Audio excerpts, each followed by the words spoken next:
Check 1, 2, baby. Woo!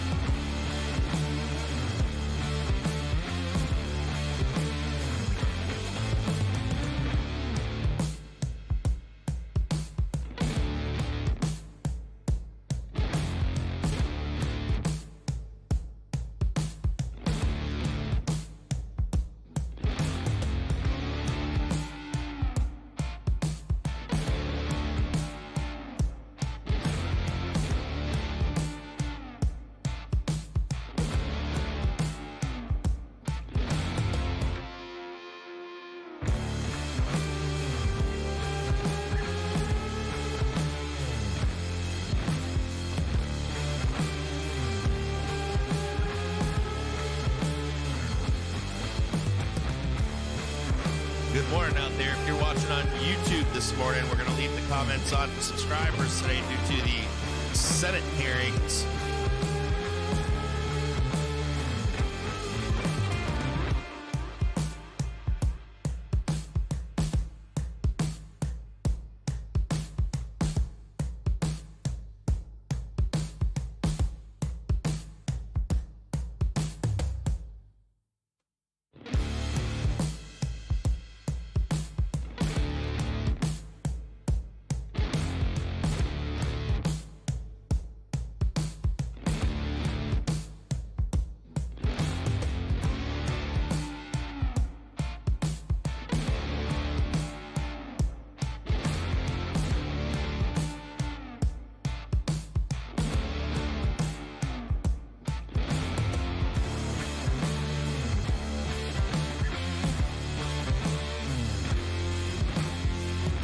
Good morning out there. How y'all doing out there?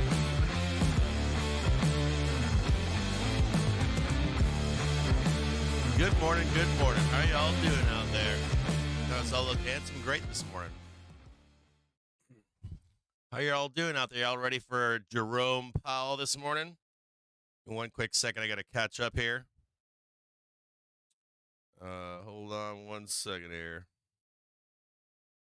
Got the YouTube link right there. And we're going to do the Twitch link out here. Where's Twitch? I always forget to post. Man, that's a good... Twitch looks so good. 1080p. Do me a solid out there if you could.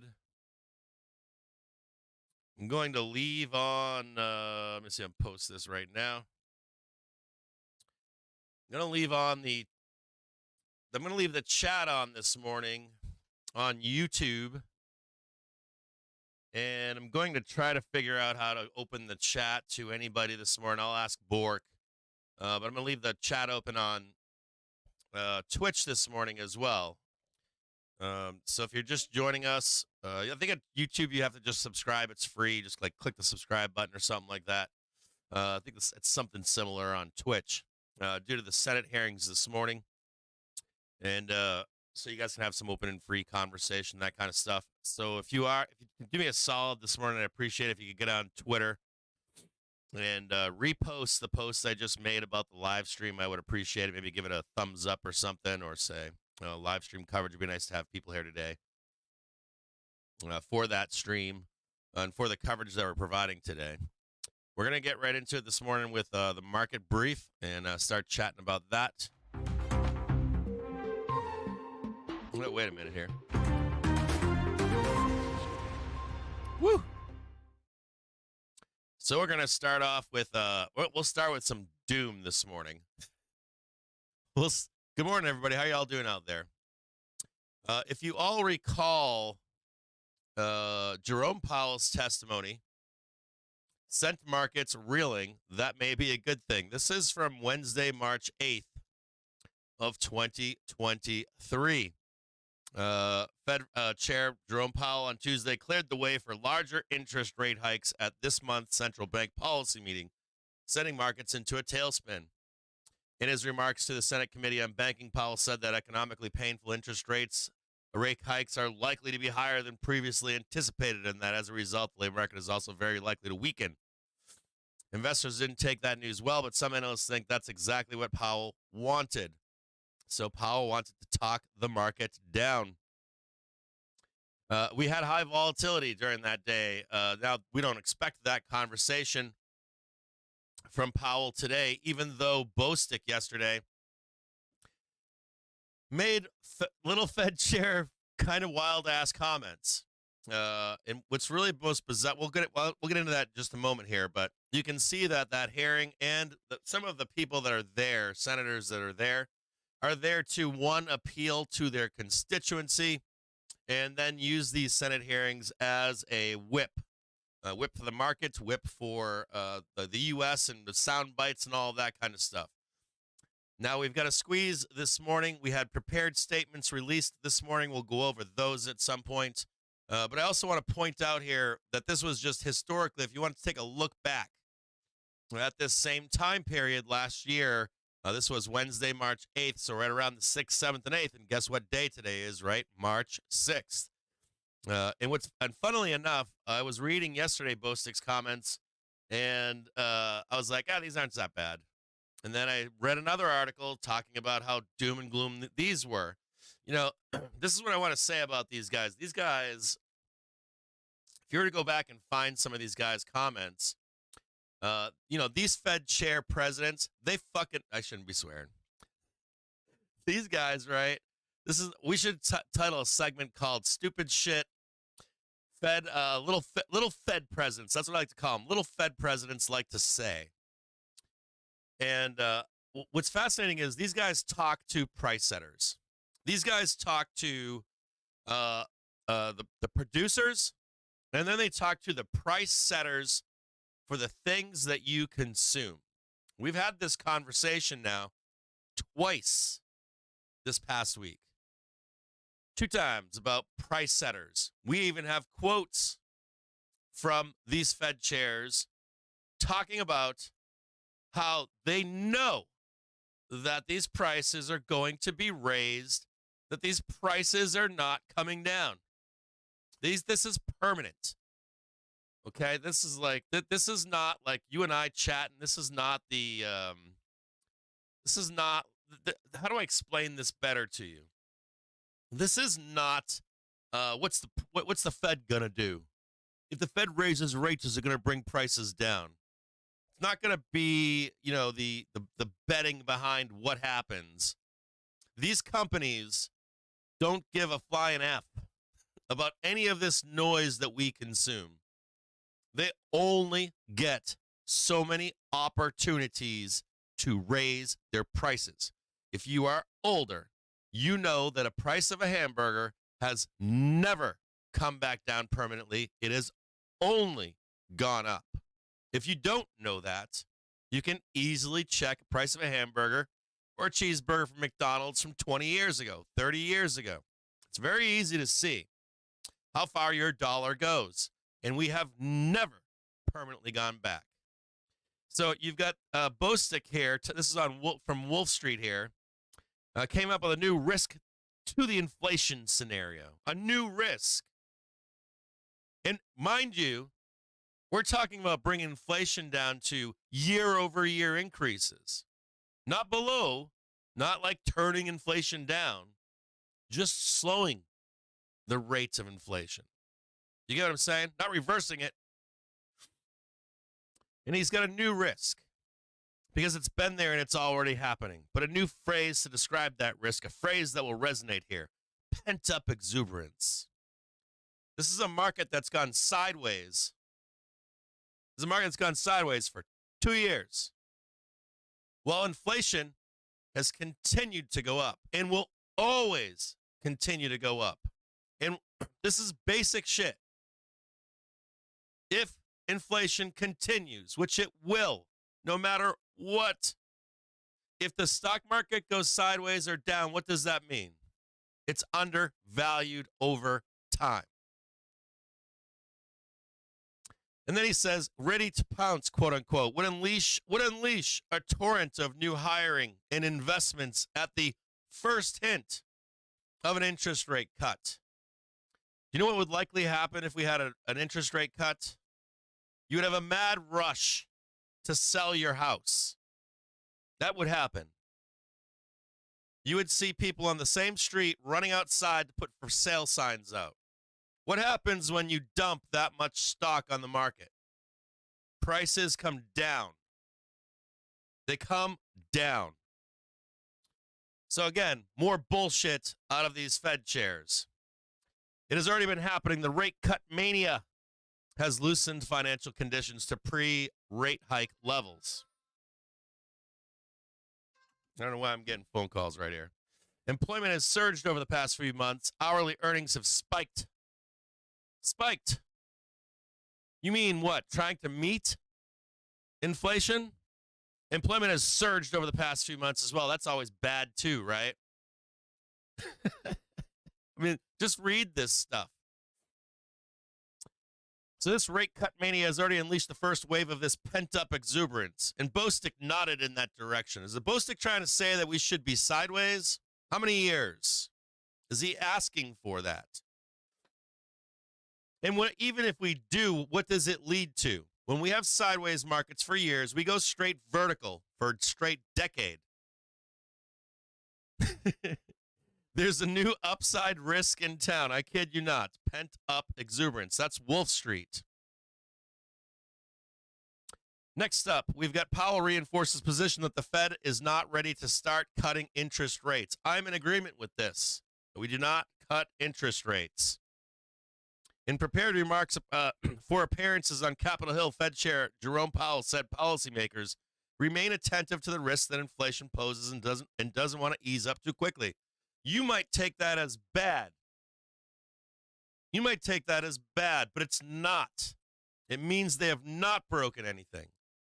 It means that they can hold rates higher for longer to get year over year, not the Fed's favorite metric, but the year over year, right around that 2%, sideways. No velocity in an inflation spike down or up. So this is actually quite bullish. That does not preclude, though, what I spoke to you about earlier this morning, which is that you've got like the Senate hearing where people are going to ask stupid shit for their base, stupid questions for their voters, and stupid shit to grandstand. So the Senate is like that, and you're likely going to see some of that today. But otherwise, his prepared remarks are not doom and gloom and should not be taken as such this time. And as you saw from the last Senate hearing last year, we're not here to talk about jacking up rates today. We're here to talk about, or he's going to be here to talk about how everything's going along just fine. Regardless of the bullshit comments from Bostic that we were reading. Well, this is actually good. This keeps, now I know you don't like high home prices, but this keeps home prices stabilized, even though they're very high. This goes counter to everything Bostic was saying. The committee does not expect that it will be appropriate to reduce the target range until it's gained greater confidence that inflation is moving substantially towards 2%. I asked you yesterday, or I think yesterday or the day before, about real inflation. And we all agree that it's out of control. It's 20 years ahead. They're never going to bring that back to you. Powell noted again that lowering rates too quickly risks losing the battle against inflation and likely having to raise rates further while waiting too long poses danger to the economic growth, I'm going to assume here, of the nation.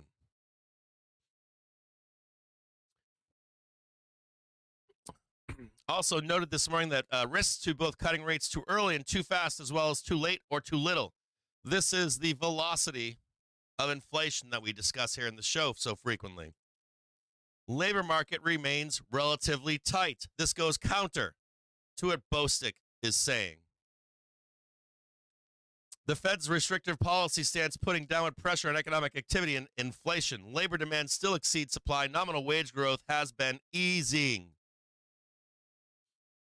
Risk to it, this is all counter, right? So one speak out of this mouth, and other speak out of that mouth right there. Just more garbage, more sound bites, more garbage. While inflation is still above 2%, it has eased substantially. Hi, kitty. Cat's getting frisky this morning. The economy has made considerable progress over the past year on the dual mandate semi-annual monetary policy report to the Congress is right here if you want to see it. It's on Financial Juice. This morning, we had ADP employment. We've got Fed Chair Powell at 10. So we're going to switch right over to that here in just a moment. We've got wholesale inventories at 10 as well. Be aware of that. We've got job openings at 10 too. So we have some vol coming in at the same time as Fed Chair Powell speaks. We also have the daily speaking at 12. We've got the beige book, more data at 2. We've got the Nikesh Kari speaking at 4:15. Then Thursday, we have some of the same stuff, more data. Friday morning, more data. And we have another Senate hearing on Wednesday as well.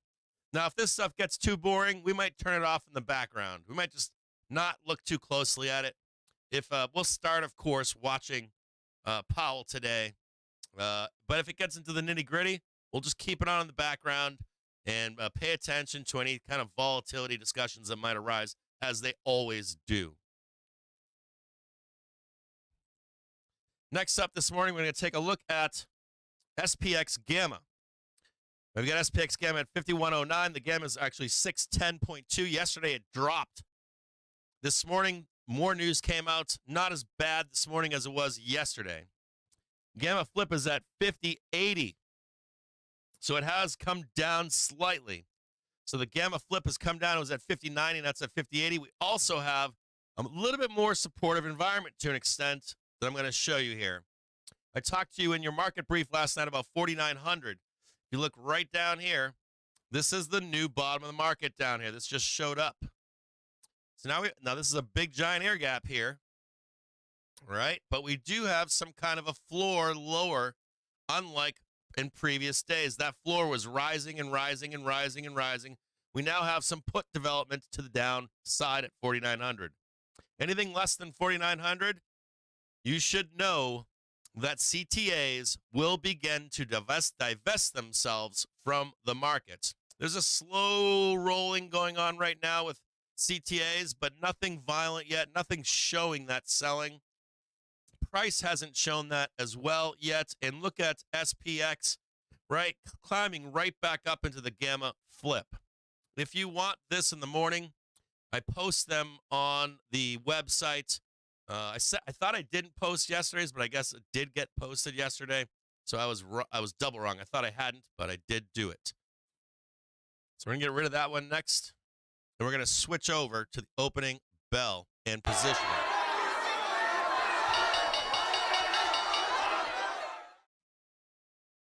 So really quick here on SPY specifically, we're going to take a look at two targets to the upside. First target here is 511.53. This is the bottom right over here. I want you to see this right here, just right inside of here. This is your first resistance point. Your second resistance point is going to be right up in here, right around 513.57. I'd really like to see us get up there and nail it this morning. So if we can get up here, smash through right here, just smash into this first point of vol, come back down, retest that 1 or 5 minute trigger, and then blast right up there and target that 514. That would make my day right now. Any of you that were here with me yesterday, hopefully you read the market brief last night where you saw the first roll down yesterday in Qs, right? SPX Qs, you got the first roll down yesterday, right? We bought the dip. And I got a property manager here and I leave. And they went to go roll a second time, right? Last night I posted showing you that they rebought puts after the roll down. The second roll down, they went in with more puts yesterday. They chased it. No one was prepared for that yesterday. Well, generally speaking, no one was. So they chased with puts down into the close yesterday, right? And not only that, but even when we began to ramp back up yesterday, they continued to buy puts into the close. And look where we are this morning. They're getting blasted. This is the drinking the Kool-Aid part. This is the part where We come into the close. They're selling vol. Well, they're not selling vol. We used to sell vol going into the event. And this time, it was different, right? So they came in yesterday, right? They had their puts. They're like, yeah, make the money. We're out of here. We start rolling down. They go, oh, fuck that. This is it. This is the roll. Give me my Kool-Aid. I'm going to drink it right now, right? What's that spike coming to the close? I don't care. And where are we at this morning? They're getting torched this morning. Straight torched this morning. And we discussed yesterday the 9 times that they've been wrong and what you need to see for it to be right. You must get price under the daily trigger. You must get follow through at the hourly trigger, and you need to have that rejection. Any kind of back test of that hourly trigger cross below that daily trigger, and you get that rejection, and you can start to call it. You can start to say, hey, we're going to correct. So I'm going to count this as a half right now. Not 8.5 or 9.5 times. We're now at 10.5 times. That as of right now, they're wrong. There's no confirmation. So they sold vol into the event this morning. Let's take a quick look right now on the main screen here.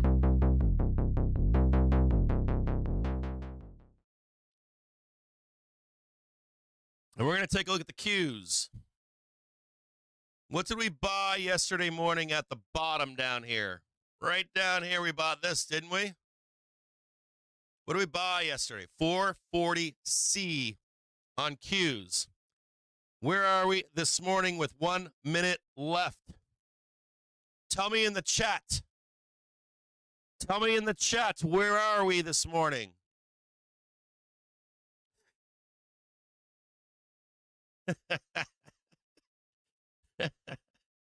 $440, baby. $440 on the open right now. That's right, baby.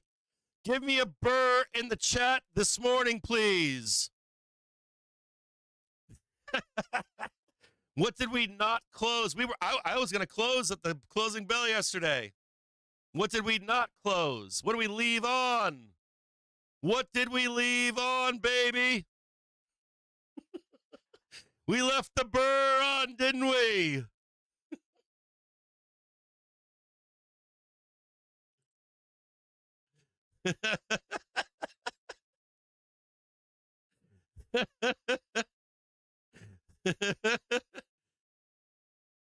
Too funny. Too funny.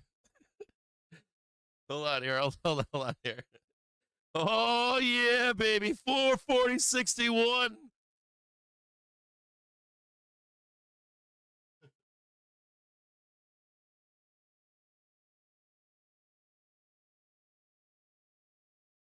Oh, God, yes.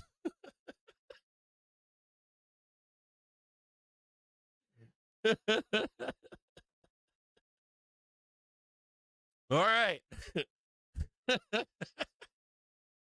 Look at go. 440.72. Woo!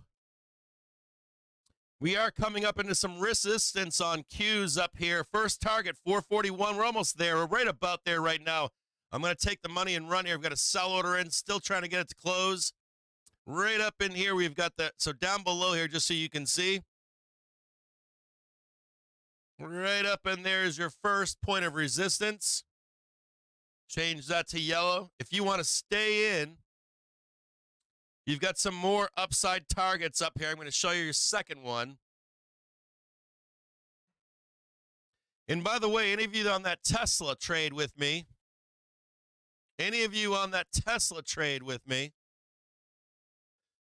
you should be checking the pro updates because you've got 3 sessions, 4 sessions, more, maybe another 2 or 3 sessions of this volatility, and then it's going to have an explosive move to the upside. So you should be seeing those on the pro market updates.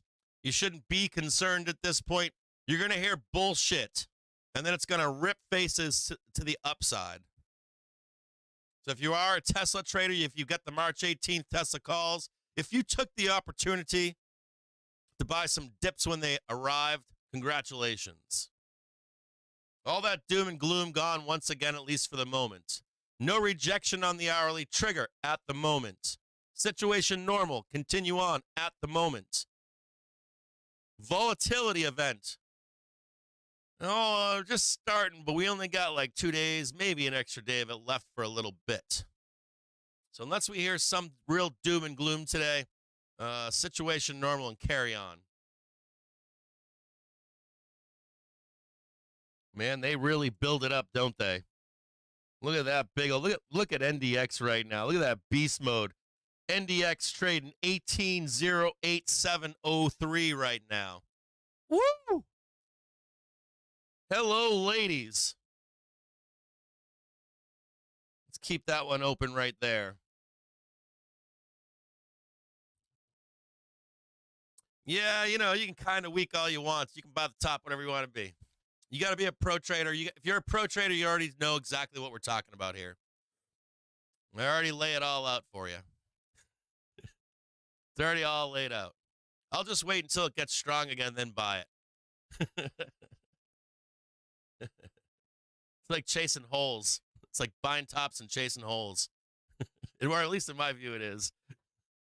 Put that risk on. Every time it looks weak, I love that. Looks weak, buy it. Looks really strong, sell the fuck out of it. Okay, so I'm flat right now on Qs. That's a very good trade. It helps me to make some money back. I lost some money yesterday. Yesterday afternoon, I had a sell stop on some SPY calls. I came back, sat down in the chair. I'm like, I'm going to take these sell stops off. Right? Then I had to leave again to go talk to a property manager. And sure than shit, it rolled down and they burned. So thankfully that Qs trade is like totally hooked me up. So I'm very happy this morning. Situation normal, back in the seat again. All right, next thing here. I'm going to set up this this hearing for you. I want to know what you guys are. Do you guys want me to wait to set up the hearing for 9:45? You guys want to stay on the screener right now, or do you guys want to move over into that, get prepared? It's only 9:35 right now. So it's up to you. Do you want to hear CNBC with their bullshit this morning or no? Let me know. Jesus, you guys, I think we being monitored out there? I mean, look at this right here. You're like, oh, shit, he's out, I'm out too.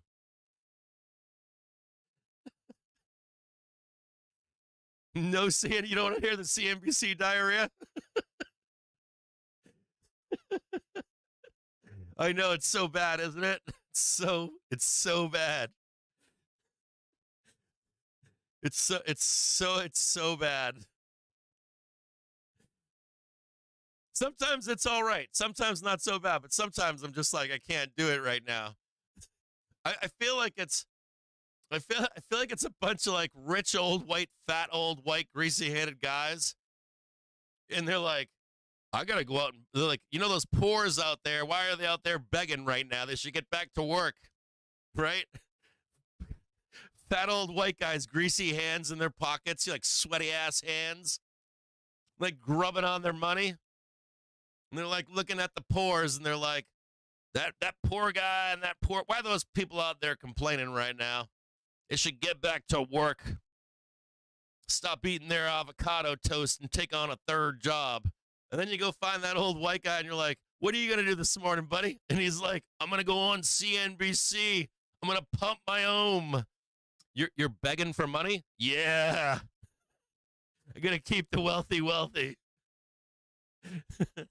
We get to hear them talk about the shit that they're in and what they want to see print. It's like welfare for the wealthy class on CNBC. CNBC. Wealthy begging. It's where all the rich people go to beg for money. Hopefully you took the money there on the opening bell. Looks like we timed it quite well. Gorgeous. Coming back here to test the 5-minute trigger. See if we can get up there and smash on through.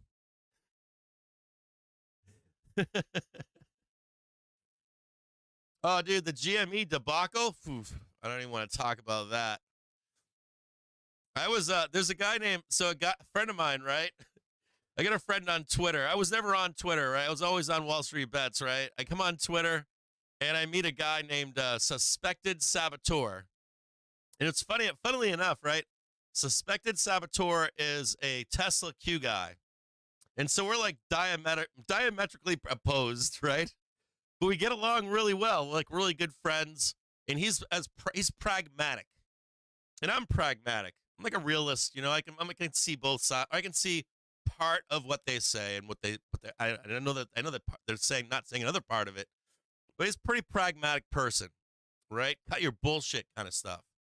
So him and I were in Wall Street Bets when GME was nothing. I mean nothing. And I met him on Twitter, and we're talking about it, and people were asking us. As a matter of fact, at that time, there's a bunch of us hanging out. I think Horse Lover Fat and I were hanging out at that time. We had like 5 followers. Suspected Saboteur and some other guys, and we were being asked. We were making some pretty decent trades, and we started to de-risk ourselves of a lot of spec growth stuff, and we're like, we're going to roll right into all these big caps that are being supported by the Fed and the U.S. government. And people were asking us, what do you think about stocks that are poised to go to the moon and never come back down? We were like, GME, man. And we were like, it's set up to, we're like, there's this guy on Wall Street Bets that's saying that at some point it's going to be like, I believe it was like Volkswagen or something, where they couldn't stop the squeeze. They literally have to shut that shit down, right? Which is what they did. That's the only thing they could do, and to stop it. And I remember Suspected Saboteur and I were on Twitter. And, of course, we're subscribing to all these high follow Twitter accounts, people that are like, I'm this guy and I'm that guy, and, you know, I'm this and I'm that, and I've got 1 million followers. I got 500,000 followers. And I was like, wow, these are the guys. These guys say they're these guys are working on the basements of, you know, the biggest trading rooms in the U.S., right? And these are the authority figures on Twitter, especially FinTwit. This is like the high royalty of FinTwit. And so we're like, these guys have no idea what's coming. And it was fascinating because there was like, you could see like, what is it, 5 or 7 stages of death. If you've ever experienced death, you go through these stages of grief. And it was like dismissal, right? They started with dismissal. And they worked through every motion until they came to acceptance, and it had mooned at that point. And it was just so satisfying to see at that time, before they began to figure it out, like before they figured it out, before they started sending in their own sharks, studying it all, studying Wall Street Bets and how the mechanics of it was working. It was just a gorgeous thing. It was one of the greatest moments I've ever seen where retail got one over on the big boys, and it was fucking phenomenal. I'll never forget it for the rest of my life. It was a gorgeous time. Good morning. How are y'all doing out there? Good morning, Thomas. How you doing? Tomas, what's up, brother? Yeah, stages of denial. It was fascinating. If you knew, if you're out there and you're watching right now and you knew before it started to rip, when it was enough, before the apes, that GME movie is wrong. It's kind of right. They condensed a lot of it. But like the mass movement of apes before all that shit, right? It was a fucking beautiful thing. It was absolutely beautiful. It was like a dream. Yeah, denial, anger, bargaining, sadness, acceptance. It was totally like that on FinTwit too. Totally like that on FinTwit too. Now, if you're just joining us this morning because of the Senate hearing, we have opened the chat. Bork, if you're out there, if you could try to open the chat on Twitch for people to just click the subscribe button or something. YouTube chat is open today. The stream is delayed on YouTube. I always recommend that you watch via Twitch. You can sign up for free through Amazon Prime Gaming so that you can chat on that channel no matter what, at any time if you want. Why I always recommend Twitch, for me personally, it has no native delay, meaning it's real time. And I'm on fiber cable. I got everything going here. It just moves, right? You're about a millisecond delay or something. YouTube delays this stream by about up to 14 seconds, 15 seconds. Now, if you want real time with me on YouTube, you're like, you know what? I'm an old man. I ain't going to be watching no Twitch. I'm stuck in my ways. What you can do is at key moments today, you can hit the cog wheel on YouTube and speed up the replay. I'll sound like a weirdo for about 10 seconds, and then it will become real time, and I'll speak normal again. And that will last for about a minute or two. So if you're like, I want to get real time right now, we're down here blasting down to the depths of hell, or we're peaking up at the top or something like that, you can get real time on YouTube, but it's a pain in the ass. Otherwise, I do recommend you check out Twitch. Twitch, when something's new, it's difficult to understand, but after you get the feel of it, it's great. So try to check us out on Twitch if you can. It's really good. It's like anything. You got to learn some stuff, but Twitch is fascinating. It's natively 1080p. It's natively real time. It just does a better job overall. There are some things I don't like about Twitch, but it does. But for live streaming, it's one of the best ways to watch a live stream. YouTube does not like the live streaming as much as Twitch. Twitch has embraced it. Twitch link. It's Twitch. You can go right to my handle on Twitter. Just go to CaptainJimJames on Twitter. I posted a link to Twitch there. And you can just Google search CaptainJimJames Twitch. I think I'm like a pretty not huge, but like pretty decent Twitch streamer. I think they can find me. No CNBC, right? You're saying no CNBC. You don't want that CNBC? Here we go. Let me set that up for you right there, so you can see it. There's the track. We have a half-hour trigger cross on the hourly trigger right now. See if we can get a little boost out of that.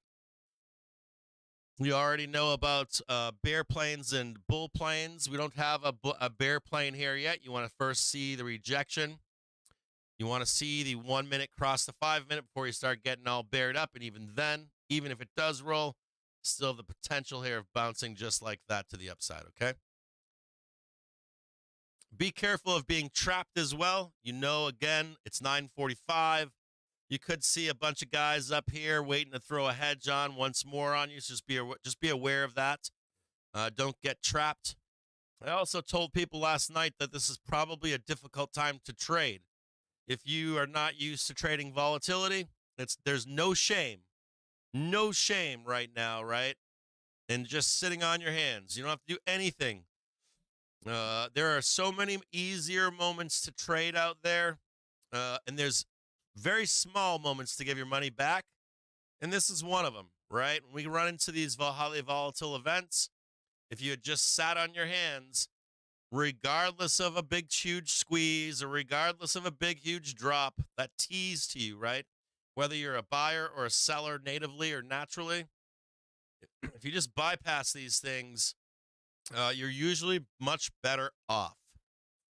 Just letting this stuff play out. So there's no shame out there if you don't feel like giving all of your money back. When you have that 2020 vision, you go, oh, I knew it was going to squeeze, or I knew it was going to blast down, or I knew we were going to get an extension, which the numbers say you didn't.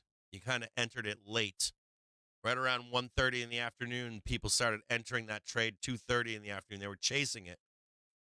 It's okay to just sit on your hands, relax, let all this stuff play out, and absorb it all. There are a lot of investors out there. There are a lot of bankers out there, a lot of hedge funds that aren't trading it. They just sit on their hands. They put a hedge on their longs, right? And they just watch what happens. They come back and trade it after the event. So there's no shame in doing that. I'm telling you, Matthew Phillips, just attempt to watch on Twitch. Just give it a shot. You might have to watch 2, 3, 4 times, but it works great. And it works really great on mobile as well.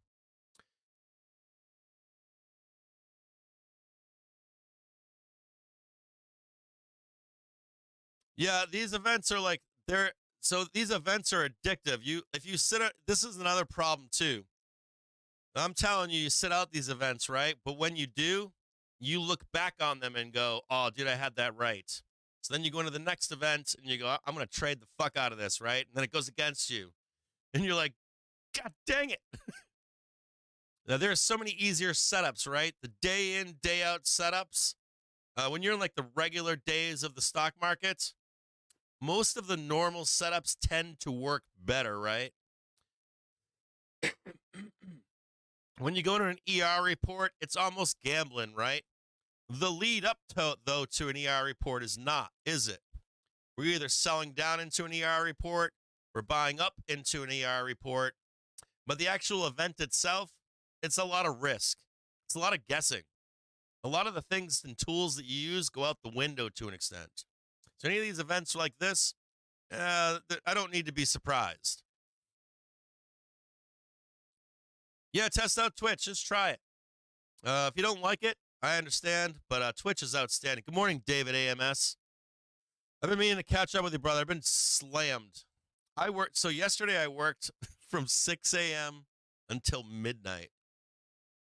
I didn't eat yesterday. I forgot to eat, Dave. I was like, I got to eat. So I cooked at midnight. I didn't go to bed until 2 in the morning last night. It's just been nonstop, fire, fire, fire. With the launch of the website, it's just been like tons of work, which is fine. But, it's been burning the candle.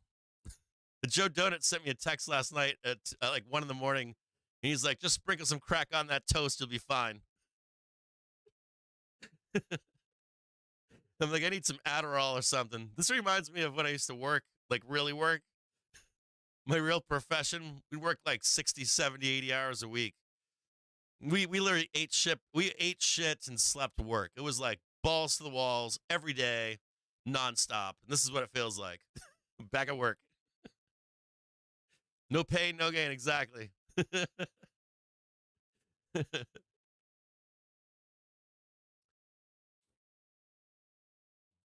All right, so here we go. I do think we can still keep going up. Absolutely. We have no break yet. I'd like to see a reversal here. I'd like to see a rejection. So let's look at this real quick. Someone's asking, do you think we can still go up? So right in here, right, we're testing the 5-minute trigger. This is not looking good here. This looks kind of bad, right? We failed to break above the 1-minute trigger. You're going to come back down here and try to test a new low. If you're going to get all paranoid or whatever, show you what you're looking for. So if you're at home trading this, right?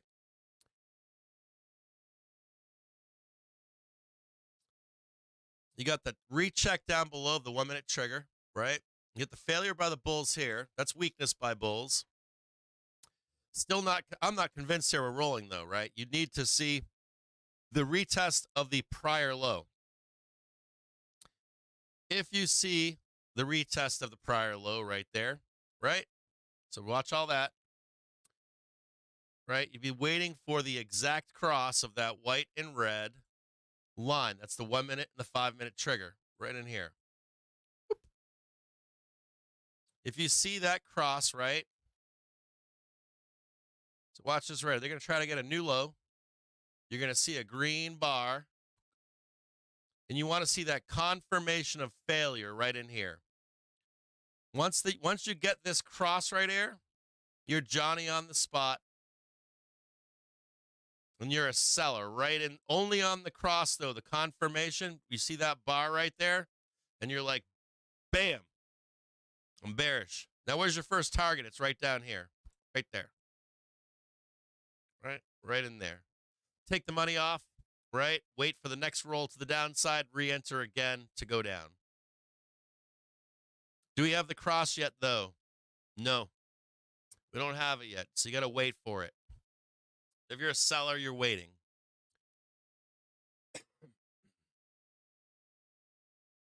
If you want to get long here, how do you trade that? Do you know? I'll teach you how to trade this too. So let's say you got long right here. Right? And you're going up and you're like, ah, shit, we're not going up. We're going back down again, right? Oh, no, I'm going to get trapped, right? And let's say they do blood you, right? Say they blood you down right here. And now you're panicking. You're like, these are my stops, Cap.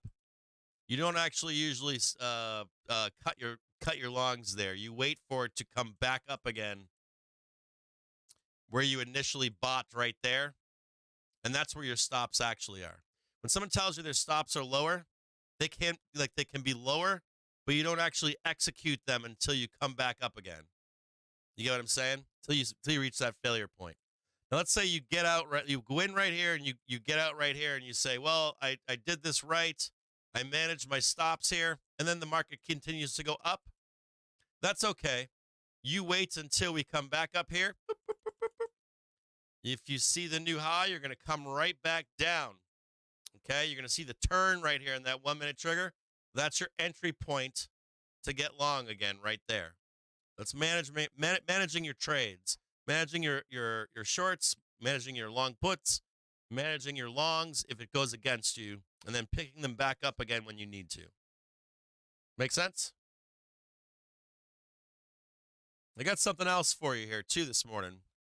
By the weekend, by Sunday, I don't know if I can get to it right now, but there's more news for you. Before we get into the Senate hearing, I will have a video out for you. We're going to start a free educational series starting at square one. This is free. It'll be posted on YouTube forever and ever and ever, never behind a paywall. We're going to start at square one, like what is a share, what is a stock?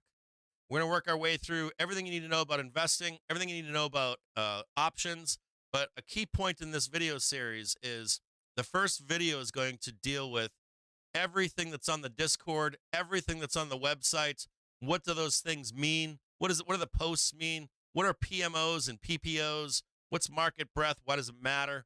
What matters with the triggers? All that kind of stuff. You're going to get a full walkthrough video of how to use like the unusual wills, premium bots and alerts, the trading ticks, trading ticks, alerts and bots, how to use them in conjunction with the triggers, all that kind of stuff. So that'll be a permanent video so that if you are going in, because a guy yesterday was talking to me and he was like, I'm a new trader. I don't know anything. And I'm like, you know what? We need a video for you so that I can walk you through all of this to get you into a routine, the routine that I do every day. So that you can at least learn what we're doing and know what the fuck is going on. So look forward to that starting by Sunday, so that you feel confident walking around the website, you feel confident walking around the Discord, and that'll be public out there. So if you guys are looking forward to that kind of stuff, that kind of content, it's gonna begin this week. Woo! Yeah, I don't. You know what? The one thing that I hate. I was talking to Joe Donut the other day, and Joe was like, "I'm just becoming." Joe was like, "You know what?" Or he used to be like, "I don't like Discord." And then Bork is a longtime Discord user, and he just started walking us through it, like this, right? And Discord became fun. For the past few months, about 10 of us have been hanging out in a Discord, right? The one that we were developing, and it got really fun. We really enjoyed it. It was kick-ass. It's like Slack, you know, just easy to use. So, but I think the thought process was the same. If you're not a native Discord user and you go in there, it can be like 2 left feet, 2 left arms, that kind of stuff. So if you just had someone just sitting there going, "Hey man, this is how you use this is how you use that. That's what these commands do, and this is how you like integrate the Discord in your life." I think it's gonna be kind of like a cool thing, so that you can reference that video and be like, "I'm gonna go check this out. How do I do this? How do I do that? How do I have a more enjoyable experience?" And I think that's a big trip for people going into Discord and not having anyone, or you feel like you don't want to ask questions. You're like, "I don't want to ask how to use this thing." And when you have someone walk you through it, it becomes a more enjoyable experience, more robust experience. Oh, there we go. What's going on right there? All right, I'm going to set this up right now for you. Give me just a moment. Let me just take one quick peek here. Yeah, I'm going to expect a sell this morning on SPY right around 512, and then a pullback. Pull back down to about 505, and then a face ripper up to about 513 or so. Well, 513. So up right now a little bit more, possibly. A little bit more up, and then a pull back down, and then a face ripper to the upside on SPY. On Qs this morning, I'm going to expect a sell on just coming into 442. We're going to come back down, trade 436 or so. And then I rip above 442 for the next trade to the upside on SPOOs, okay? So hopefully that helps. Now we're going to switch over. I got a couple things I got to do for you as this begins. So just bear with me as I turn this stuff on for you, okay? Bear with me. This is the first time we're gonna do a new process around here. So just bear with me as we go and do this, all right? Hold on here. See if I got this right here. Jerome Powell live. We're going to look at the Fed here.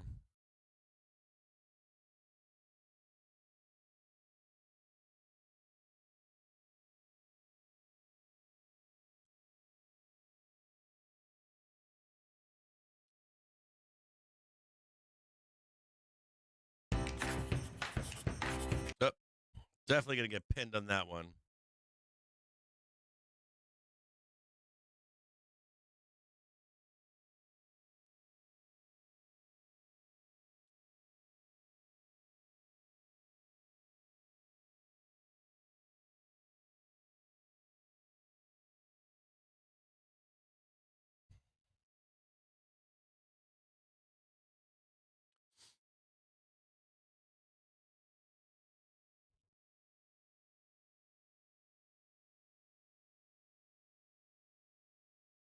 I'm having some wonkiness going on here.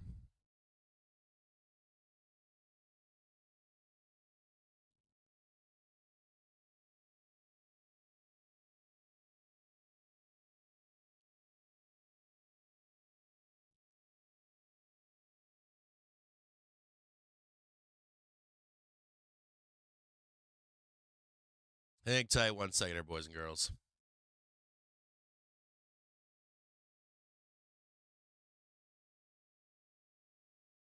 All right, so this is us over here, right? We're gonna do it just like this here. So here's gonna be your live video over here on the left-hand side.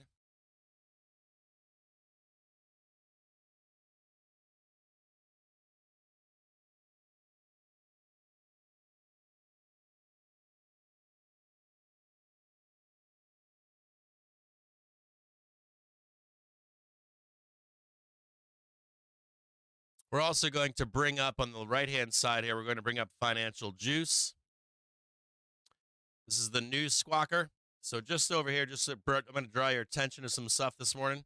So just over here, as data comes out or any kind of speaking by the Fed chair or any of the senators or anything like that, you're going to be able to see that stuff, all that live stuff as it pops up. Let me see if I can turn this up for you a little bit here. Make this larger so you can see it. So you should be able to read this stuff as it comes out. See if we can check this one here. Yeah, so we're still in a little bit of a Committee on Financial Services.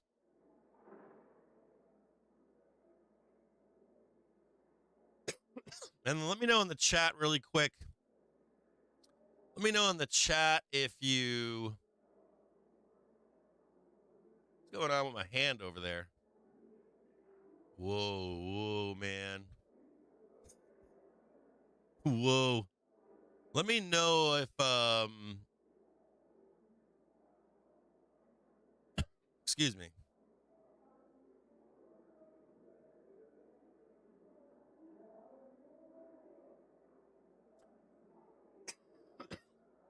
Let me know in the chat if you want me to do a split screen on the charts. Let me know if you want me to do a split screen. I could do a split screen with TNX, Dixie, and SPY if you want, or Q's, Dixie, or IWM if you really want.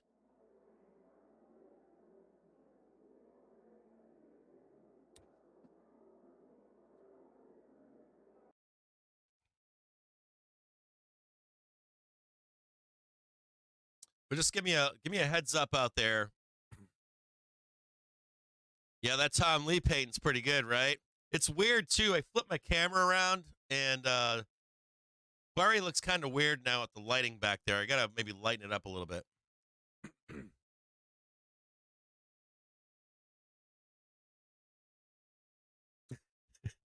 Is that like an aliens meme? Where's this chat box? Let me get this chat box going here. Why is this stuff not like first? I need this chat box up there, maybe? Oh, there we go. There's a better chat box right there. Oh, yeah, that's saucy.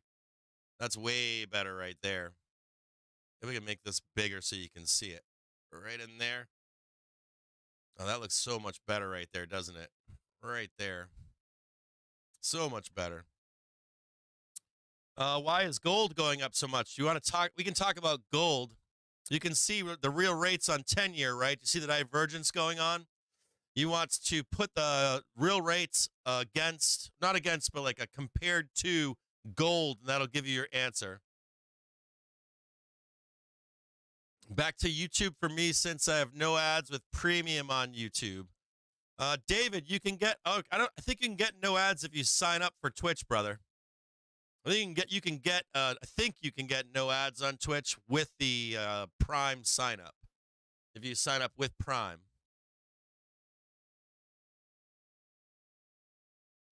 No, I did not see. So I'm trying to read this for it. Hey, Cap, did you see Ray Dalio's most recent article about not being in a bubble? It's pretty well done. I did not, Jay, but I will look it up. Where are the flashing red Christmas? Where are those flashing red like Christmas lights in Barry's eyes? Oh, I should get those, shouldn't I? All right, I'll get some of those, John Haggerty.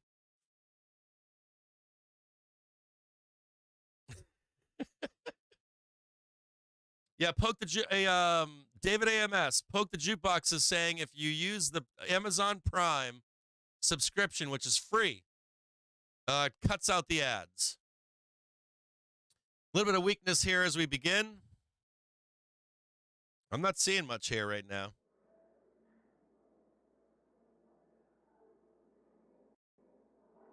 Yeah, we're going to turn that down right now.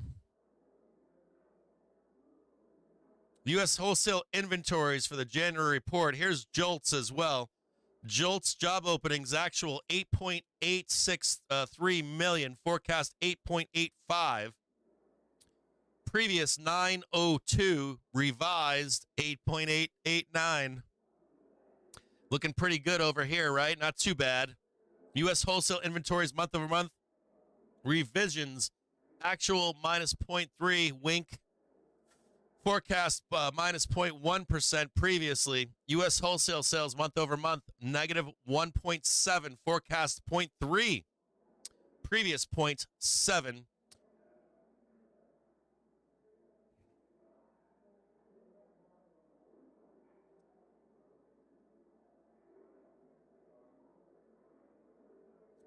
You guys have any preferences on this? You guys want to see like a triple chart here? I can do a triple chart if you want. Here, let's do one right now. We'll do one together. Tell me if you guys like this or not. Committee will come to order. Without objection, the chair is authorized to declare a recess of the committee at any time. The hearing is titled The Federal Reserve's Semi-Annual Monetary Policy Report. An inventive title we use semi-annually here on the committee. Without objection, all members will have 5 legislative days within which to submit extraneous materials to the chair for inclusion in the record. I will note at the outset that this hearing has a hard stop at 1 p.m., which will be strictly observed. I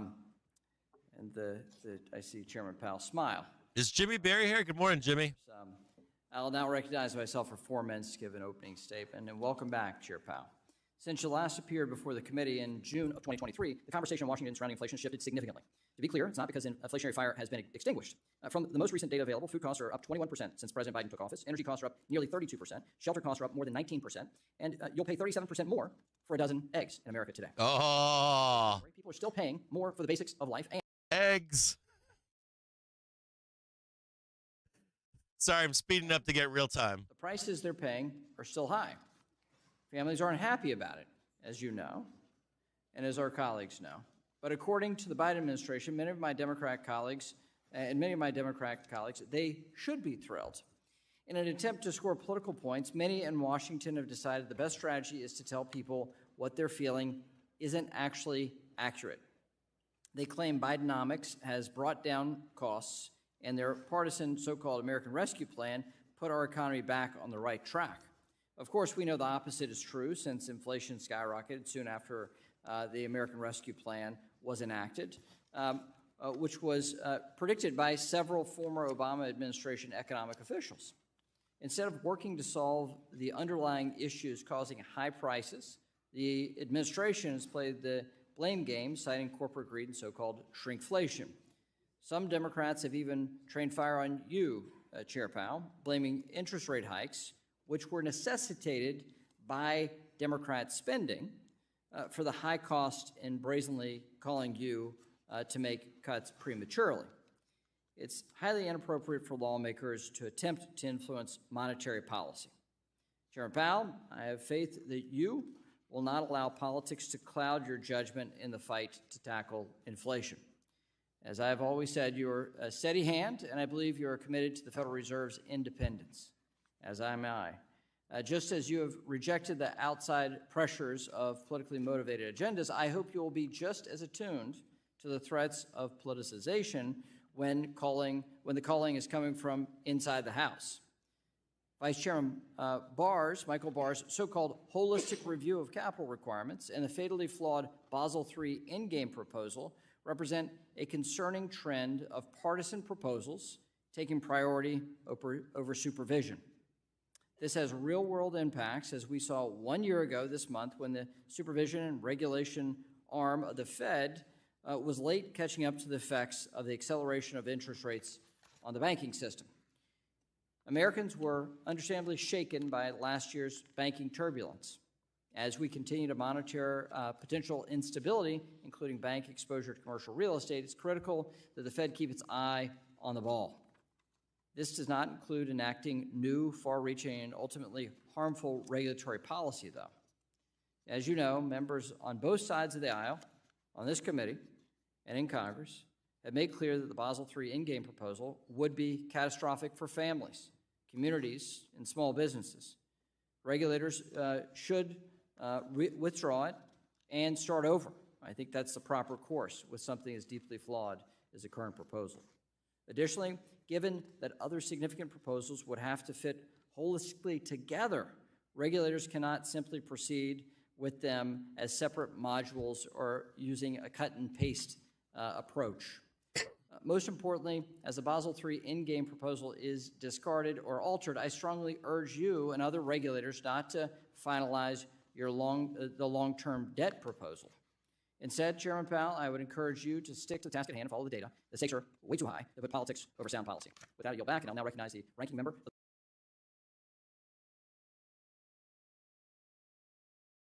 the full committee. Thank you very much, Mr. Chairman. Good morning, everyone. Welcome back, Chair Powell. While I am pleased by the progress the Fed and the Biden administration have made to tackle inflation, we're not out of the woods yet. In fact, even though my Republican colleagues refuse to acknowledge this fact, housing is still the #1 driver of inflation. Based on the latest data, housing costs continue to make up nearly 70% of overall price increases, outpacing modest wage gains.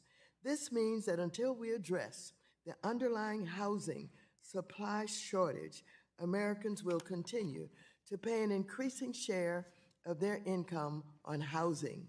The affordability crisis will worsen, and inflation will remain too high. With that said, it's hard to understand why Republicans feign concern about the economy when they're unwilling to address the key driver of inflation, housing. In fact, Republicans have only put forward legislation that makes things worse for millions of Americans, including moving legislation to slash funding for federal housing programs, including in rural America, where homelessness is rising. This abysmal record on housing is par for the course for Republicans. Since they have been in the majority, they have convened only 6 hearings on housing, on top of launching baseless impeachment efforts, censoring members, and pushing our government to the brink of multiple government shutdowns. It's clear that Republicans are too focused on drama and chaos to deliver anything for the American people. That's not how Democrats roll.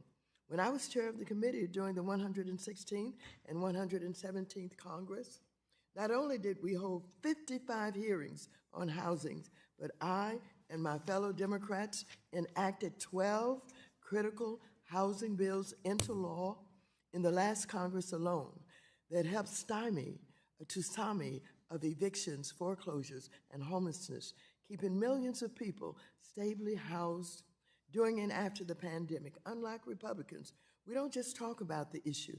Democrats make law.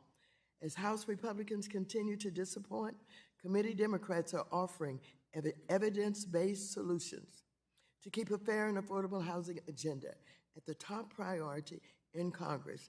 That's why I and my Democratic colleagues reintroduce 3 groundbreaking bills to address the housing crisis and bring down inflation once and for all. This includes Housing Crisis Response Act, the Ending Homelessness Act, and the Down Payment Toward Equity Act.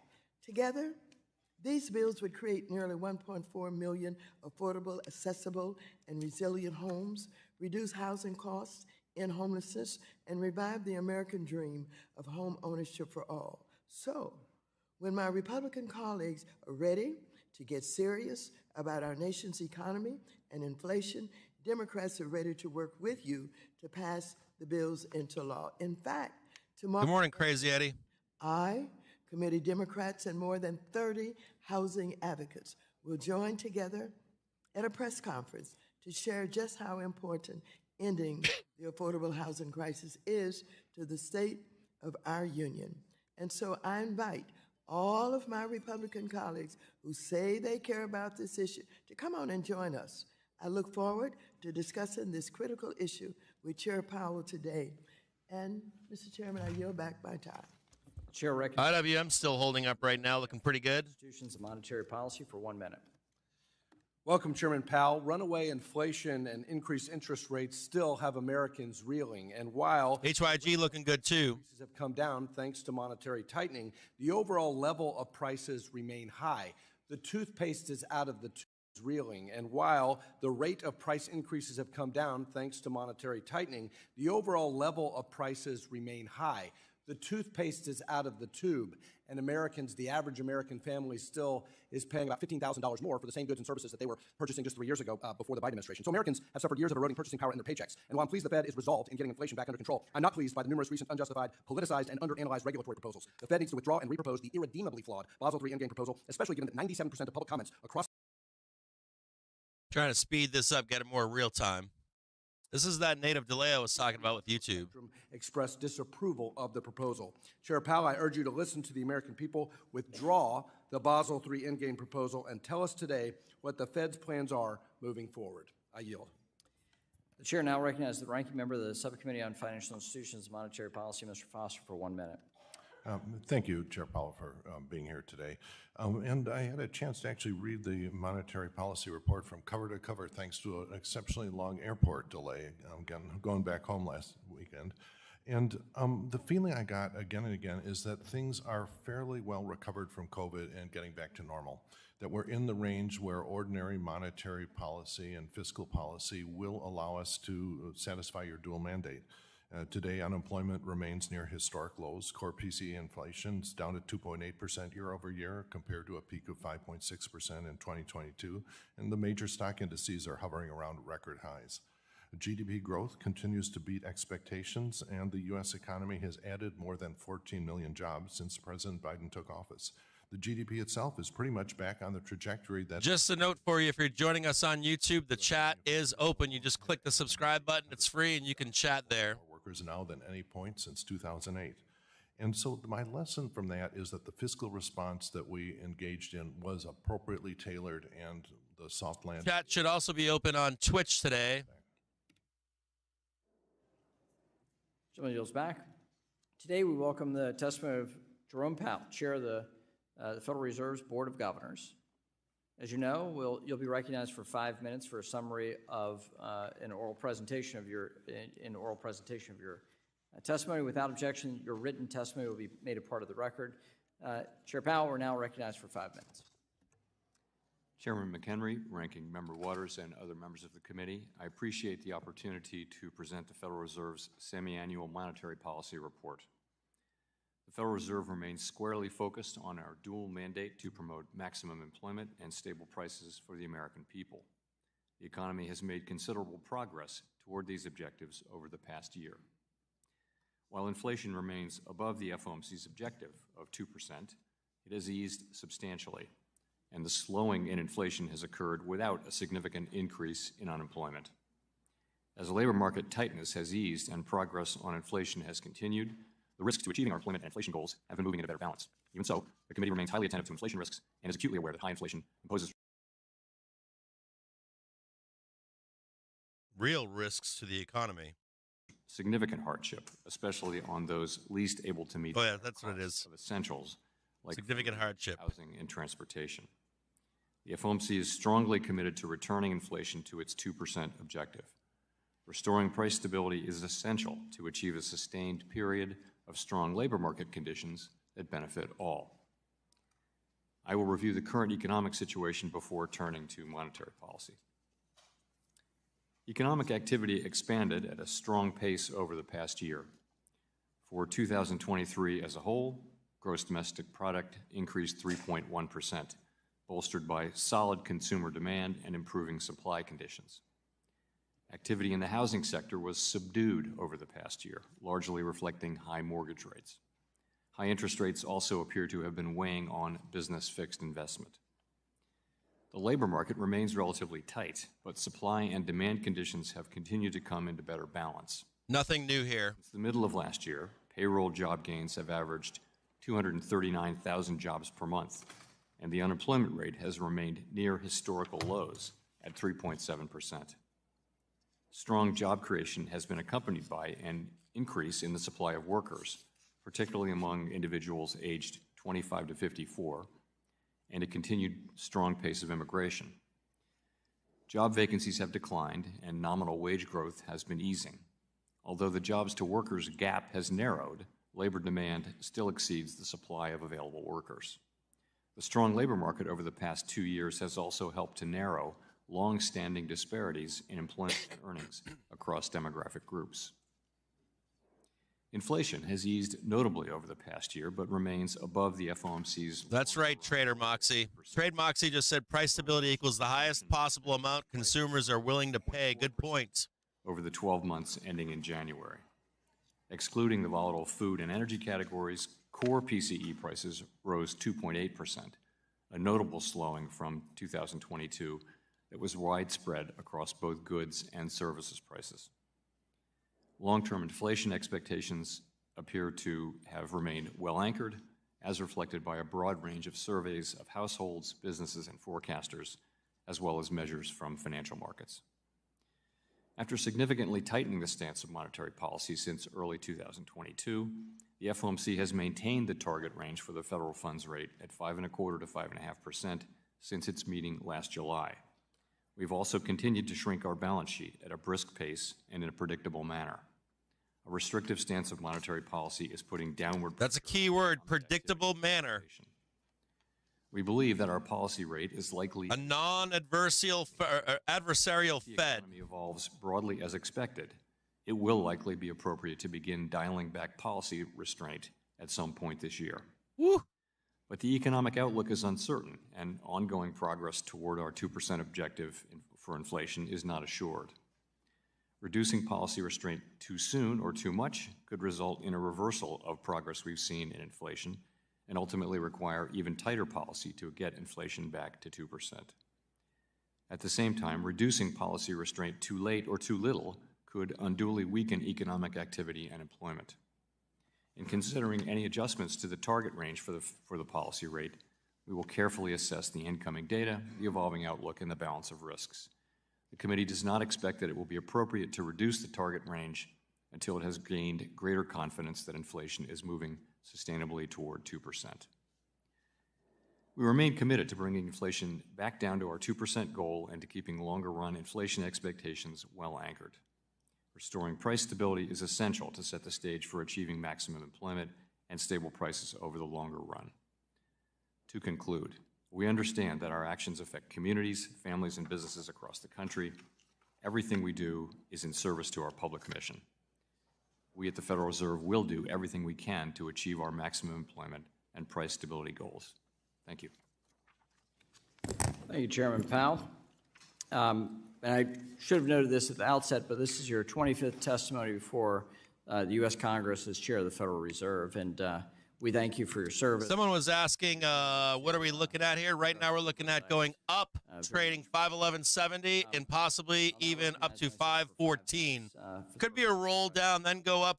Your stops are below 508.50.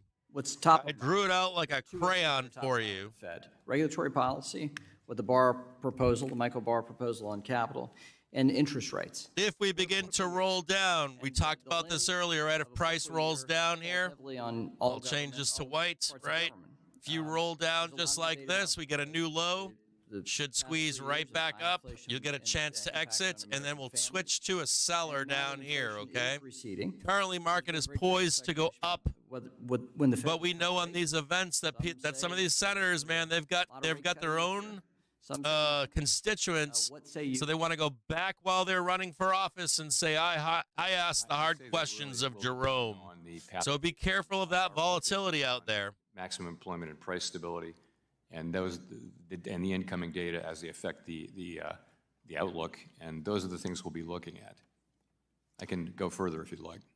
So at what point will the Fed be forced to cut rates? What does the data, what kind of data would you point to, and do you have any updates there?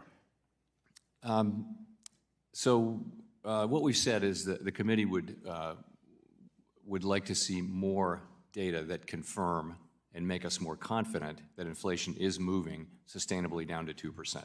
We have some confidence of that. Inflation, headline inflation has moved down more than 3 full percentage points now to 2.4%, as I mentioned in my remarks.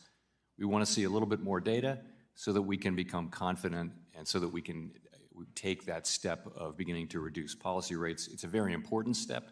We think because of the strength in the economy and the strength in the labor market and the progress we've made, we can approach that step carefully and thoughtfully and with greater confidence. And when we reach that confidence, the expectation is we will do so sometime this year. We can then begin dialing back the restriction on our policy.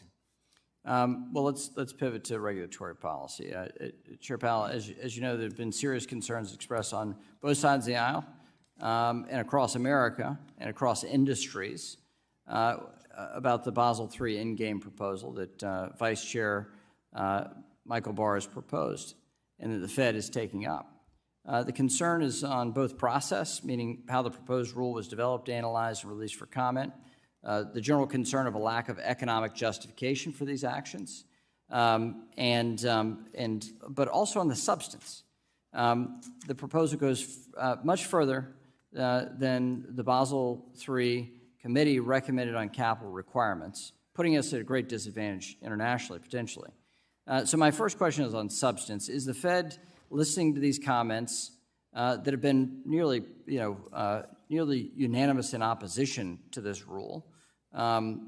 Is the Fed listening to these comments on the impact the rule will have on everyday Americans? And what is the status on rulemaking, and what is the plan moving forward? So you're right. We've received voluminous and very substantive comments, as well as the quantitative impact study that we put out. We got those responses in mid-January, and we're carefully analyzing them. We had asked for very specific, detailed, data-based comments, and I'm happy to say that we did. If you're on Twitch, you can follow for free today and chat. And begin to make decisions about how to proceed. We really haven't made any decisions yet, but I think I can say a few things. First, we do hear the concerns, and I do expect that there will be broad and material changes to the proposal. I'll add that I'm confident that the final product will be one that does have broad support both at the Fed and in the broader world. As far as process is concerned, we're really not at the stage of making decisions about that. That's down the road at least a bit. I will say the question we get is reproposal, and I will say that we haven't made that decision, but if when we get to that point that turns out to be the appropriate thing, we won't hesitate to do it. You won't rule that out. You would not rule that out at this stage of the game.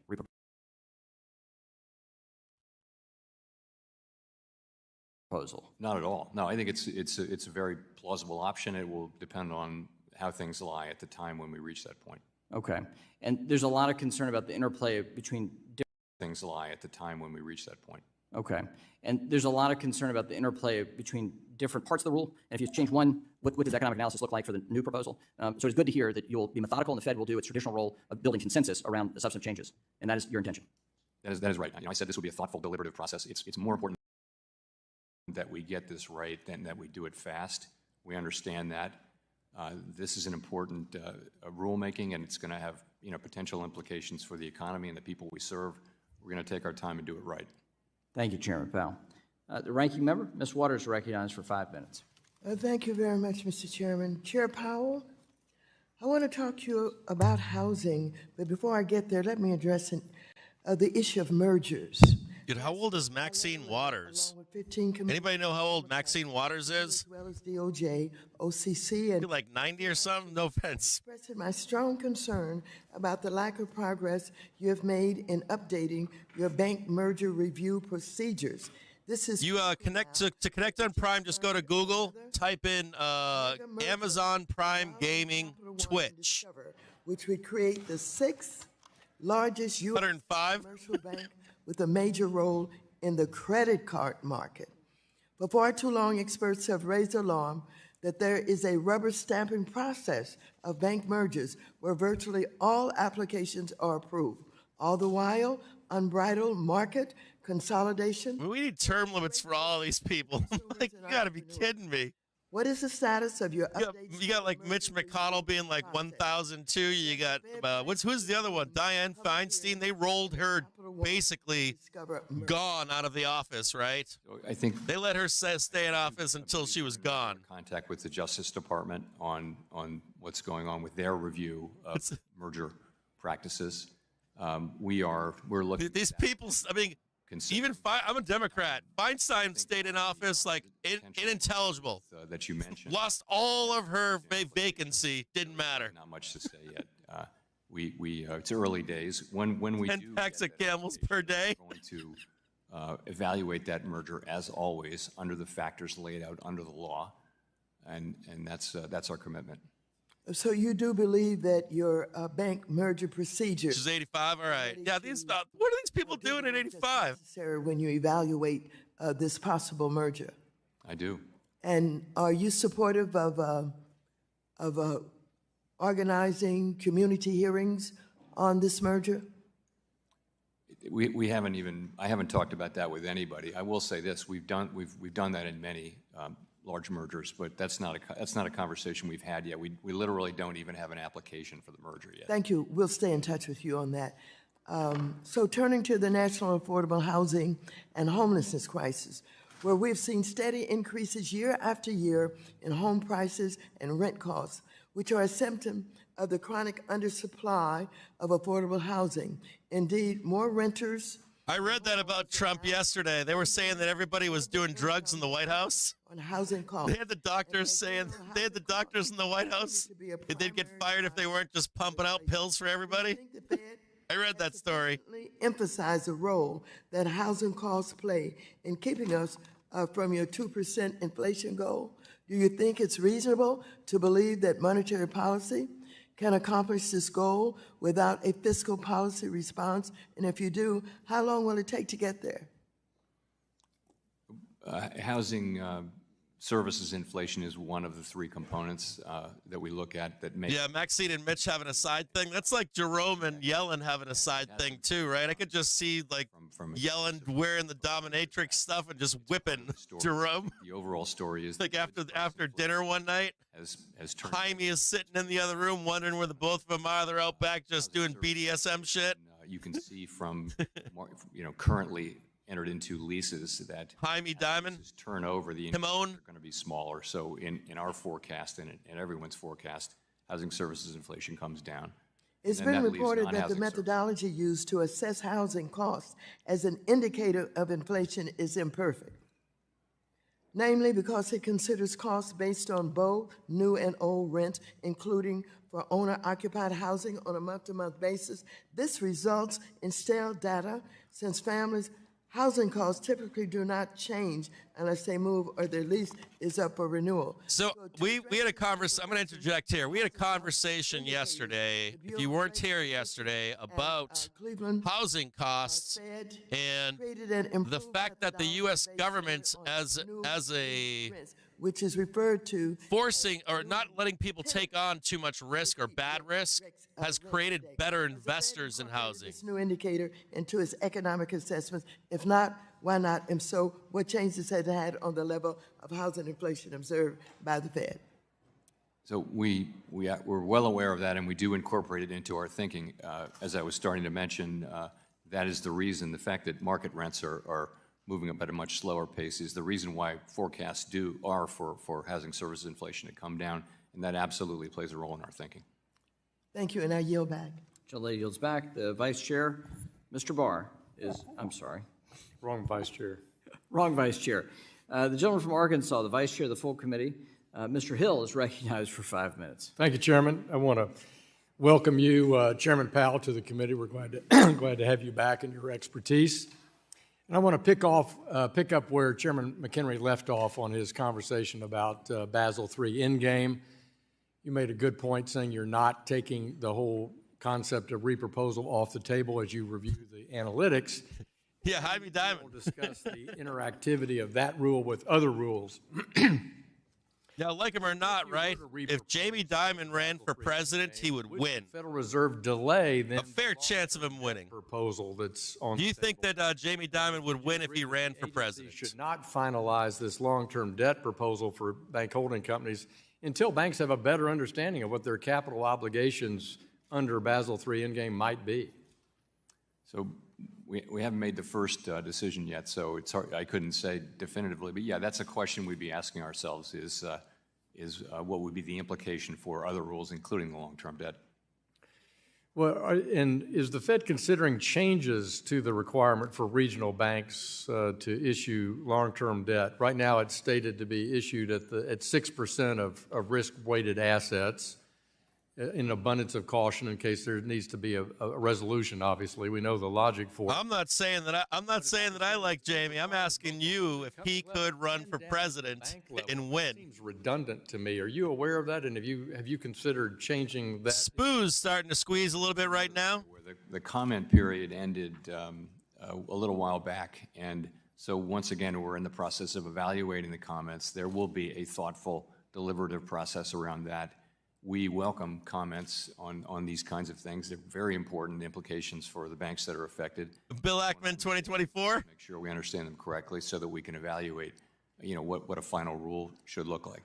I'm with you, IB Crypto, absolutely. The monetary policy outlook, as the chairman noted, consumer prices are 17% higher for American households since President Biden was inaugurated back in January of 21. And yet, in spite of that 17% increase in cost, real wages have actually fallen 2% over that period. So there's no doubt that inflation is the biggest issue facing American households. And in my view, there's three principal causes. Certainly, we had supply disruptions, but we've had unprecedented fiscal policy laxity. You described it in a recent interview as unsustainable. But we also think that the Federal Reserve, in my view, and many people on this committee commented, should have reduced accommodation after the pandemic sooner. One of the things coincident with that, which is what I want to talk to you about, is that the FOMC announced in August of 2020 this flexible average inflation targeting framework right in the middle of the pandemic, which many of us didn't understand why the Fed would take that decision then. But it would give you flexibility on the 2%, saying the Fed could allow inflation to rise above 2% and stay there above that level for some time because the Fed had had such challenges in getting the price level to 2%. That was a major shift in the Fed's approach. Do you think, in retrospect of now what we've witnessed over the past 4 years, that was a mistake in hindsight to change that framework, and is it under review?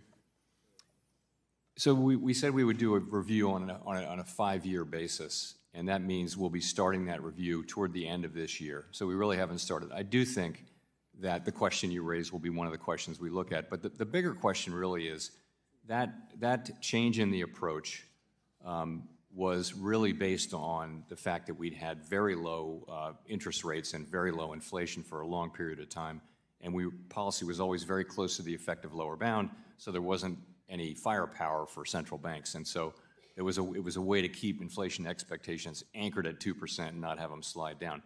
Now we have entered a different period. The pandemic really may have changed that in a sustained way. We don't know that yet, but that's the big question we'll be asking ourselves is the effective lower bound to be thought of in a different way now? And if it were, that would have ramifications for our framework. But we haven't begun the review yet. It'll begin at the end of this year and probably end late the next year.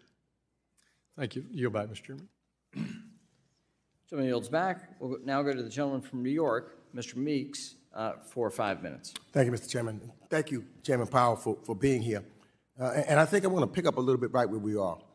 2019, 2020, the entire world was under the unprecedented pandemic with COVID rate. Is that correct? Yes. At the time. And that changed a lot of things with reference because not just for the United States, but for the entire world. And it affected the economies of countries just about on the planet. Just a note right now, our Trady Ticks premium bot in the Discord is, you might want to check out the Trady Ticks premium bot. Just posted something about whale watch for SPY. Some whales are building a position to the upside right now on SPOOs. Because of the, of supply and demand skyrocketed, causing the inflation, not only in the United States, but basically all over the world. Is that correct? Yes. And so therefore, the Fed had to do certain things because of what we were in at that particular time. We couldn't just go back and act like the pandemic wasn't there. We had to do something to try to make sure that we were able to get through the pandemic. Is that not correct? We're also watching calls coming in on IWM right now. We're at that point where we're about to get through this pandemic. And we on Trady Ticks Bullseye bot. What they did or didn't do at that time, but what we did at that time. And as a result of that, 3 years post the pandemic. Still watching golden sweeps coming in on MSTR, NVDA. Most accounts, our economy is doing well. In fact, I would say our economy is doing better than most of the other countries in the world. Would you say that's correct? I would. And so, I would say then that some of the other countries of the world maybe should have looked at the policies that we put in place thereafter so that they could get out of it. Also watching a breakout on Dash Crypto. Strong, where the unemployment rate is near a 50-year low. And as you've stated, inflation is also now coming down faster than any place else on the planet just about. Is that not correct? I think that's right, yeah. And I think that you also recognize a mismatch between the strength of the economy, that's what we're talking about, in the field. And I think that Ranking Member Waters touched on one of those big issues of housing, of which is now, we're still trying to get that under control. And I think the Ranking Member has some ideas on how we can do that, and that may be something that you need to consider so that we can further get down the inflation rate. And the other would be the commodity markets, because the cost of food is too high and people. So that's something else that we need to get in control. Is that not correct? Yes. And let me just ask this. Can you say that there's a connection, for example, between conflicts in other areas of the world, like Russia's war against Ukraine and or the turmoil in the Middle East and the economic pressures that the United States feels? Does that not also go into the reason why the cost of commodities can be still higher? Is there a connection therein, Mr. Chairman? Certainly the war in Ukraine caused commodity prices to move up sharply. So could you tell you what is the,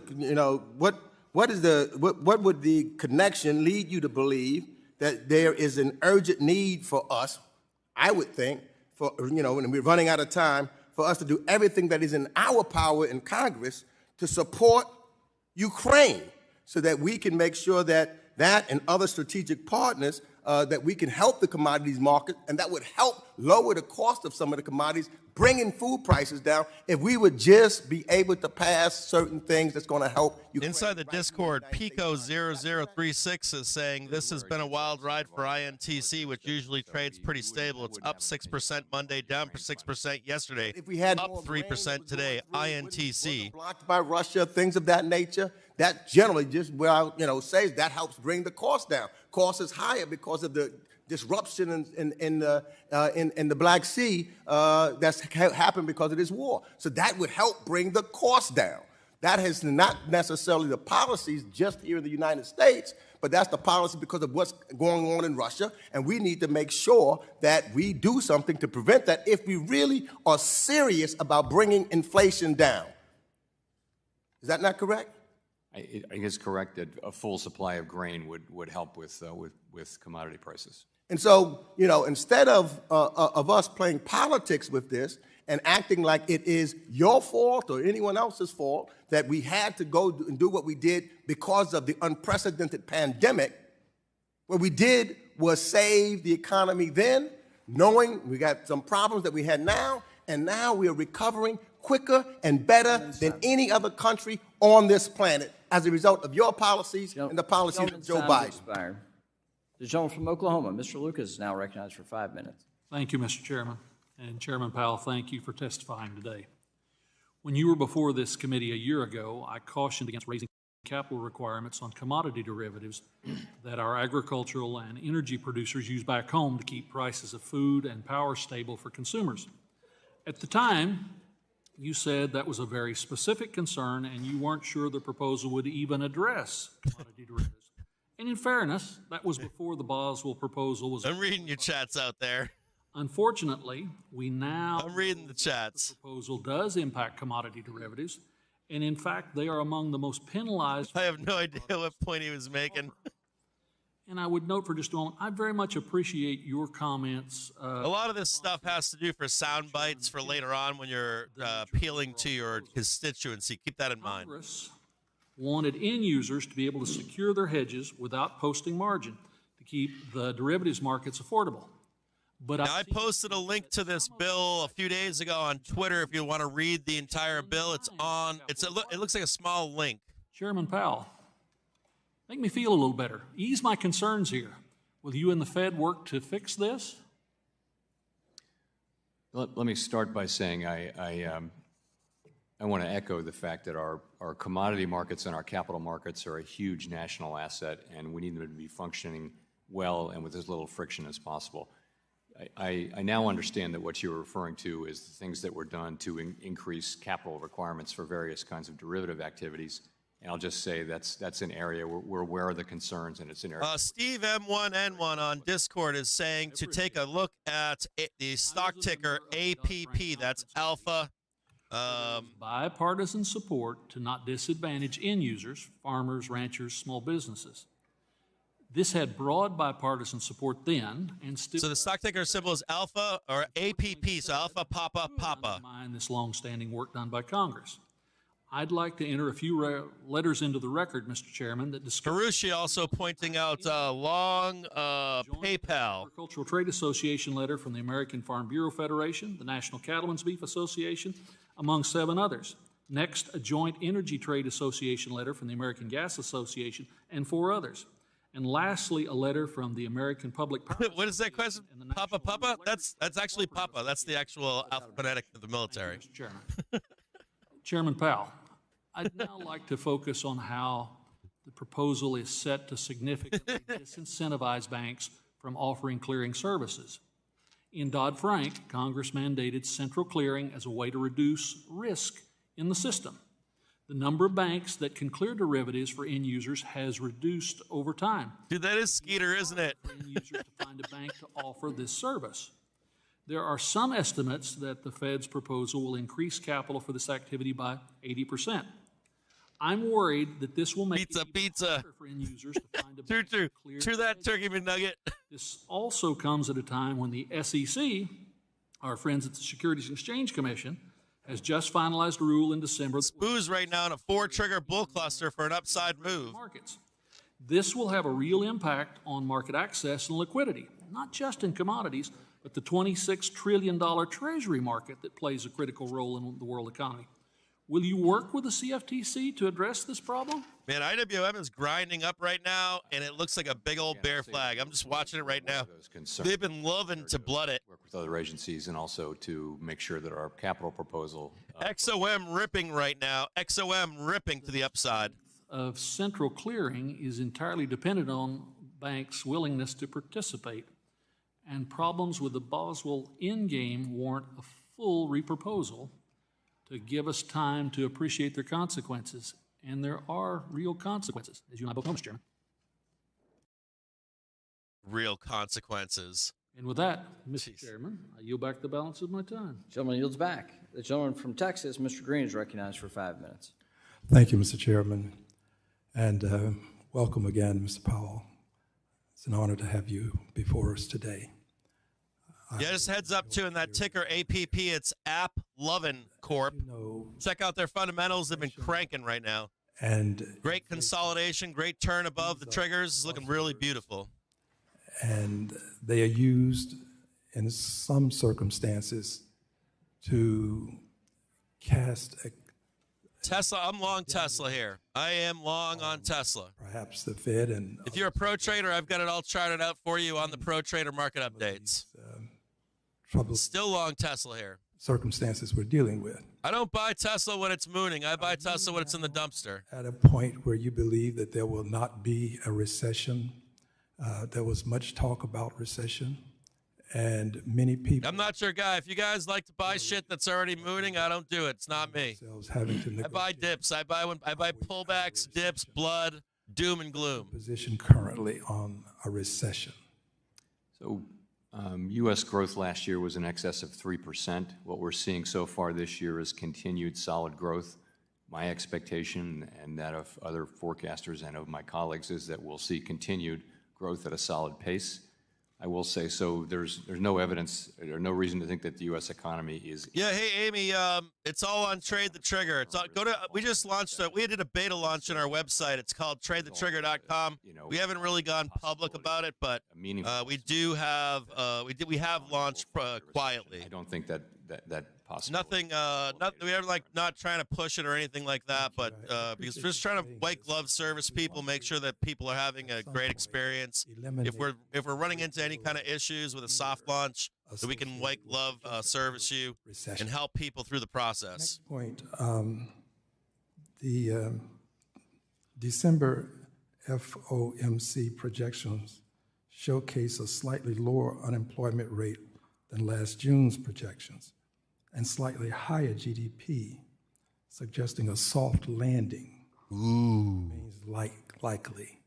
Are you of the opinion that we're headed to a soft landing? Ooh. Oh, that's the words. That's the sauce right there. What we've seen so far. Shorts don't like hearing that. Economy that's growing at a solid pace. We're seeing a labor market that is still tight, still strong. Wages are moving. Ooh, talk dirty to me. But the labor market's coming into better. Say it, Jerome. Supply and demand, and inflation has come down. Oh yeah. Really, since the middle of last year. So those are the conditions we see. They're very attractive conditions, and policies to keep that going and to keep that labor market strong. Yeah. Also achieving further progress. Oh, say it to me. That's our goal. Ooh. And I think there's a possibility we can achieve all of that while keeping the labor market strong and the economy growing? Yes, I think. Indeed, that is what we're trying to achieve. Soft landing can be difficult to identify. We could possibly have a soft landing and miss the point at which the landing took place. How do you define the soft landing such that a member of the public, a layperson, would understand that? Market loves that shit. Had a soft landing. Spoo's getting a green Woody right now. In the terms I just discussed, which is we want to keep the economy growing. We want the labor market to remain strong. Spoo's getting a Woody on that as I massage my breasts. Pretty near 50-year historical lows. And we want inflation to continue to move down closer and closer to that 2% objective. And we've made quite good progress on that over just the past year. So we want to continue those conditions. And I don't want to put the label on it. Other people can do that, but It's so soft. just say we're using our tools to, I should break out the hand lotion when he says that. while, making further progress on getting inflation down to 2%. Oh, yeah, soft, man, soft. That we're trying to achieve. And I think there's we're on a good path so far to be able to get there. Well, I concur, but I would ask this as my last question. Will there be some announcement at some point that we've had a soft landing? Because we have people who are continually indicating that we're not having a soft landing, there's a possibility of a recession. So will there ever be some official statement that... Oh, yeah. Stop using the word as soon as it's done. I don't think by us, no. I think we're just going to keep our heads down and do our jobs. Bullshit. You will say stop using that word as soon as the soft landing is over. That shit's been on. Declaring victory like that, but... The gentleman's time is We're in the middle of it. The gentleman from Texas, Mr. Sessions, is now recognized for 5 minutes. Mr. Chairman, thank you very much. Bears are like, bring out Elizabeth Warren, please. Enjoy this. I hope you do too. I know there's some bit of trepidation about all the things that... Bears are like, bring out Elizabeth Warren right now. I learned a long time ago on a campaign trail, every problem can be solved on a campaign. Reality's a little bit different. Welcome back despite all that. Looking at the Monetary Policy Report, March 1st, 2024. And as I review this, I would like to focus on the term that I would say high prices are here. Non-smooth jazz. Because what I've heard you say today in this report really go to is you got everything under control, but we're going to keep the high prices. And I think the high prices really take a toll on the American people, as you're hearing from our colleagues, no matter whether they be Republican or Democrat. Page 7 of your report, you don't have to go focus on Dixie getting blooded right now. Services. Party time, baby. Price inflation has been slowing, but remains elevated. XOM still moving to the upside right now. Labor costs, as you know, and energy costs are a driver to your monetary policy. The question... Roy Stalin saying, take a look at MU right now. Began referencing policy. I love you too, TL. 2 weeks ago or so, the president announced that he was going to slow down the gifting of opportunities in Texas for natural gas to be able to continue the exploration. And this in Texas is a $1 trillion answer problem to us, because if we do not constantly go find through these new finds, but also through the permitting process, we're in trouble. But we're also putting in trouble our contracts that we have with Germany and a lot of other countries. This is going to mean also that business in America continues to have high prices because, as you know, wages are already high, and now Dixie getting murked right now. Resiliency to continue this and see the American people win. You talked about policy, so what's your advice to policy about energy and what this administration is doing on a policy perspective? We have, broad, significant, important responsibilities, but we're really not responsible for energy policy, and we try to avoid commenting on. But it has a huge impact on this report. It arbitrarily keeps prices high. It arbitrarily means that business is not, while they're making money, and while households, people do buy that, it's diminishing their long-term advantages to make progress. So you're just going to leave that alone? Really not appropriate for us to comment. On if I'm commenting on energy policy, I should comment on everything. It's mandate, which is maximum employment and price stability. We take decisions by the legislature and by the administration as a given. We're not in charge. See, this is all stuff that is relevant to these people's districts and not what he can. We did do this every Senate hearing. That this president and the Democratic Party have. They know that he can't answer these questions. Huge boom in prices staying high.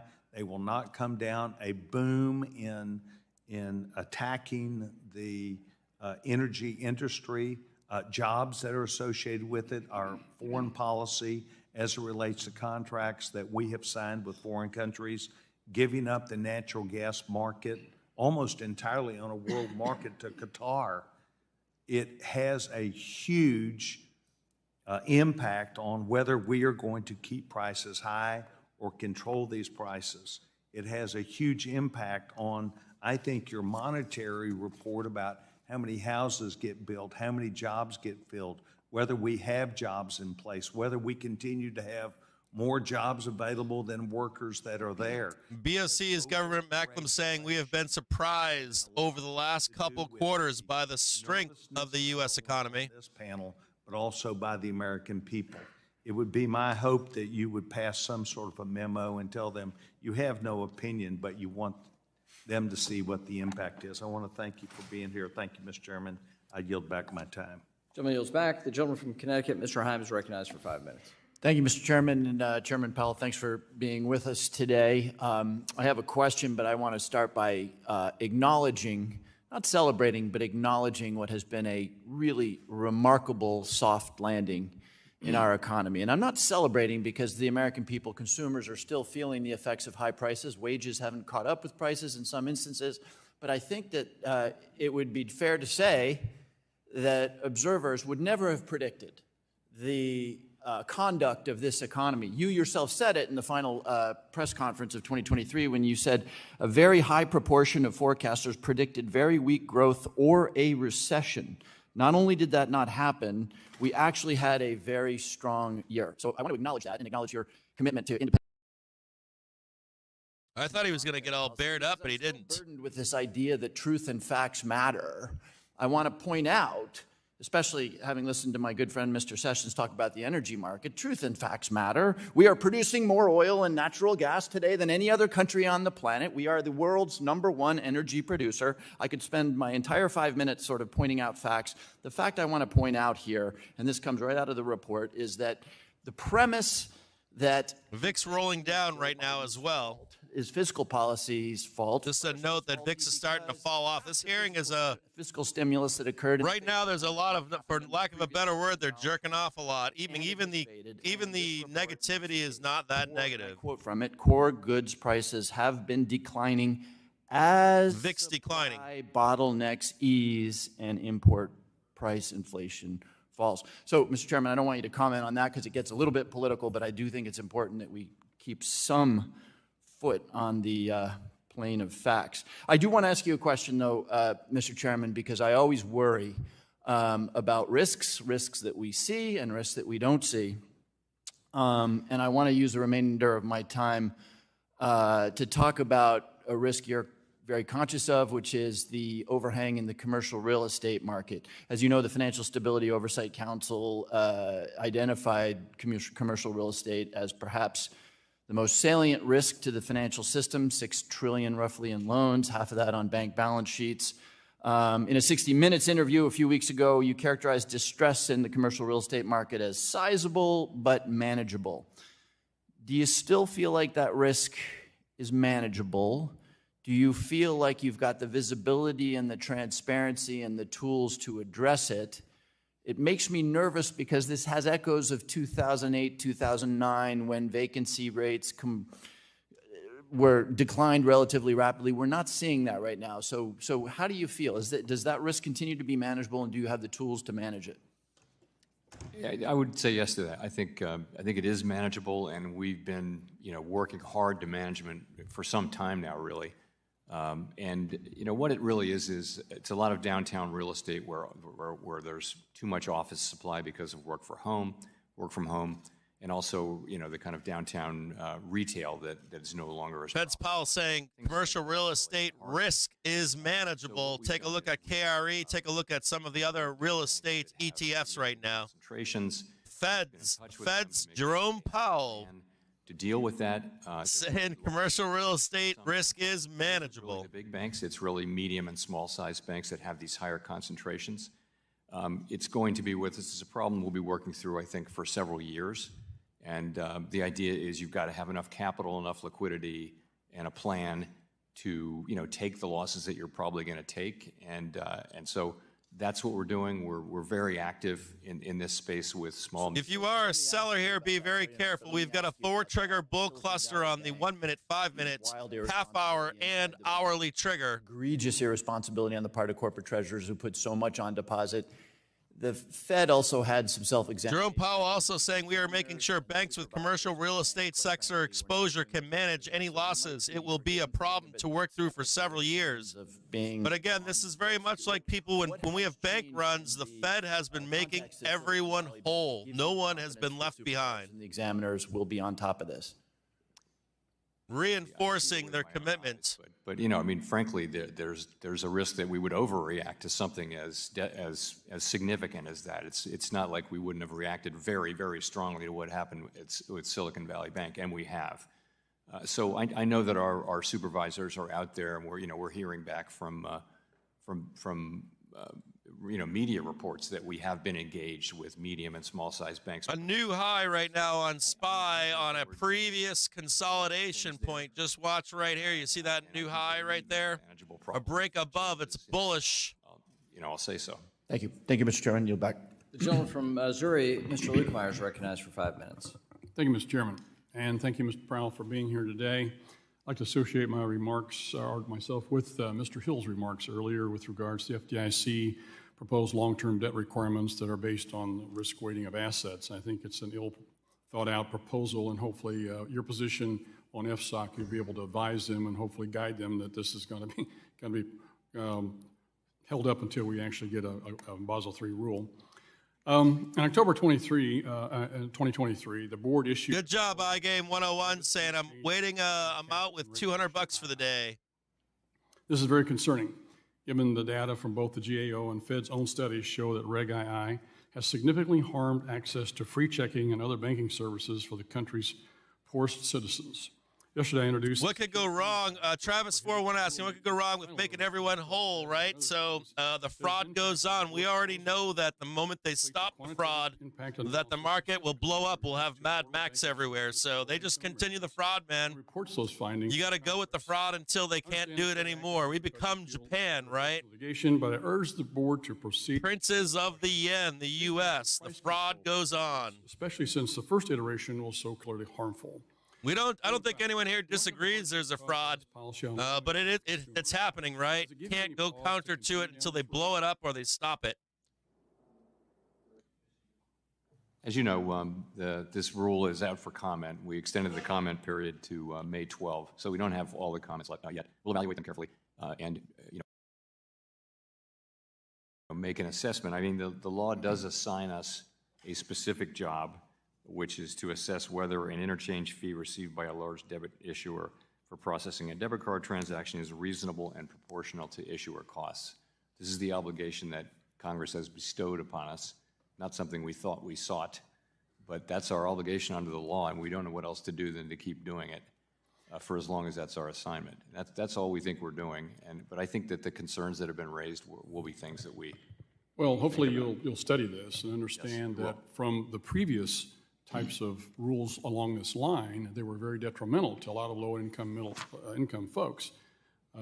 As you know, the price reductions that were promised during the Durbin Amendment, for instance, the added profits actually went to the largest retailers rather than go to the consumers as they were talked about. 98% was one of the studies that showed that the retailers kept all the money instead of lowering prices as they were telling us that were going to happen. So I'm very concerned about that.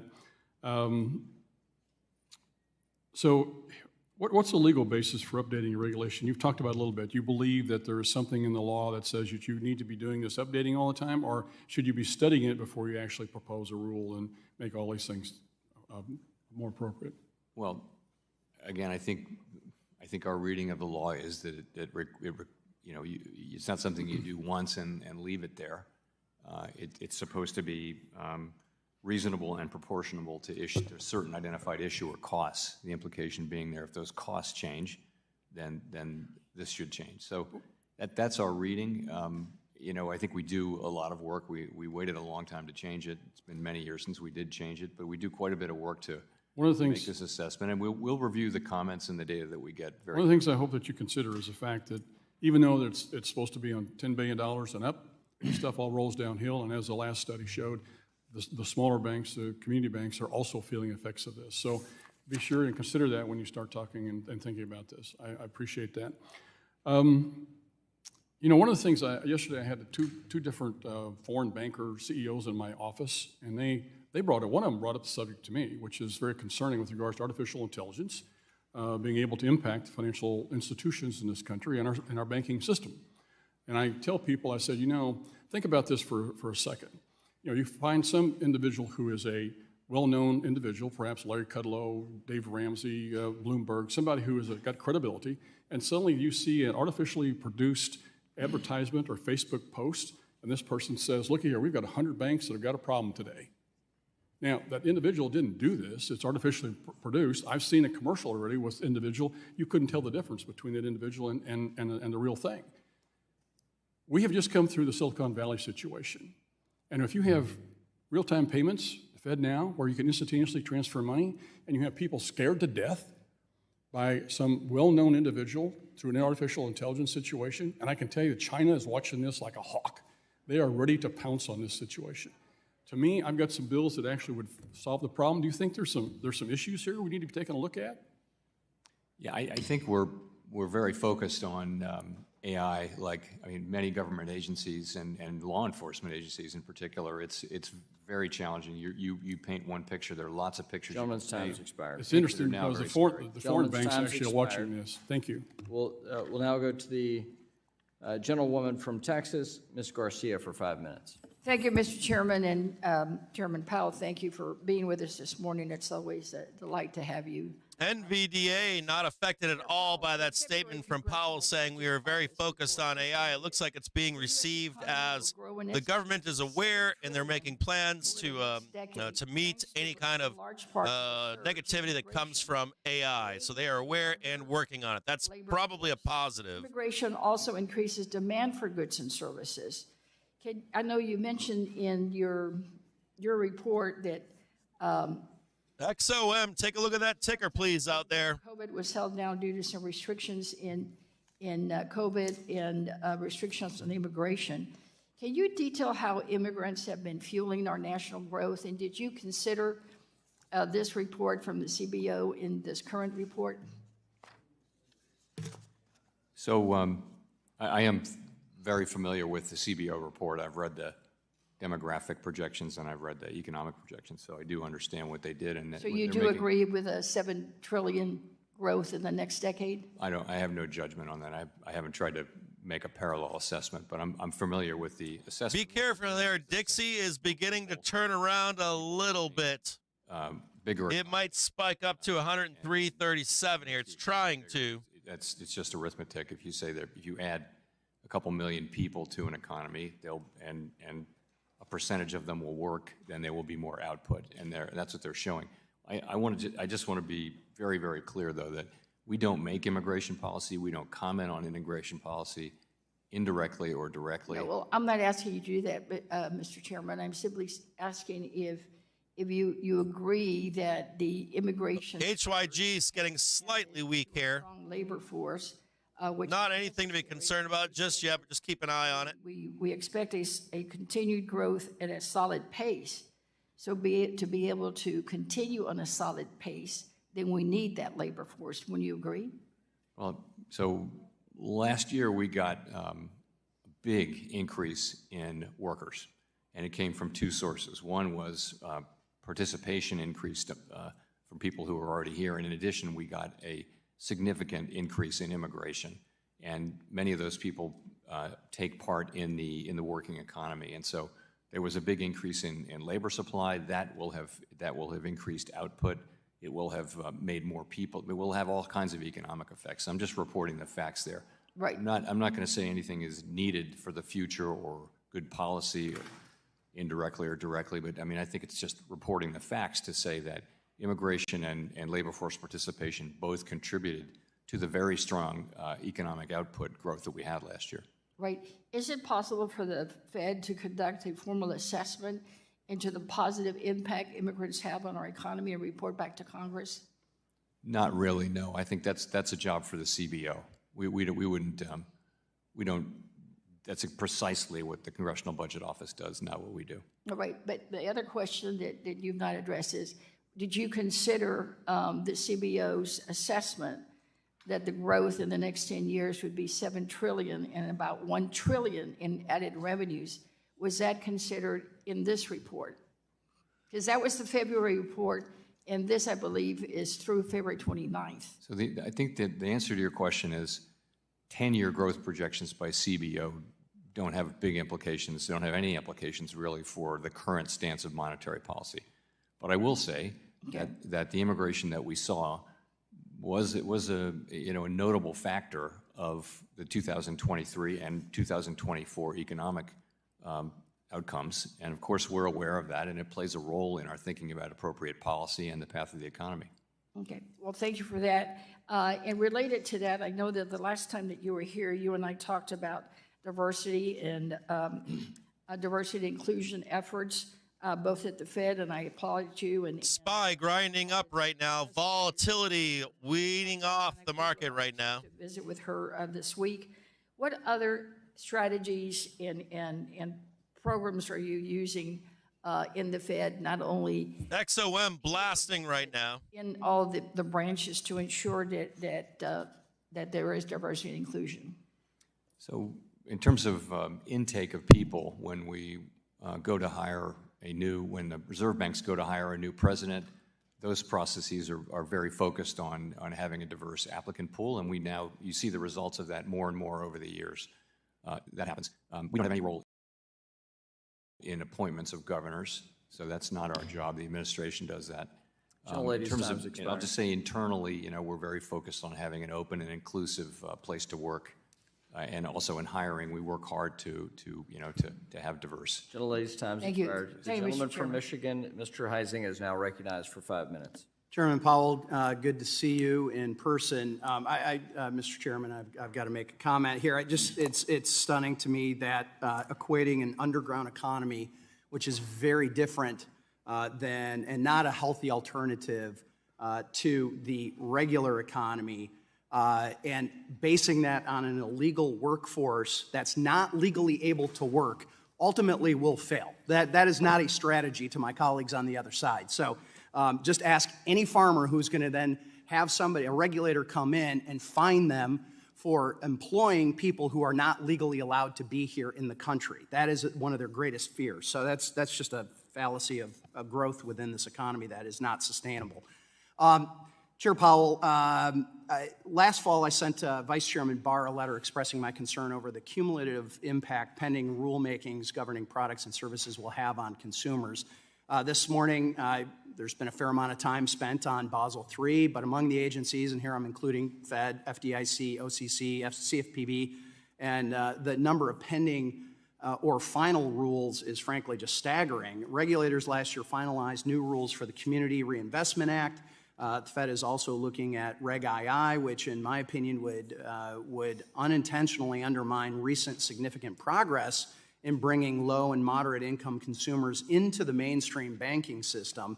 And just yesterday, the CFPB unveiled a rule that would cap late fees for banks. And I just literally walked out of a meeting with my credit unions who are very concerned about those things that may be in their future as well. So I think it's critical that we don't look at any of these rules in a vacuum, and we need to consider their total impact and full scope on that. So I'm going to ask you a question I've asked some of the other regulators. How much do you, as the Fed, and you personally, consult with other agencies on their own rulemaking agenda? Do you coordinate? Do you talk?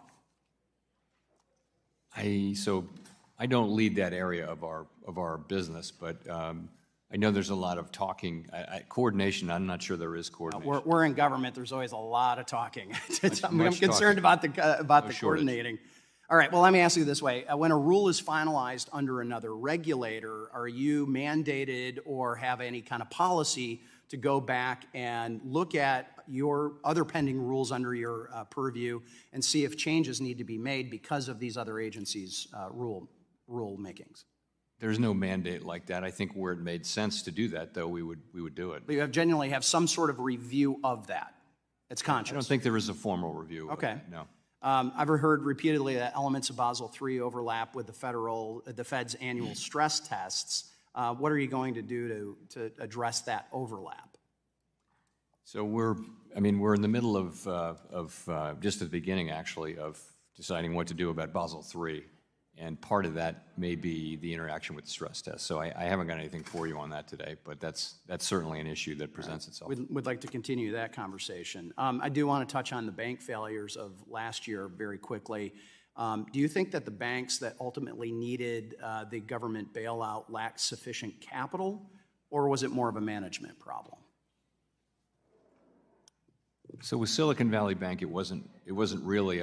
Could they have used more capital? I mean, they were actually raising capital. It was a capital raise that they announced that triggered the run and everything. So you can argue that it needed more capital, but I wouldn't say that that was the proximate cause. Really, it was a funding structure that was all about too much concentration of. SPY grinding up right now, coming into its next resistance point at 511. That those failures are being used as 55 and 511.83. I just want to check this really quick. Make sure I got this right. There's a little tiny bit of a band up here. This morning, we got a big squeeze coming up as well right over here. FSOC, the FSOC chair has repeatedly stated that climate change is, quote, an existential threat.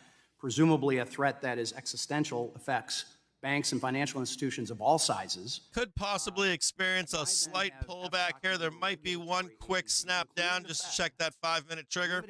We are targeting, though, the upside move at 513.50 and 514. Well, it's a new thing, and we are not. It's a heck of a new thing. Yes. We're not climate change policymakers. It's this is something that needs to be handled by elected representatives, and so we're starting this very carefully with large institutions who are already doing it, by the way. The things that we're doing, they're doing this because to remain active internationally, they have to be doing it. So we started with them because they understand it. Imposing it on smaller groups is not something I'm for. Yep. Gentleman's time has expired. We'll be following up on the Taylor rule. So. The gentlelady from Michigan is recognized for 5 minutes. Ms. Tlaib. Thank you so much, Chairman. Looks like they might just break up. There's a squeeze coming here. The April Federal Reserve report. I mean, this could be a little bit lower back. So there's this right here. This is the one that's concerning me. Did see, this is where these sellers stepped in. So you'd think that you'd be concerned about this one right here, to the Silicon this little block, but in reality, it's these sellers right here. Do you see these sellers back here? But it probably had something. So these sellers coming down here. That's very. And so that's what's making this yellow box. These are known sellers right here, right? Compensation could have reduced the likelihood of Silicon Valley's failure, maybe. Coming into that right now doesn't mean we can't go straight up here. Just note that we had sellers here prior to. Yeah. Incentive comp would be. They actually blame you guys. They blame. And we could end up just checking to make sure that the buyers are still here. You guys understand the function of this, right? Medicine. We had known sellers right here, and we're gonna sometimes we'll come back down and just check and make sure that the buyer demand is stronger than the sellers. You don't. If they are still here, we'll squeeze straight up and roll right over these sellers. I think nothing. You don't think money drove them to do what they did? I didn't. Well, who's yelling? Hold on. What I said, there are lots of. Who's getting saucy? They actually. Oh shit! I think that incentive compensation arrangements are at the heart of the Silicon Valley. I know who it is. Okay.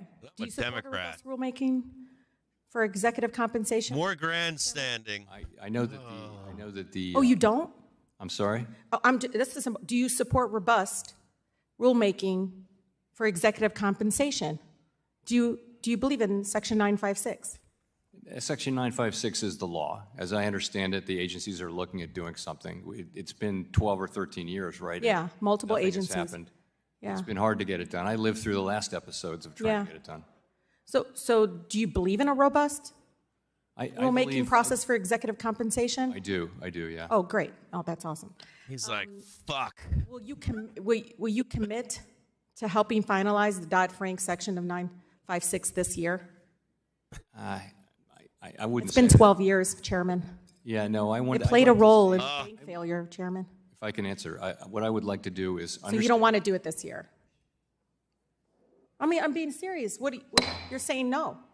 If the member will allow the witness to answer the question, we've had a good day today, and the gentleman's trying to answer the question. Hey, what's going on, Short Seller ST? What's up, brother? Good to see you, my man. And then I would like to. When are we having you on the show, Short Seller? I just saw you. Okay. Do you believe people should profit off of Short Seller, dude? I'm going to reach out. Can I get you on the show, brother? those decisions? No. Good to see you, my man. Should not profit. Hi, Matty Ryan's in here right now, too. Everybody's in here right now. Should not profit from the failure. Absolutely I not. see all of you guys in here. Short Seller's in here. Matt Ryan's in here. Is Krista Marco in here? Bubbledine's in here. You're asking. What up out there, boys and girls? What's going on? Rule that would have clawback and things like that. Yeah. Yeah. So that's something I know you've been looking at for a while. Oh, thanks, Short Seller. Short Seller at Sea. If you guys don't know who he is, check out. Follow Short Seller ST. He's in the chat right now. Follow him on Twitter. If they knew Gangster trader. Always before, never after. with not the bonuses, the compensation. I mean, they made money, a significant amount of money for their bank failure. Last question, Chair Powell. Do you believe that the impacts of climate change pose a risk? Have you been talking about that more? Oh, here goes the climate change conversation. Everybody was talking about this earlier. You guys ready for it? Doom time. Longer term, sure. So there have been some that say, you know, higher interest rates actually makes it more difficult to build out the renewable energy projects and other investments required to prevent climate impacts. Do you believe that to be true? What up, Grubster? It's not our. I believe that we need to do our job that you've assigned us, which is maximum employment and price stability, and we do it through interest rates. It's not our job to consider the effect on climate change of that, and I think any effect on climate change of that would be kind of minuscule.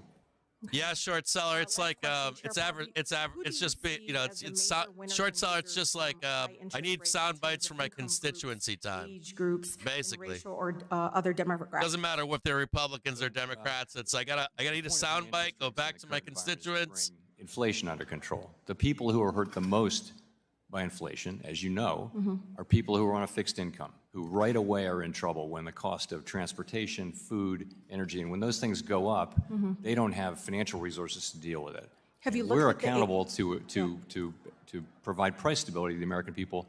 Those people benefit the most over time from stable prices. Ladies' time. He does a really good, I gotta say this, right? He does a really good job when we get grandstanding, regardless of party. You guys remember when the Main Street loan thing was going on and people were like, you should do this and do that? And he like points back to him and he's like, you know you're going to fuck over all these Main Street businesses by giving them loans. He's like, just give them free money. You've locked down the U.S.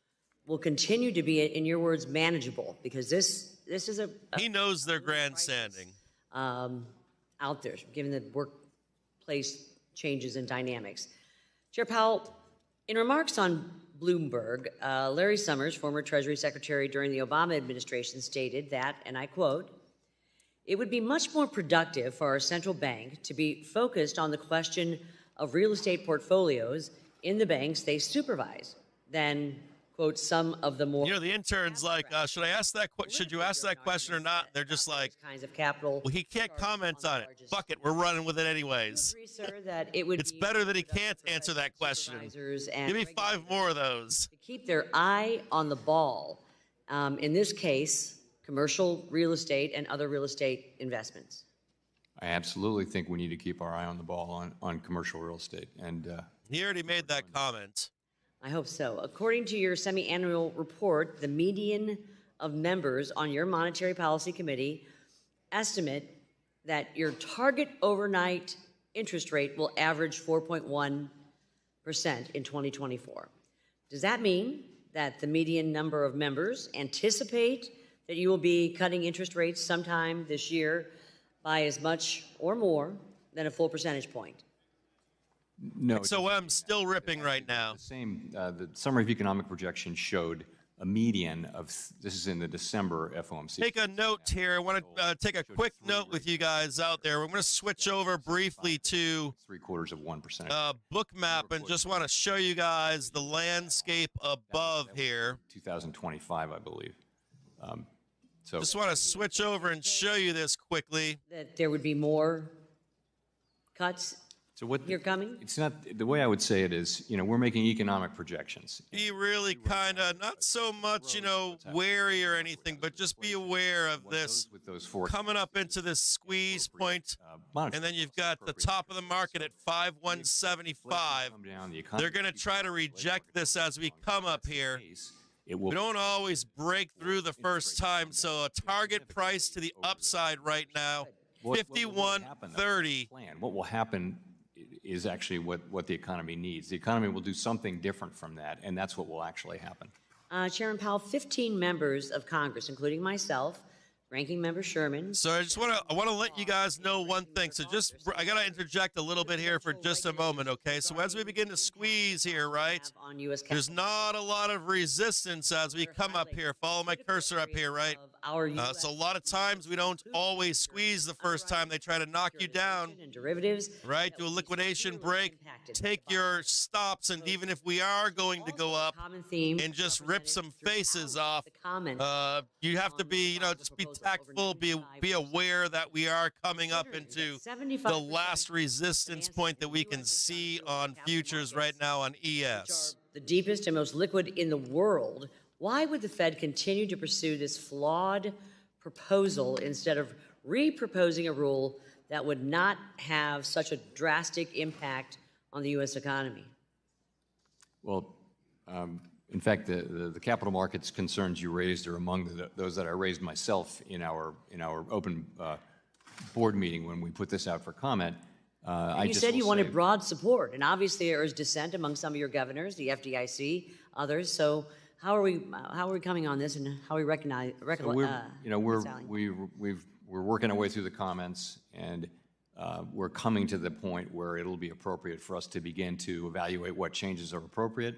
I've said I think those changes will be broad and material, and that's where that is. But we haven't made any decisions yet. We just got the comments. In my role as chairman of the capital market, Powell saying here that if the economy evolves as we hope, interest rates will need to come down significantly over the years, counter to the bullshit that Bostic was saying yesterday. To another agency encroaching on its jurisdiction.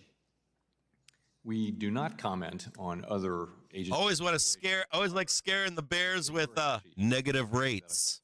If they were to come into our jurisdiction. Oh, it's more than a hypothetical. We would react.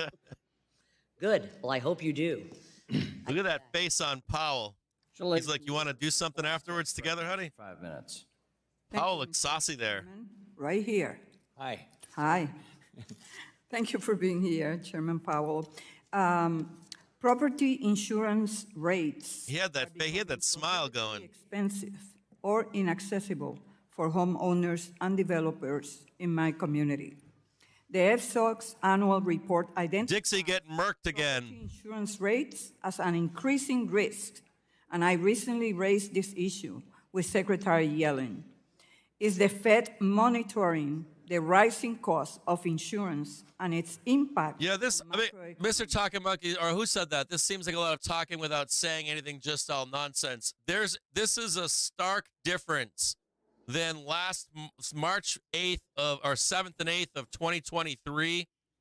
This is a stark change in the Senate hearings from last year. Last year we had a ton of volatility. We had some big down moves. And so far this is not the same Senate hearing as last year. I am noting that right now as well. We'll just suspend for a moment. Yeah, they did have a hot night together. You see how Jay Powell had that smile on? He was like, what's up? Electronic voting. And Big Riz, baby.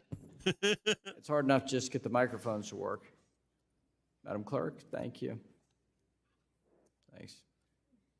Yeah, went sim for AOC. I think AOC's hot. Have left, so I'd date her. For Trish will be less awkward. Please stop objectifying Mr. Powell. Hey, what's going on, Moog? Good to see you here today, too, brother.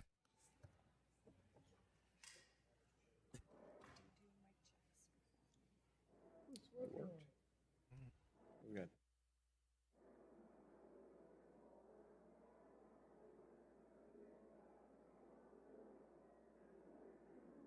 See if we can speed this up a little bit here.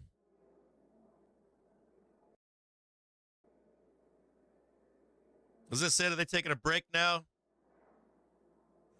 Any luck? No, the microphone isn't working. That's what's going on. We're getting a new mic. It may not be better, but Jimmy Barry's saying waiting for 103 and then we get the pullback coming up.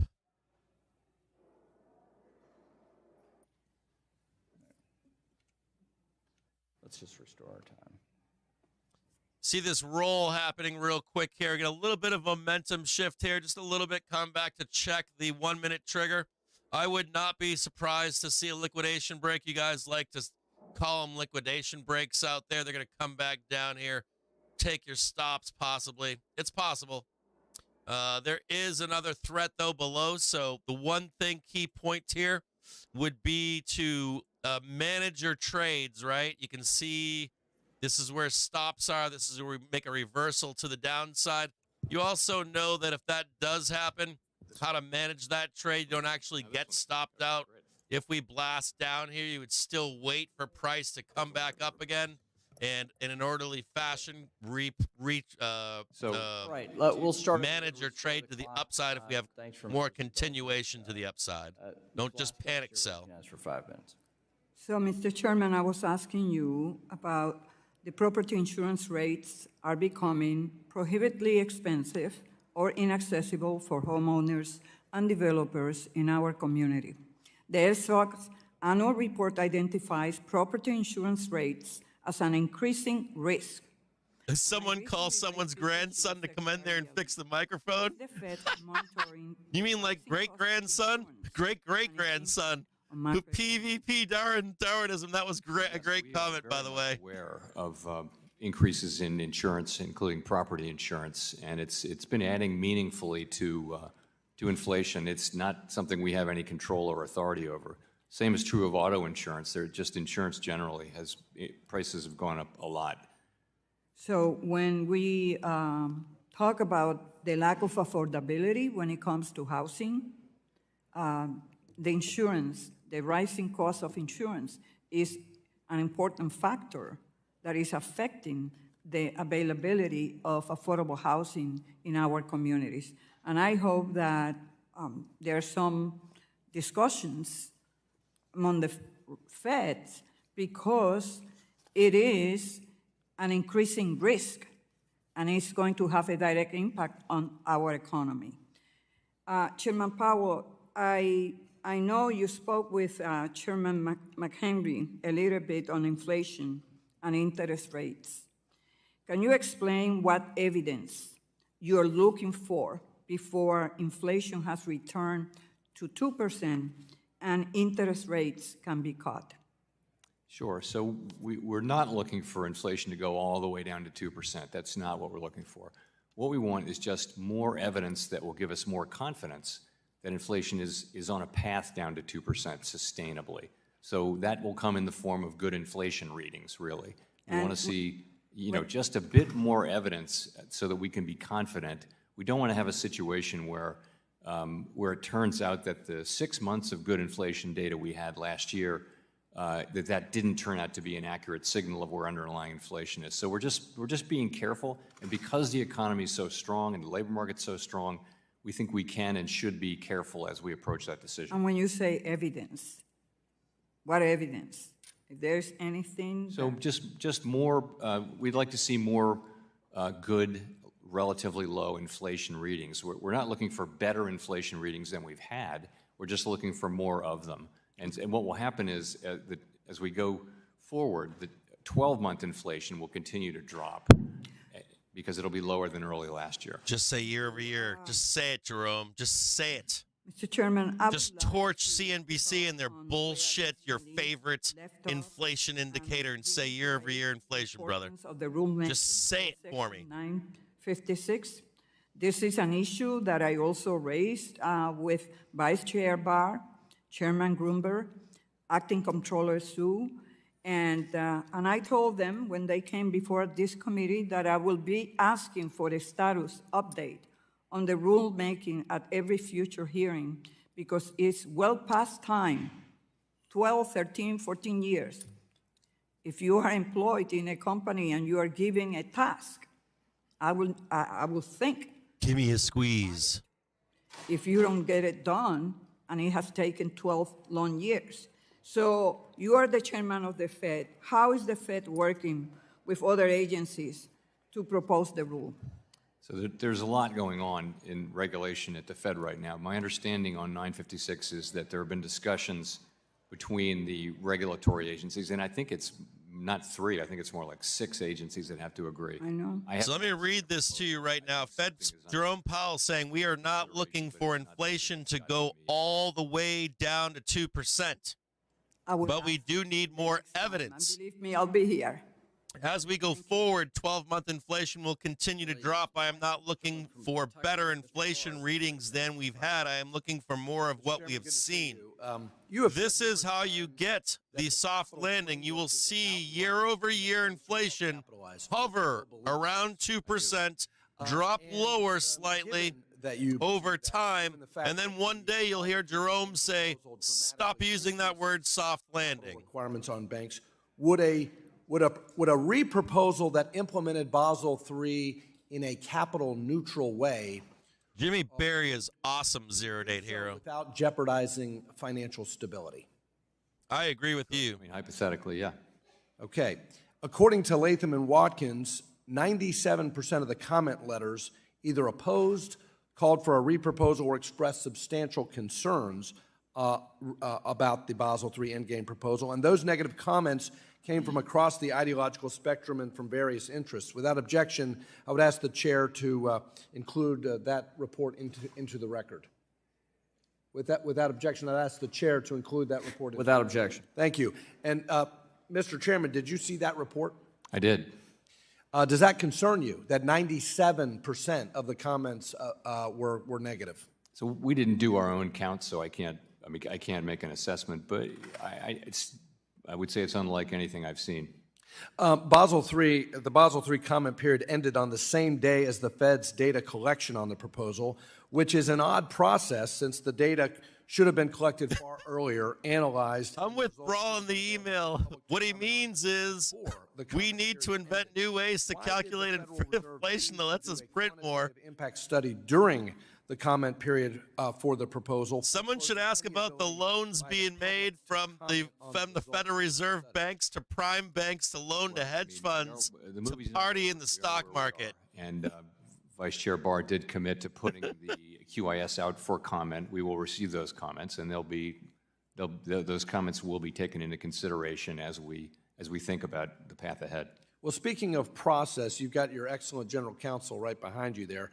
And I don't want to get into privilege here, but have the lawyers at the Fed raised any process concerns or Administrative Procedure Act issues with the board? Let me just say that we're committed to doing transparent and reasonable and data-based rulemaking in compliance with the Administrative Procedure Act. Well, of course, giving the public the ability to comment on the quantitative data that has been provided obviously is consistent with good process. Sir, Governors Bowman and Waller, Vice Chair Hill, and Director McKernan all dissented on the proposal, and Vice Chair Jefferson expressed concerns with it during his statement. Under your tenure as chair, can you identify any other regulatory proposal which has elicited this? Oh yeah, they're still printing money. No. They're just not giving it to you anymore. Have you in the past acknowledged in front of this committee that you will not move forward with proposals without consensus? Or you have acknowledged that in the past, and we appreciate that commitment to consensus. Have you achieved consensus yet on the Basel proposal? I'm going to move this over just so you can see the actual price action. I don't want you guys to get lost here. We're going to slide that over so you can see this here. I don't want to get lost behind. And I am confident that we'll lost behind the zigzag crayon on the board. triangle crayon drawings I did. Heterogeneity and business model diversity within the banking sector contributes to system-wide financial stability. I strongly do. And do you agree that a concentrated business model... I showed you the top of the market earlier on Bookmap 2. Be aware of that. Potentially, yeah. And this is one of my major concerns with the proposal, Mr. Chairman, because by de facto repealing regulatory tailoring, subjecting Category 3 and 4 regional banks to one-size-fits-all standards that currently only apply to large GSIBs, discouraging securitization, which is the private sector solution for dispersing risk, eliminating the use of internal risk models and transitioning the industry and regulators toward only a standardized framework actually would push the industry into a smaller and more concentrated looking industry, and as a result would, in my view, actually increase systemic risk and decrease market competition. Do you share that concern? I think it's a real concern. And again, I think that's part of what goes into my thinking, certainly about the proposal and where it needs to go. Well, given all of these concerns, we hope that you can commit to reproposing the Basel III Endgame, and we strongly urge you to take that into consideration. With that, Mr. Chairman, I Gentleman from appreciate the Massachusetts, time. Mr. Lynch, is recognized for 5 minutes. Good morning, Mr. Chairman. Welcome. Good to see you again. I want to go a little deeper into the commercial real estate issue and the potential impact on regional banks. This morning, Scott Rector, who's a member of the New York Fed Board of Directors, released a white paper on CNBC this morning describing the trillions of dollars in commercial real estate loans that will come due over the next couple of years. He described it as a, quote, slow-moving train wreck, close quote, and for our regional banks.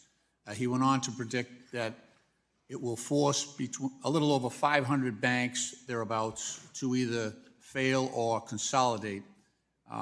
He also described what he termed as a doom loop where, similar to Silicon Valley Bank, when people lose confidence, when depositors lose confidence in the bank, they pull their money out and we end up in a bad situation. No. I don't believe everything that Dumbo here, but in Congress we do tend to repeat it. And I just wanted to get a sense from you. I am seeing in my own city of Boston, we've got 20% vacancy rates in office. I don't know, 30, 40 pounds, something like that. A lot of the tax revenues for the city. But I'm just wondering your thoughts on that issue. Is there a systemic concern here, or is this isolated?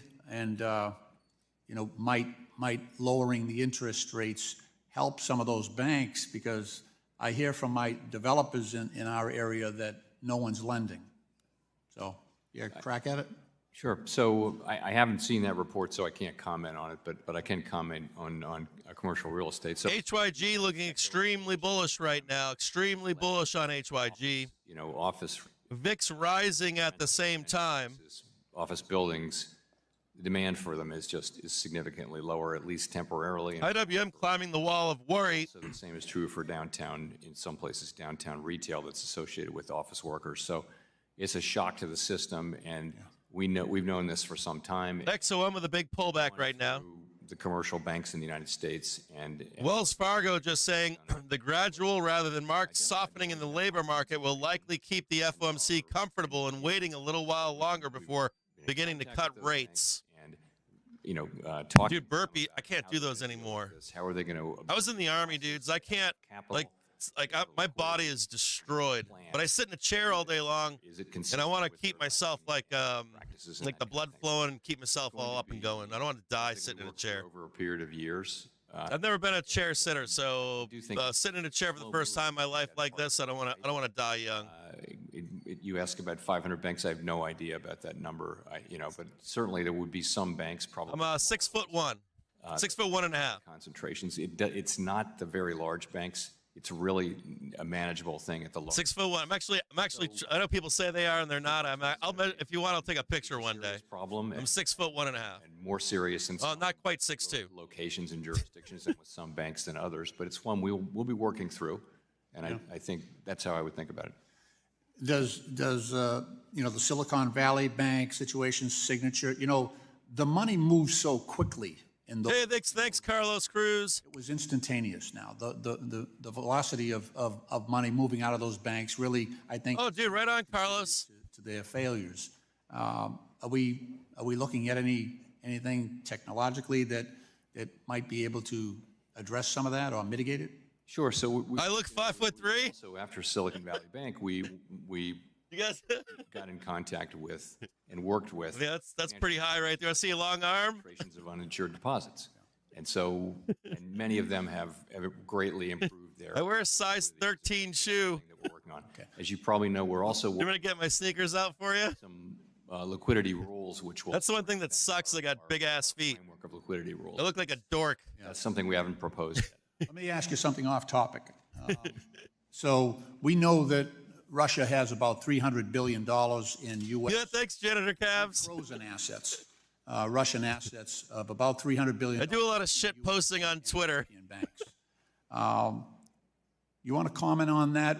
What I'd like to see is us give that to Ukraine, to be honest with you. I know that's a very simplistic. Yeah, I'm pretty tall. I'm 6'1". I'm like 6'1" and a little bit more. Example in real life. That we could look to if Congress has to take the necessary steps to redirect that money to Ukraine so they can feed their people and fight that war. This whole area of sanctions and foreign assets and things like that is really big feet, small penis. By the elected branch of government. All we are is just a technical. It's all about the motion, baby. You know, in the back row to help. We don't. Dixie getting murked again right now. I know you're on. TNX being quite stable here, but it looks a little bearish. Might provide guidance to us. Gentlemen's time's expired. There's still some danger here. I want you guys to just see something. I'm going to head over really quick and just show you Bookmap one more time. I know these guys are talking right now, but just as some self-awareness here, if you can take a look with me at Bookmap, right? We're going to take a look at the market over here. Banking industry, but also from. And we're smashing into some resistance, right? Concerned about how this proposal. So the next target to the upside is 5175. And we don't always get there, is my point, right? They'll tease you to come up here. And you guys know how we trade around here, right? When we come up into these resistance points here, right? Follow my cursor here. So even if we squeeze up, it's kind of dangerous. You want to enter the long trade above, not this zone here, right? You let the algorithms reject you or take you above. Here, we're gonna talk about this in a better light here. Hold on a second here. Basel III proposal. Now, Chairman Powell, given the concerns raised by financial institutions, again, farmers, ranchers, et cetera, and other. So we just look at the cursor up above here, right? So we're parked right here. Responding to and addressing these comments. I need you to manage your trades here. So if we blast up, right? Proposal of Basel. It's always better to buy the pullback. They were quite voluminous. They were very detailed. So what? This is really simple shit, right? You squeeze up, you pull back. And now if you get them exaggerating this right now, but let's say we squeeze up, right? And we come back down and consolidate. If we get that one more new high just above the previous squeeze, we haven't really gotten to that. It's a good way to take a long with confidence to the upside, okay? Just like that. It's just you understand what I'm saying? So a lot of times you'll get all pent up. My own view is that and once we get to this zone here, it gets very dangerous. Or we squeeze in an immediate reversal. So even if you're going to keep the risk on here, you want to have a stop. I'm gonna sell my calls right there. I know it's going to come back down. Then I'm going to take this trade with confidence. So just be managing your trades here. This is like an easy place for a long bull to get torn to pieces, not planning out what happens. There could be a reversal, right? You squeeze up and it's another red bar straight down because we're going to move on this. Like this is something where they're teasing you. Hey, we're going to 517. We're going to squeeze tits up. Oh, I shouldn't say that. We're going to squeeze face up. No, watch how it's happening right now. Watch this squeezing. In the IDI level. Watch this as it happens, okay? Have a way to manage your trade as we go up right now. Regulatory burdens from this administration, and those are the banks that people do business with. So, Mr. Chairman, do you believe that this proposal rule goes against the requirements of S2150? Dixie getting murked right now. Spoos squeezing. Protection Act. And will you commit to exploring this issue further with your colleagues? So we're committed to implementing 2155. We believe that the regulatory and supervision, regulation and supervision of banks needs to reflect their size and activities, and that's something we'll be considering as we go forward with this. Yeah, the Bears really need Elizabeth Warren to get carted out right now. They really do. Like, Bears need, like, they just need to, like, kick the doors open. I'm in the car business, and we're inflation. Nobody talk about my husband being in banking, in the stock market, nor my investments. Through Congress by Democrats only made more inflation. I'm going to rip on Jerome for a little while. Families and businesses have been forced to deal with runaway inflation for 3 full years now, which has caused some major hardships. So quickly, the ARPA injected nearly $2 Spoon's trying to squeeze to the upside right now. We have a upside target of 514, 513.50. Like supply chain shortages impact the economy. And doesn't this kind of reckless... Giant open sky, though, to 5.1 or 5.17. I think there are a lot of causes of the inflation we've seen. We saw this inflation everywhere in the world. So the reopening, really the reopening of the economy after, with very strong demand and constrained supply, you saw. Yeah, I don't know why they're deploying National Guardsmen for bag checks in New York subways, but just a heads up to all of you out there. There are Iranian agents believed to be in the United States right now, trying to get revenge for Soleimani. I don't know if you know that right now, but the FBI has a huge. I haven't been on Twitter, so I don't know if you guys are talking about that stuff on Twitter or not. But that is an ongoing thing right now. Mr. Chairman, I want to thank you for recognizing in your opening statement the importance of immigrants in keeping costs down. And I want to thank you and the administration for what has been an excellent 2023 economic report.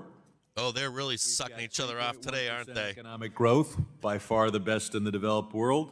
Headline inflation, 2.4%. This has been all morning. A little blip, a 1-month number. That's for the whole of 2023 and compares very favorably with the pre-pandemic portion of the Trump administration. I mean, this is not the same Senate hearing from March of 2023. This is a full-on suck-off session.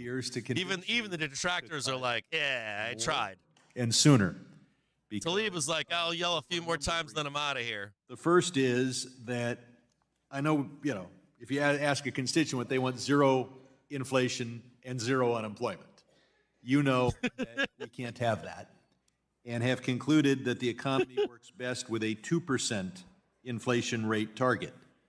Yeah, reach-arounds, courtesies of reach-arounds. Everybody's under the tables. All the interns are over there. From the 1980s. And there's a lot of arguments that your target should be just a little bit higher. Larry Summers recently produced a study arguing that the cost of money is part of the cost of living. Yeah, I don't disagree with you, Travis. I believe most of what the Bears say. It sucks is that the fraud goes on. That's the hard part. Ranking member points out the big issue is housing. And your measure of inflation seems to treat all Americans as renters, even though 2/3 are homeowners. And so when interest rates go up, that's an increase in the cost of living for anyone with an adjustable rate mortgage, anybody looking to buy a house, nobody with a home equity loan. Yes, that last point's real. Obviously, we would cut interest. How about everybody's a cash buyer today, though? More rated by our policymakers. Something closer to 2.3%. So I'll ask you, is there substantial economic analysis that argues that your target rate in the economy would work better if we had a slightly higher target than 2%? Not really, no. What's happened is, you pointed out in New Zealand, but what's happened is that 2% has become the global standard. And it's a pretty durable standard. I don't have any reason to think that oh, shit, Jerome. To get to 2% inflation, we're at 2.4% right now, headline inflation. I would ask leave to add to the transcript of this hearing numerous articles that argue for something between 2.3 and even 3%. I'm not arguing for as high as 3%. Let's look at Basel. There's nothing free here. If the standards are too high, we lose economic growth if they're too low. TDEX getting murked right now, too.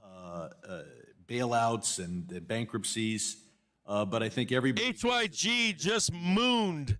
HYG mooning off that information. Jerome pretty much saying, get fucked, buddy, 2%'s plenty. And you've got Basel rules that discriminate against Main Street. No plans for rate hikes. Some examples.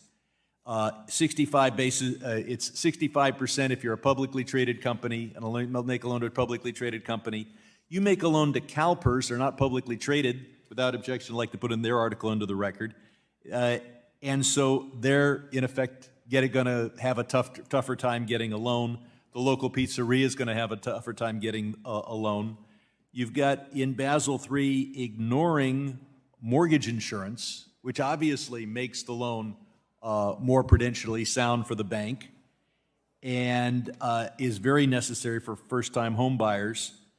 And you've got a system where if you make investments in long-term bonds on Wall Street and you put them in the hold-to-maturity category, you don't have to recognize the losses and mark to market. So I hope you'll look at these in terms of the competition between Wayne Street and Wall Street for bank loans. Finally, we go to clean energy investment. Can I count on you to personally look at the paradox where Basel III does... Just a note here, Jimmy Berry brought up $1.03 on Dixie. When Dixie gets back down to that $1.03 or lower, we become very bullish in the market. Yes. So just note here that Dixie is coming into $1.03.214. We get into volatility usually, normally recently, right at $1.03 and higher, it becomes more and more bearish. So we are coming back down into the stability zone on the dollar. Small dollar business credit becomes more expensive and less convenient. Businesses are going to turn to credit cards and other alternative financing for business purchases. These inevitably result in even higher costs, which goes down to the consumer, which means that they're going to pay more for the services or the products. But in February of this year... Are any of you out there right now, just a question for you, and that is an inflection point that Jimmy brought up earlier today. I have questions for you. Are any of you going to get more puts here? Are any of you looking at the more volatility in the market after how this day is going? Is this a setup against the bulls for more volatile conversation tomorrow, or is this a part of it would be? Is this a setup for bears here? Let me know. Are you putting any hedging on the market here at $511? I'm not sure what that is. Are you looking for that 517 to hedge out, or what? From forced savings, they've spent that down. Now they're borrowing. I'm not sure.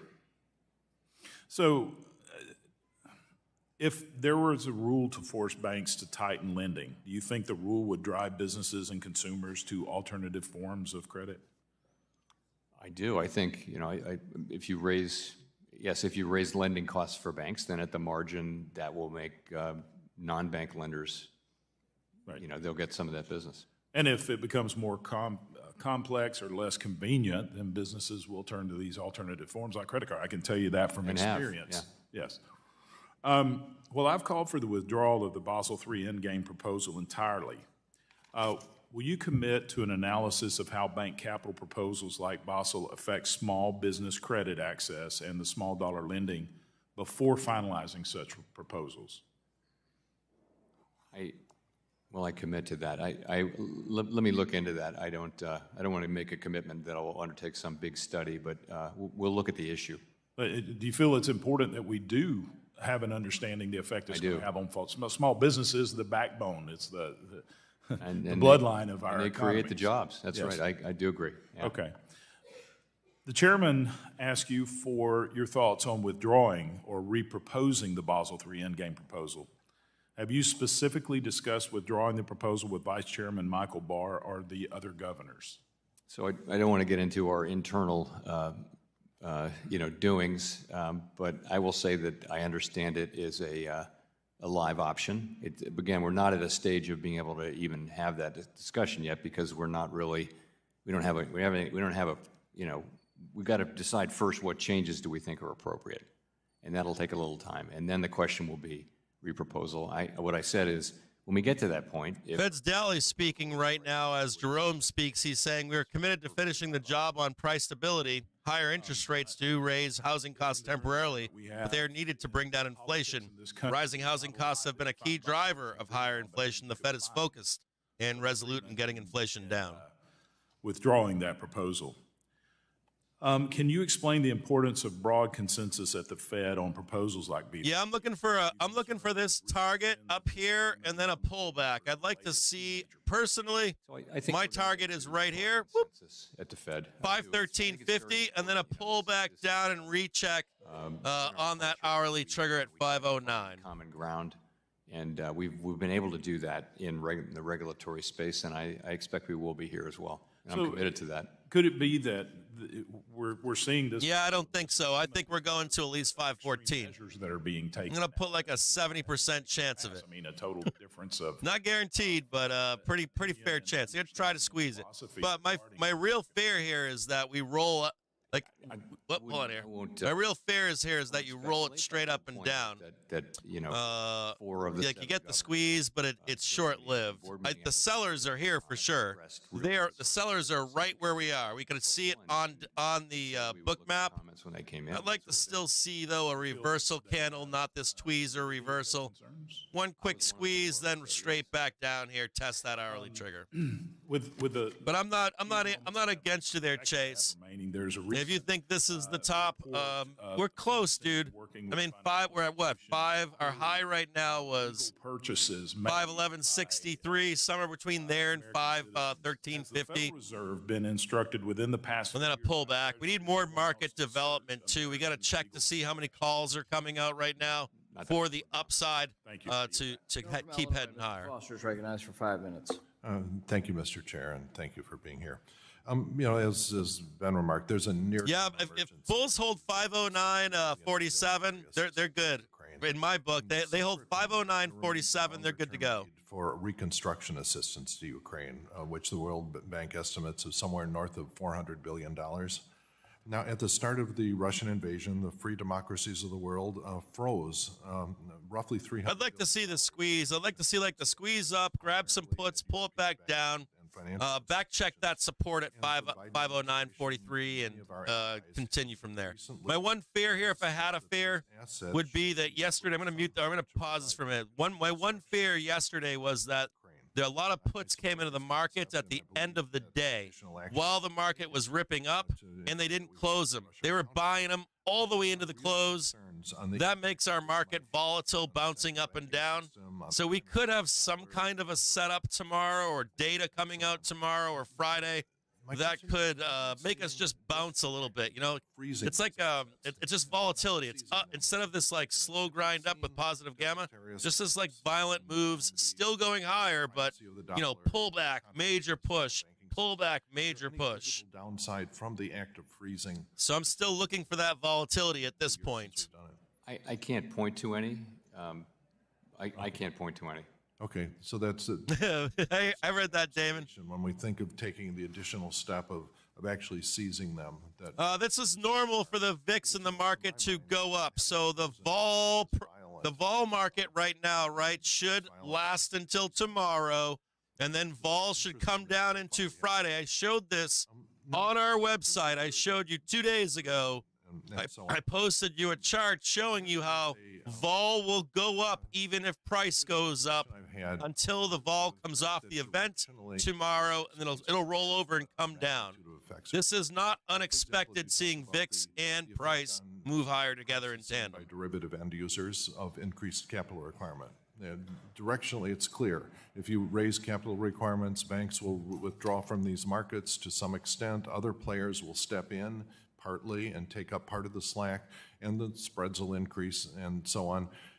Yeah, I see a roll too. Go lit. It's going to be like this, just boom, boom, boom, boom, right? Just violence up and down. It should be like that for at least one more day. It's really hard to get down to. Or there's an opportunity for it. That because you're right. The next day or two. Multiple effects, but you do know that you know the direction. You know what's on. So the idea here would be you're selling rips and you're buying dips. You're doing both. Prices with a microscopic increase in prices seen by end users. That's one thing. If it's a very large difference in the price. So that the magnitude matters a lot when you're doing these balancing things. And a lot of it depends on, actually, you need a model for how the different market players will react. And is that really not going to be in the scope of the analysis that you anticipate from the? Not really. If you're looking for, let me mute this really quick here. Work on that, and I think the banks and other participants. So I want you guys to keep your focus here, okay? So keep your focus here if you're a seller, just like bulls, doesn't really matter, bull, bear. You want that confirmation, okay? Just keep your eyes over here on this thing right here, right? You are, just like we always tell you guys, if you start to see price, you're looking first for the 5 minute to roll over. It's flattening right now, but you want to see it begin to roll. You want to see the 1 minute trigger begin to roll down, right? Whoop. And you're looking for price to show you the way to get short, right? Until you see something like, till you see price action lead the way for you, right? You see some move like that, right? You guys know the story already, right? Green bar, buyers fail to get a new high. They blast you down for the new low right there, right? And then it just basically just grinds up. You get the cross right here, and then you're short. Like right there is where you're short. We're not short here yet. You know, this is how you kind of get fucked, right? What happens right now is, I'm going to show you exactly what happens here if you're bared up, right? They blast you up. They get just the new high. That's all they need. The moment they do that, you're off put. They come back down. The 1 minute comes up, and they just rail you. And before you know it, all your shorts come off, and we're just ripping face straight up to 514 like it's nobody's business. You're backpedaling the whole entire way, right?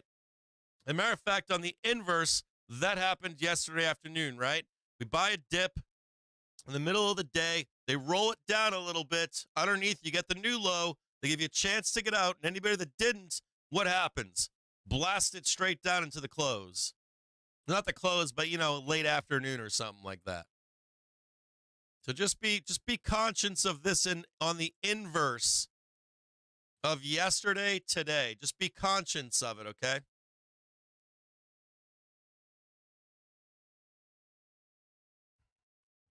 Hold on, let me put this back up for you. Congressman Barr said. A lot of us have talked about Basel III endgame.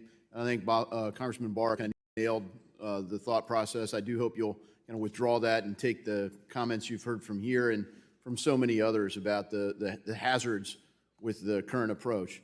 Spy attempting to squeeze again. Address one of the other practices by the Federal Reserve, and it's the practice of paying interest on excess reserve balances held with the Fed accounts. It's my strong belief that rewarding banks— They're about to squeeze these sellers out right now. Market risk. They're trying right now. Economy, and it discourages financial institutions. If you're a seller, watch out here. The economy. Instead, they park it at the Fed. This has little to no impact on very large corporations, but it can have a crippling impact on small and mid-market firms. And we especially saw this in the Good job, Dairy Doug.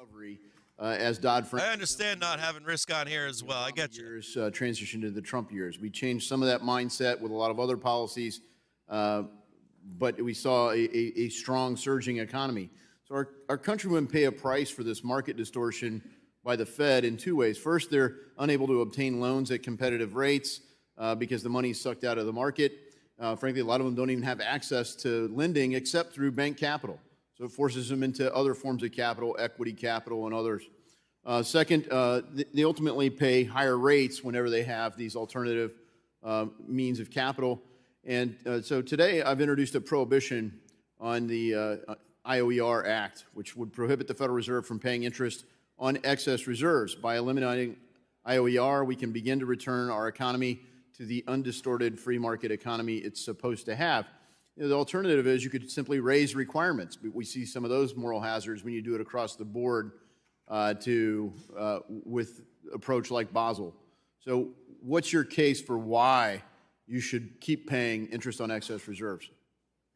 Well, as you know, we don't see the downsides that you're talking about. Banks have a cost of funds and they have what they can earn, and that's what really matters is the spread. And if they wanted to do it, they could simply buy treasuries on their own, and they could do that independently I suppose they can independently keep it at the Fed, but they don't have to buy, they don't even have to put it on their own balance sheets in the same way. They've got immediate liquidity with the Fed over it. SPY about to squeeze here. I don't see how that's different than what they could already do. What I was going to say was, banks can earn a much bigger spread by lending to corporates. So their incentive to lend is the same as it always was.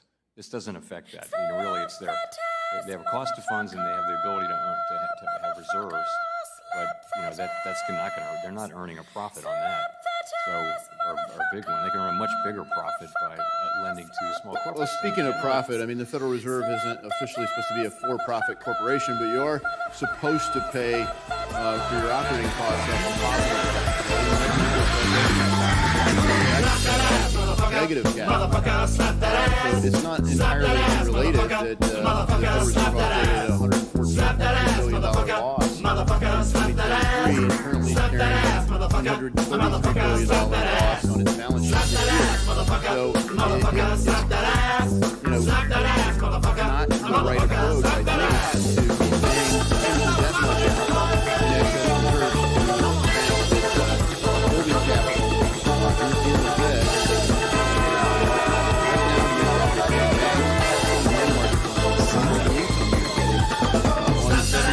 What's that guy saying? What's that senator saying right now? Effectively, the Fed is operating at an operating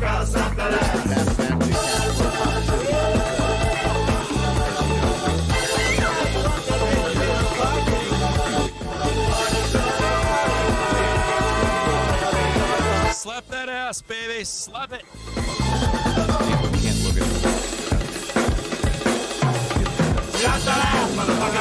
Slap that ass. Slap that ass, baby.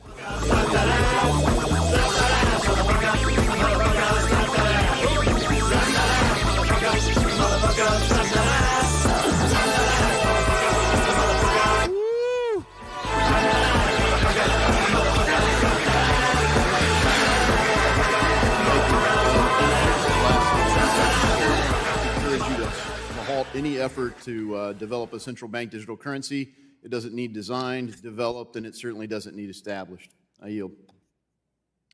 The gentlewoman from Ohio, Mrs. Beatty is recognized for 5 minutes. Thank you, Mr. Chairman, and thank you to our ranking member, and thank you, Director Powell, for being. Squeeze it. Let me start by saying, get up there, baby. Monetary report. I've had a chance to try to go up there and say hello. Headings in there that says the labor market remains strong. You'd probably agree to that. Your report. I would. Let that say that's a yes. Also, it talks about unemployment. Show me some rockets in the chat. By historical standards. You'd agree with that?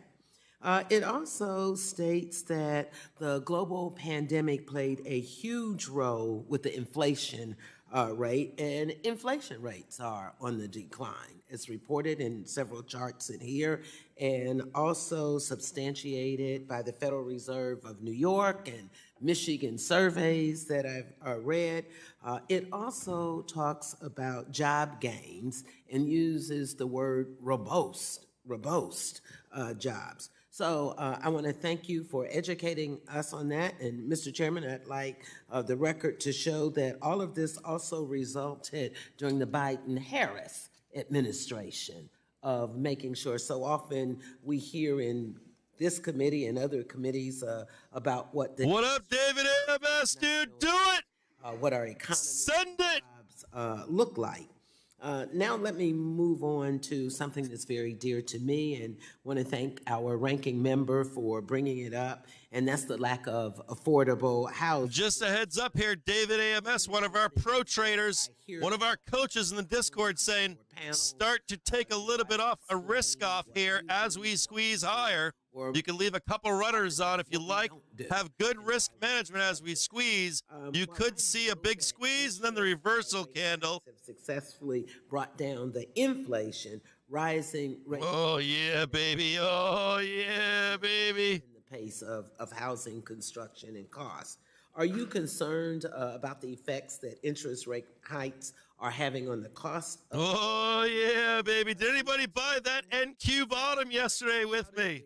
Burr, baby, burr. long-term housing inflation that might have a potential Rockets look like corn cobs.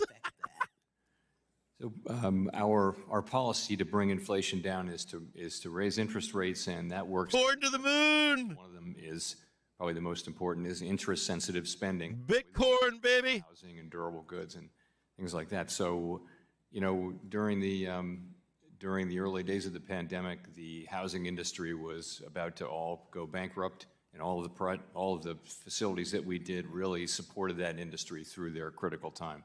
When we're going in the other direction, when we're raising rates, housing is definitely affected. We understand that. It's not something we want to have happen, just it is the reality that housing will slow a lot. Look at this. China stock see 9.6 billion inflows. Longer run benefit of the people we serve to restore price stability, which is beyond value for people to have price stability. We get it that in the near term, that's higher rates, that's fewer sales, people are locked into low rate. Jerome Powell, quote, "We should be prepared to be surprised by the next chapter in the economy." Appreciation. Rocket ships. But also when I go back home to the district, what I hear a lot from agencies and individuals who work with advocacy groups, that the effects of interest rate hikes are not borne equally to all American households. So we hear that, and there's no doubt that low-income and minority communities are hit the highest or the hardest by these monetary policy changes. Black households and business owners have historically faced challenges with home ownership and access. So just a note, a Fed, while she's making some statements here. The Fed, do you have anything that you could? So during COVID, we had a real blast down for minority home ownership, and the injection of money into our economy helped minorities in this country exponentially. We had a nice bounce in home ownership for minority owners, and it's near vertical right now. The path we expect that we will begin to reduce rates. So home ownership for minorities back on the rise again for the first time. We had a really nasty decline in minority home ownership that was even blasted straight down into COVID, but it's been recovering steadily since. Our forecast is for continued strong growth, a continued strong labor market with wages going up. You can find that on the Fed website, by the way. So that kind of an economy. Okay, my time is up. I yield back. Thank you. The gentleman from Tennessee, Mr. Rose, is now recognized for 5 minutes.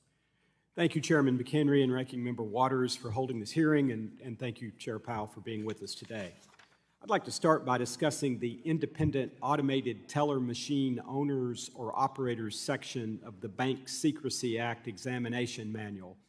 I want to ensure that financial institutions will not be discouraged from providing banking services to the independently owned ATM industry.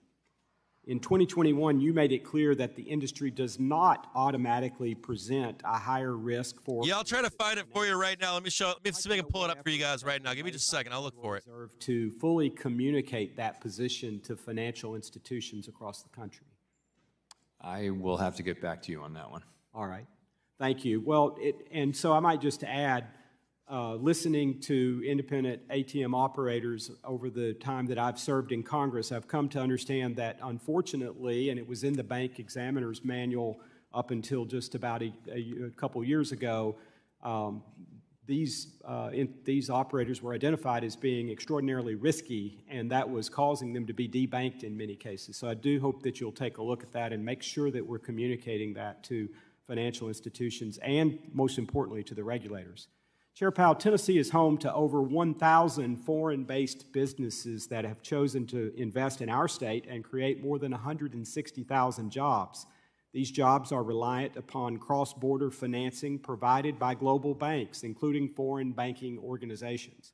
The Federal Reserve has long maintained the principles of national treatment and equality of competitive opportunity when regulating foreign banks and assessing them based on their U.S. operations. Are you still committed to these principles?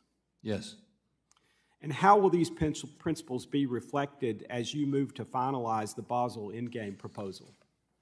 So we have received a whole separate set of comments from the foreign banks, and we'll look at those, very much in that spirit and make appropriate changes. Thank you. Chair Powell, the Basel III endgame will incentivize firms to transfer credit risk. So just if you want to take a look over here, this is the Fed home ownership rates by race and ethnicity. Black alone in the U.S., you can actually get the rates for all ethnic minorities, but you can see this nice bounce right down here in Q2 of 2019, and it's been growing ever since. And this is the same thing. So you figure minority home ownership was on a decline from 2004 all the way to the COVID low down here, Q2 2019 before COVID. But it has been rapidly rising or is back on track to a new upside right now. So things are going very well for ethnic minorities in the United States right now. We're not stopping them. We're just being careful because, there were similar things that happened about credit risk transfer during the global financial crisis that didn't actually work out. So we want to make sure that these structures really do actually durably transfer. And we think that they do, but we just need to be careful because the last experience with these was difficult back in the last crisis. So it's just something that we're not intending to slow these down, and I think we'll try to get through it. Is it a lack of available resources to apply to the approval process, or is it an intentional slow walking to make sure that every I is dotted, every T crossed? I don't actually know, but I do. What I heard was, what I have been told is, we're not stopping these, but we're going to be careful with them and just be absolutely careful that they really do transfer credit risk in a durable, kind of sustained way. And that's the thing. And I don't think it's an intention to go slow or to have a backlog. It's just, and so I don't know what the staffing issue is. We'll check. All right, thank you. As the Federal Reserve continues to consider proposals designed and debated in Europe, such as Fed's Jerome Powell saying it is likely sometime this year, if the economy evolves as we expect, that we will begin to reduce rates. ESG risks in capital requirements. I don't know. He's warning people. He's warning sellers out there to be careful that they might be shocked at and surprised at the next chapter in the American economy, implying a robust boom time ahead. In capital to put it mildly, yeah. Okay.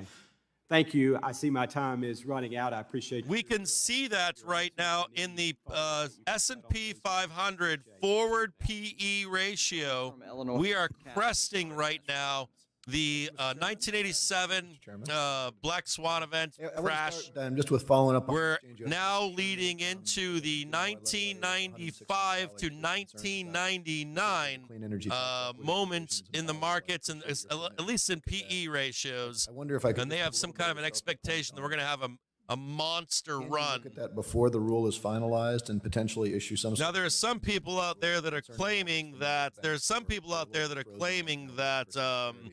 there could be a 4-year run. That run from 95 to 1999, but the PE ratio is not showing that many years. It's showing it for like at max 2 years, likely a year of growth. So it's not exactly the same. So don't take what I'm saying here as, yeah, we're going to get a 5-year bull run, anything like that. If we're going to at least look at that next inflection point, it's probably a year run, maybe a 2-year run at most. I want to follow up on your discussion with Congresswoman Garcia here. I really appreciated your comments in the 60 Minutes interview last month when you mentioned that immigration is a big part of the story of the labor market coming back into balance. Now, generally, and correct me if I'm wrong, more immigration is generally going to ease inflation. Right? So someone's asking what an ethnic minority is. You can actually go to the Fed site and overlay what they consider by census figures ethnic minorities. And they have multiple. I think the last time I looked at one the other day on one of the Fed charts, it listed, I think, 7 or 8 different ethnic minorities. Right, so pressure on more workers, so that wages might go up a little bit less, but at the same time they're also spending. So we had this conversation It depends on what you assume, but I think it's better to just assume it's sort of broadly neutral from inflation. And you got to remember, I live in Detroit. I live in the war zone. The nuclear bomb went off here. Detroit is coming back with a raging hard-on. CBO data, and obviously it's booming here right now. Future. Can you speak at all to whether your forward views on economic growth and inflation, how sensitive are they to your assumptions about that census versus CBO data? Yeah, you guys need Elizabeth Warren. I'm sorry, you need her to like slam the doors open and be like, "I'm here." Are meaningfully higher and would. No, AOC is not going to be too bad. You're going to watch out for Warren. Trust me. Long last year. And would be a reason to expect. I mean, it's not the main reason, but it would be. Elizabeth Warren, that's the one. Trust me. I wouldn't say that we accept one version of the other. Market hates when she talks. Study the CBO numbers carefully. We're just trying to get to the right answer. And but I mean, I think the CBO shows, and they say so, stronger growth. Oh, so they're coming down right now. Thanks, Captain Shonsky. Captain Shonsky is saying supply is starting to march down to meet price right now.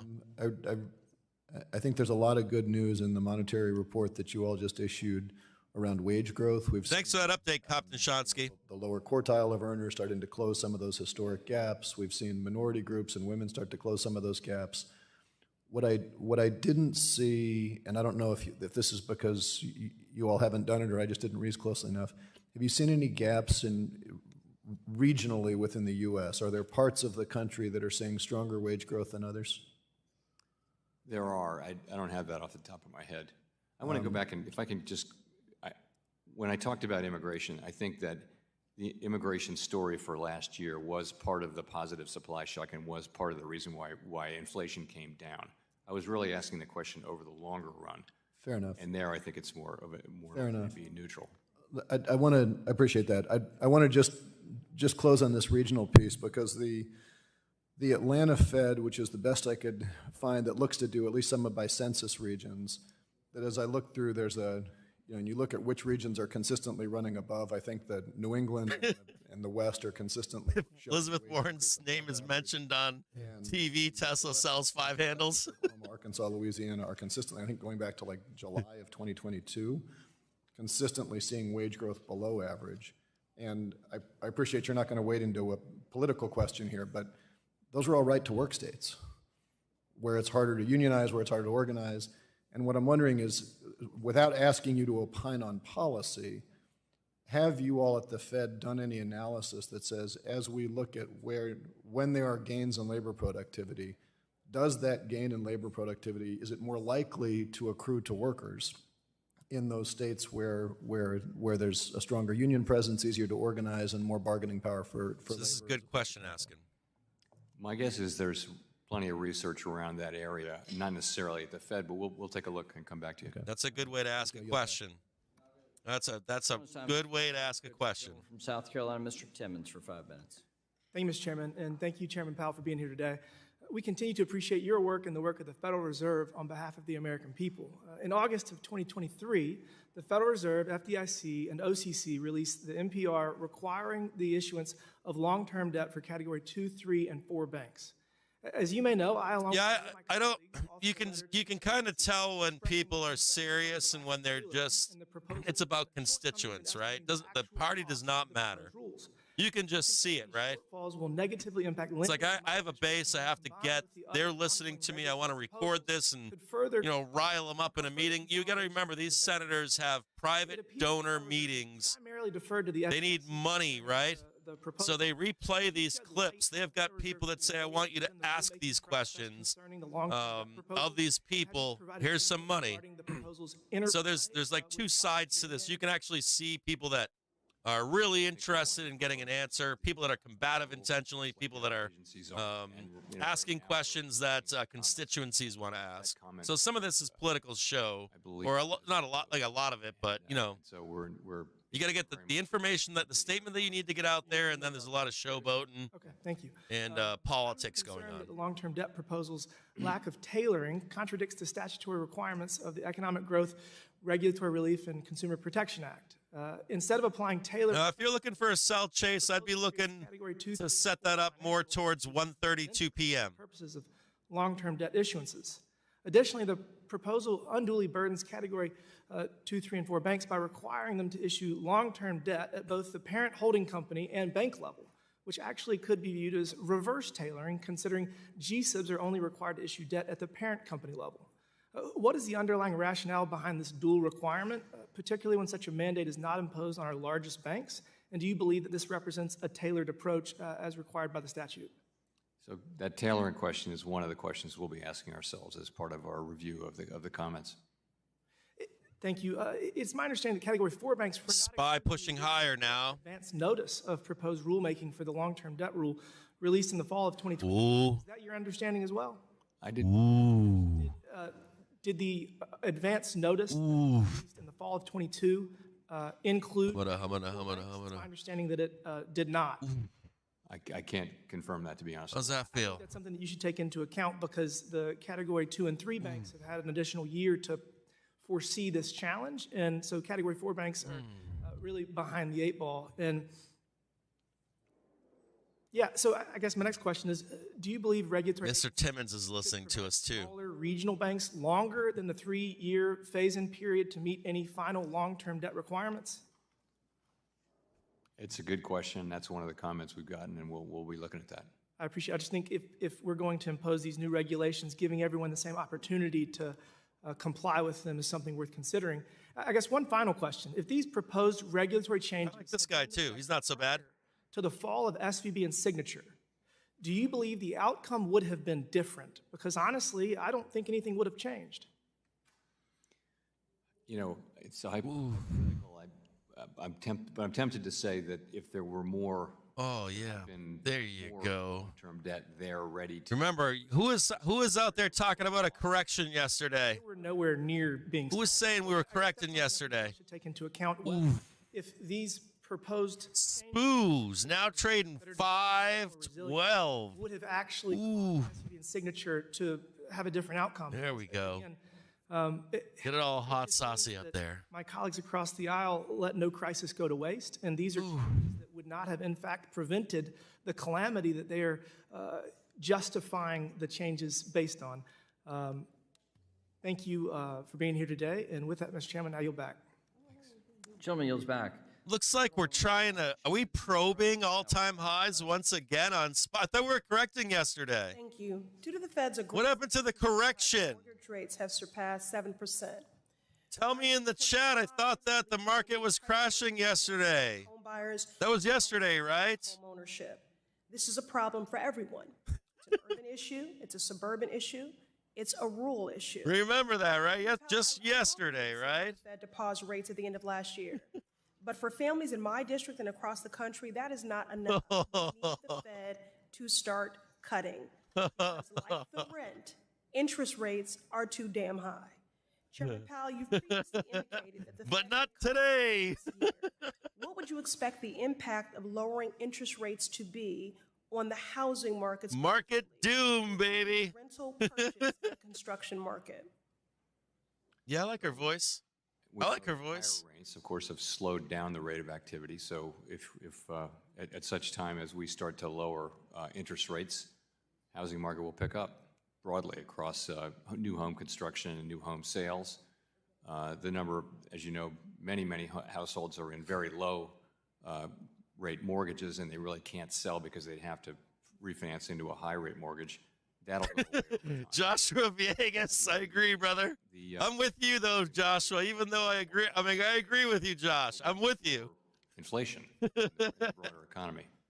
Right, so just to further... There's a whole shit ton of money. Ooh, yeah, I like that pink, too. Great benefit.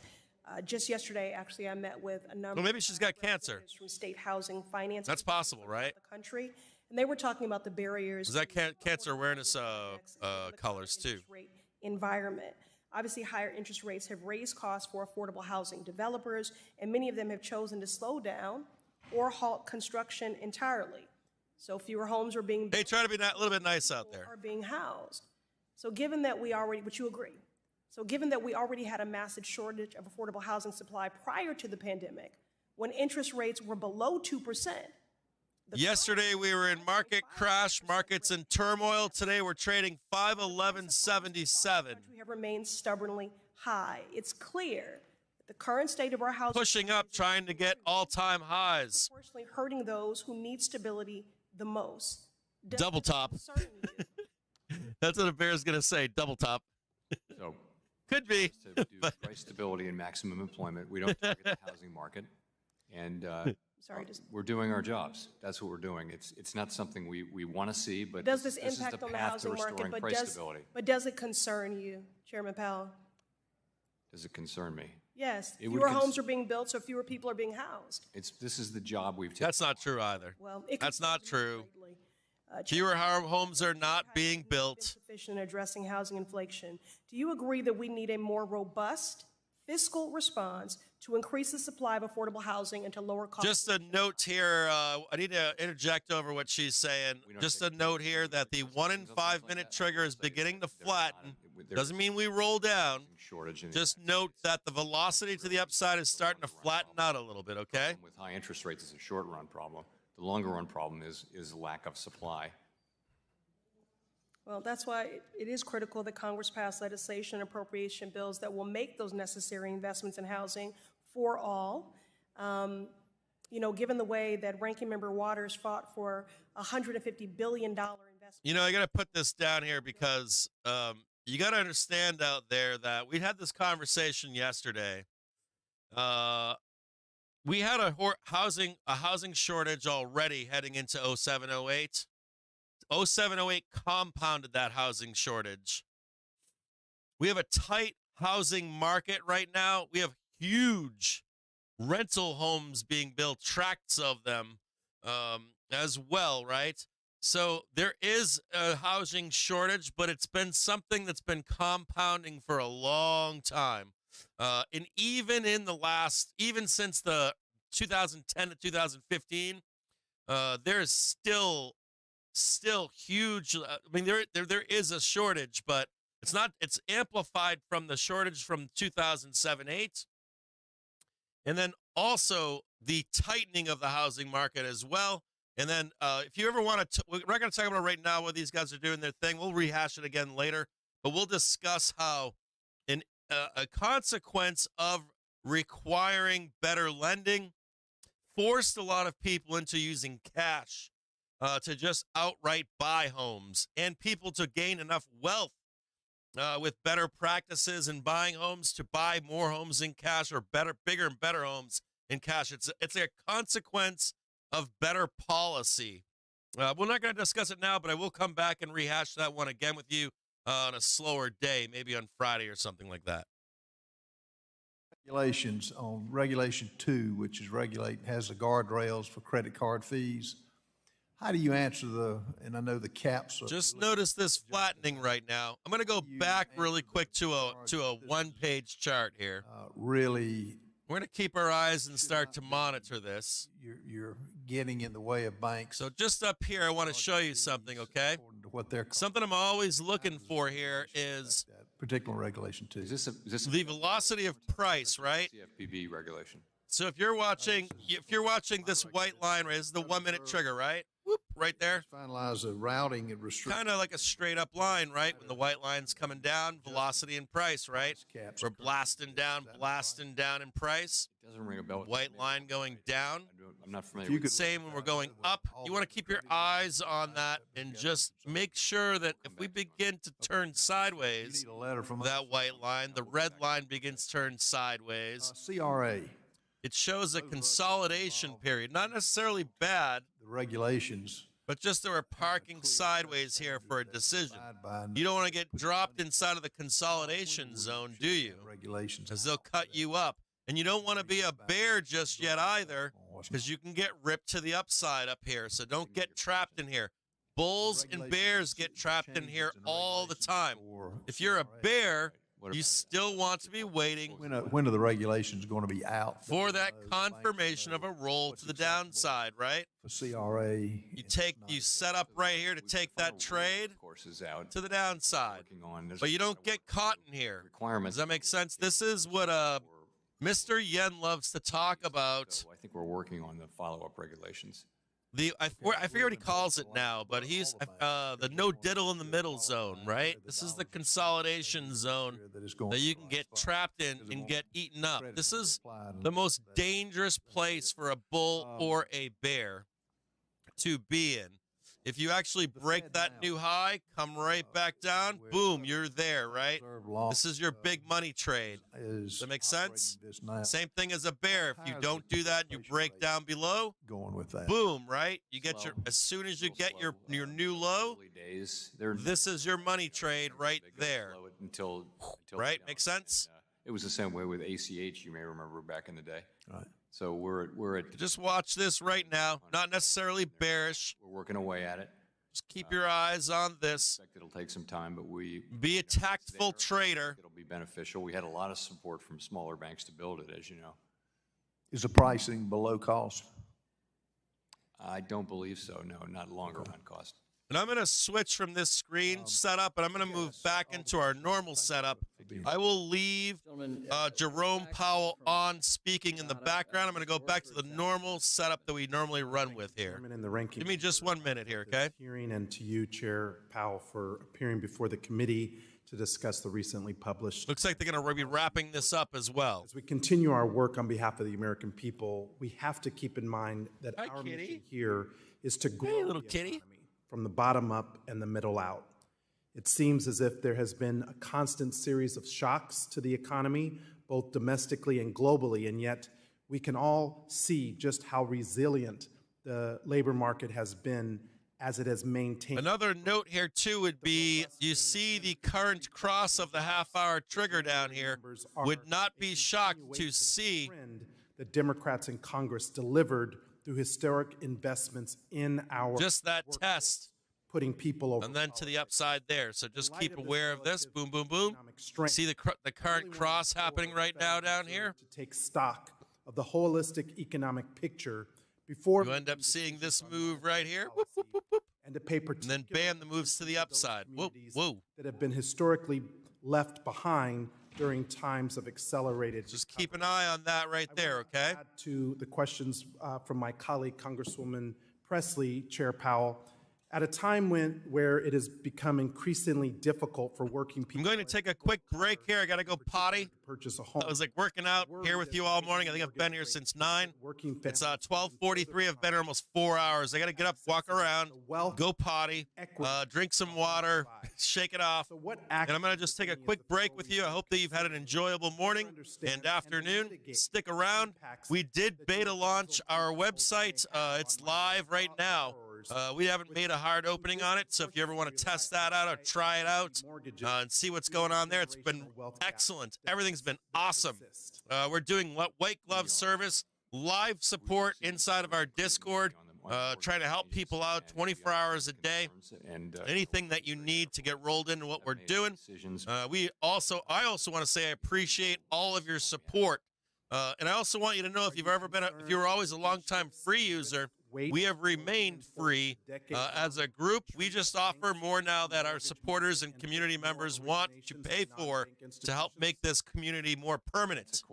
So nothing has changed. Everything is the same as it always was. Taking that into consideration. I'll be back with you here in just a few moments. Stick around.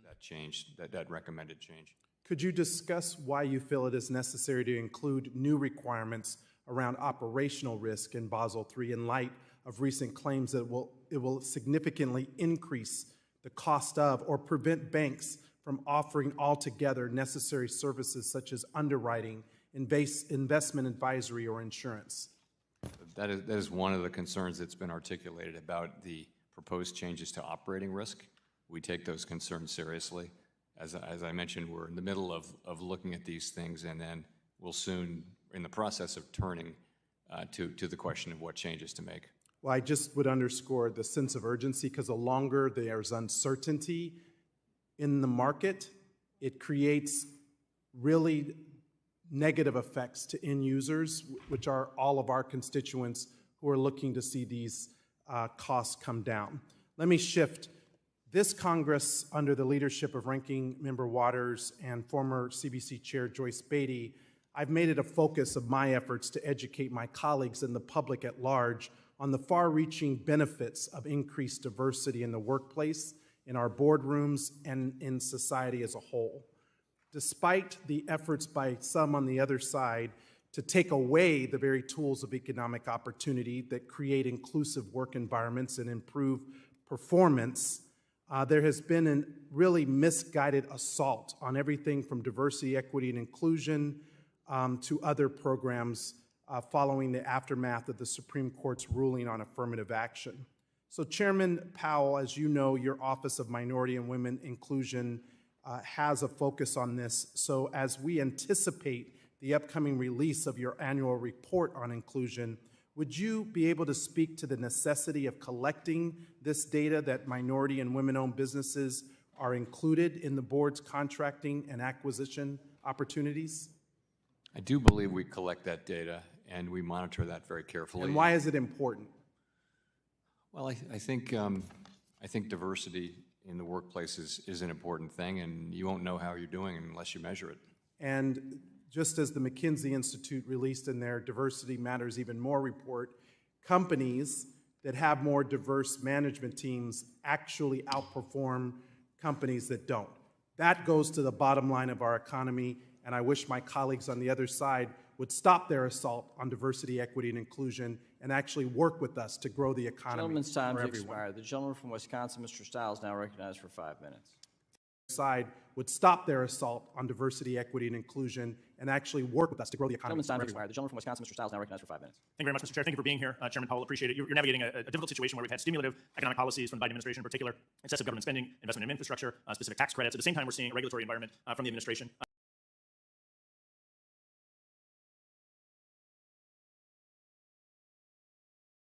that's also restricting economic growth.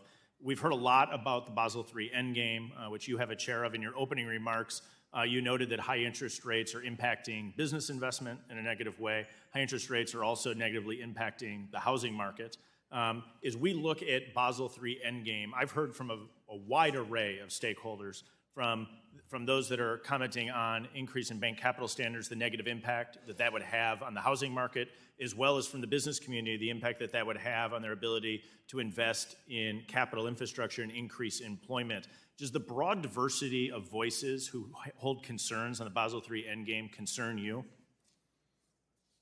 I would say that I've articulated concerns, and we're reading those comments, and we're very much in the process of assessing what we need to do to address them. Thank you, and appreciate your time on that. Shifting gears slightly, as you may know, the Securities and Exchange Commission held an open meeting today to approve the final climate change rule. It's a significant regulation that I think would have a significant impact on the economy. Can you comment how the Fed thinks about the economic impact of this new regulation or regulations more broadly, and in particular their impact on both inflation and on employment? We don't comment on regulations of other agencies, sorry. And you'll review that if it's put in place, or you'll review the economic impact as the empirical data comes forward? We're not in the business of scoring, CBO does that. They'll look at this and make a careful assessment of the economic impacts and budgetary impacts and that kind of thing. Thank you. I'll shift gears again. One of your two mandates is to maximize employment in addition to maintaining price stability.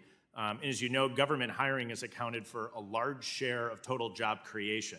More than 600,000 public sector jobs were created last year, and the federal government now employs nearly 3 million workers. So when you're examining employment data, how does the Fed view the impact of the public sector employment growth relative to private sector economic growth? In other words, how do the two data points factor into your assessment of how the broader economy is performing? So the jobs are jobs, right? But I think we would tend to look at private sector jobs to get a better assessment. Private sector job creation is a better indicator of kind of the private sector momentum in the economy. But we look at both. They both count.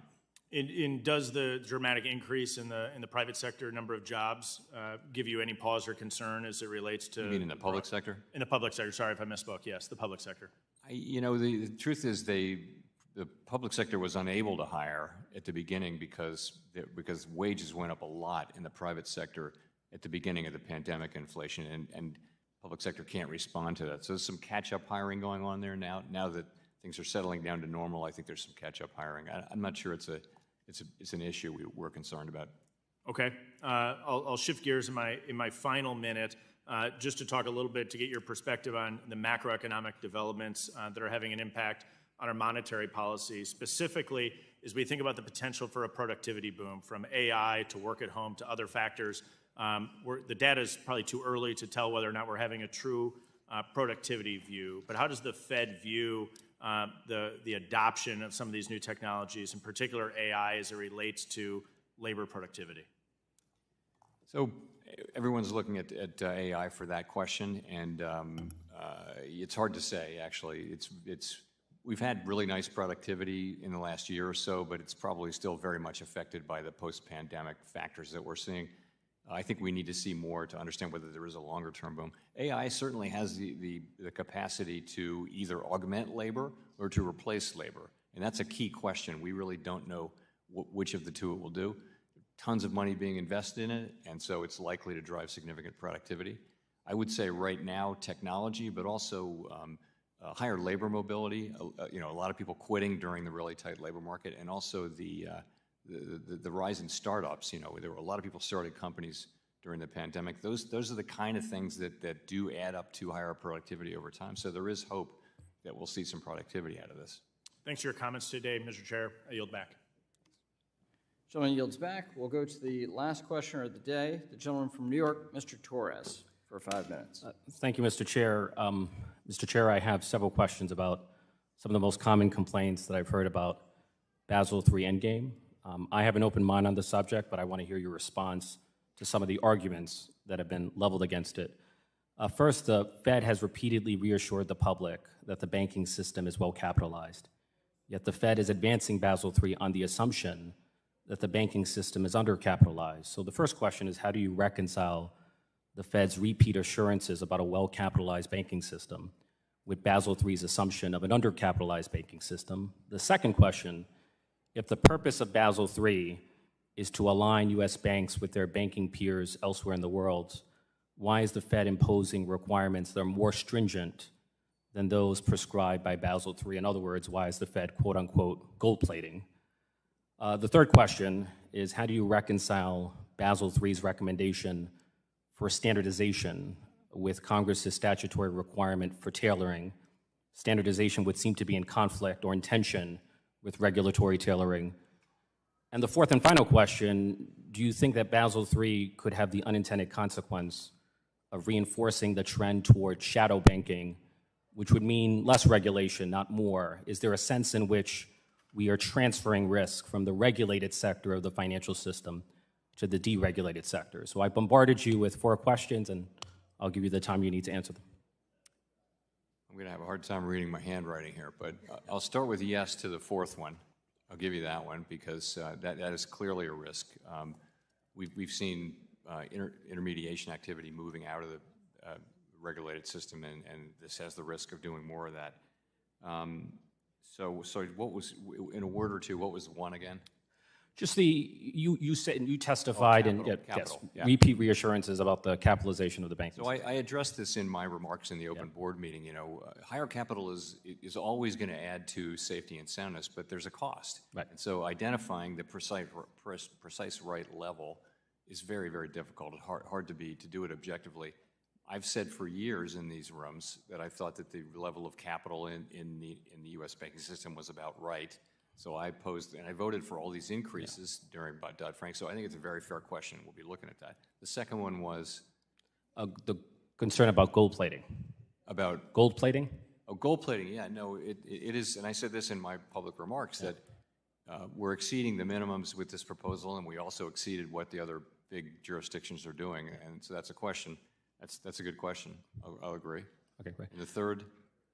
And the third is, I think you more or less, and standardization versus tailoring. Standardization of, it was something specific. Yeah, so Congress passed a statute requiring regulatory tailoring. No, and do you think Basel III is in compliance with that statute? I addressed that in my comments too. I think you're right. We do need to take on board the lessons of Silicon Valley Bank as it relates to the smaller, large banks. But We don't need to throw away the tailoring that's required by the law, but also that is appropriate if we're going to have a diverse banking system.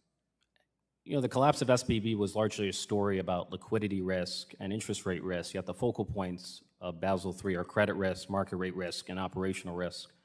Like, what is your response to the criticism that the Fed should focus its energies on addressing the forms of risk that were responsible for the SVB bank failure rather than focusing on forms of risk that were largely unrelated to it? So I agree with that, but I would say we are working on a package of liquidity measures which directly addresses the Silicon Valley Bank situation. We've also taken a lot of supervisory actions with other medium and small sized banks that had a lot of uninsured deposits and a lot of real estate risk and things like that. So we've been doing quite a lot on the supervisory section that it doesn't require new rules. And then finally, as you know, the crippling cost of housing accounts for a third of inflation. One of the most powerful tools for producing and preserving affordable housing is the low-income housing tax credit, which has financed nearly 4 million units of affordable housing. The banking system accounts for 85% of LIHTC investments, and there's a concern that Basel III, in its present form, would diminish the availability of LIHTC and the amount of affordable housing development. And so I'm just curious, is that on your radar, and is that something you're willing to examine? Yes, it is. So with that, I'll leave it at that. Thank you. Gentleman yields back. That's the final questioning of the day. We committed to the chair that would be done with a hard stop by 1 p.m. It's nice when we can honor our commitments. So I'd like to thank Chair Powell for his testimony today. Without objection, all members will have 5 legislative days in which to submit additional written questions for the witness to the chair. The questions will be forwarded to the witness for his response. I ask you, Chair Powell, please respond as promptly as you possibly can. And with that, this hearing is adjourned.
Welcome to Yahoo Finance. It's 11 a.m. on the East Coast, 8 a.m. on the West. I'm Rochelle Akufo alongside Akiko Fujita.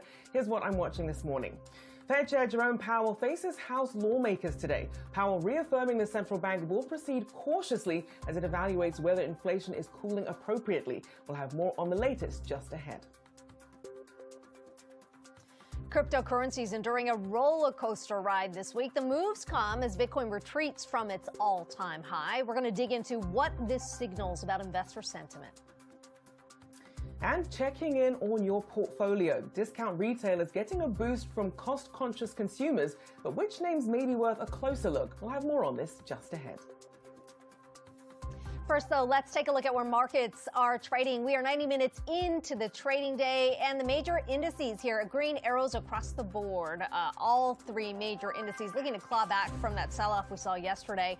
The Dow up 197 points, the S&P 500 up 37, and the NASDAQ up 133. We've seen some big gains in tech names, with CrowdStrike being the biggest mover of the day so far, up more than 15% right now. Let's take a look at where Treasury markets are right now. We've obviously been watching that one very closely in conjunction with the Fed chair's testimony on the Hill. The 10-year yield pulling back here at 4.11% and the 30-year yield at 4.26%. The top story we are watching today, though, employment numbers. Job openings not changing much in January. We're talking about private payroll numbers here, coming in just under 8.9 million, according to the U.S. Bureau of Labor Statistics. We also got private payroll numbers from ADP, adding 140,000 jobs in February. That was up from the upwardly revised 111,000 in January, but a bit below the estimate for 150,000. And Rochelle, of course, we always kind of look at this midweek ahead of the all-important jobs report that is coming out on Friday. A few things that caught my attention in that report we got out today. Obviously, leisure and hospitality seeing the biggest gains, at least within the private sector here. 41,000 new jobs added. Construction also getting a bump, 28,000 jobs. We've started to see a bit of a contrast between the large...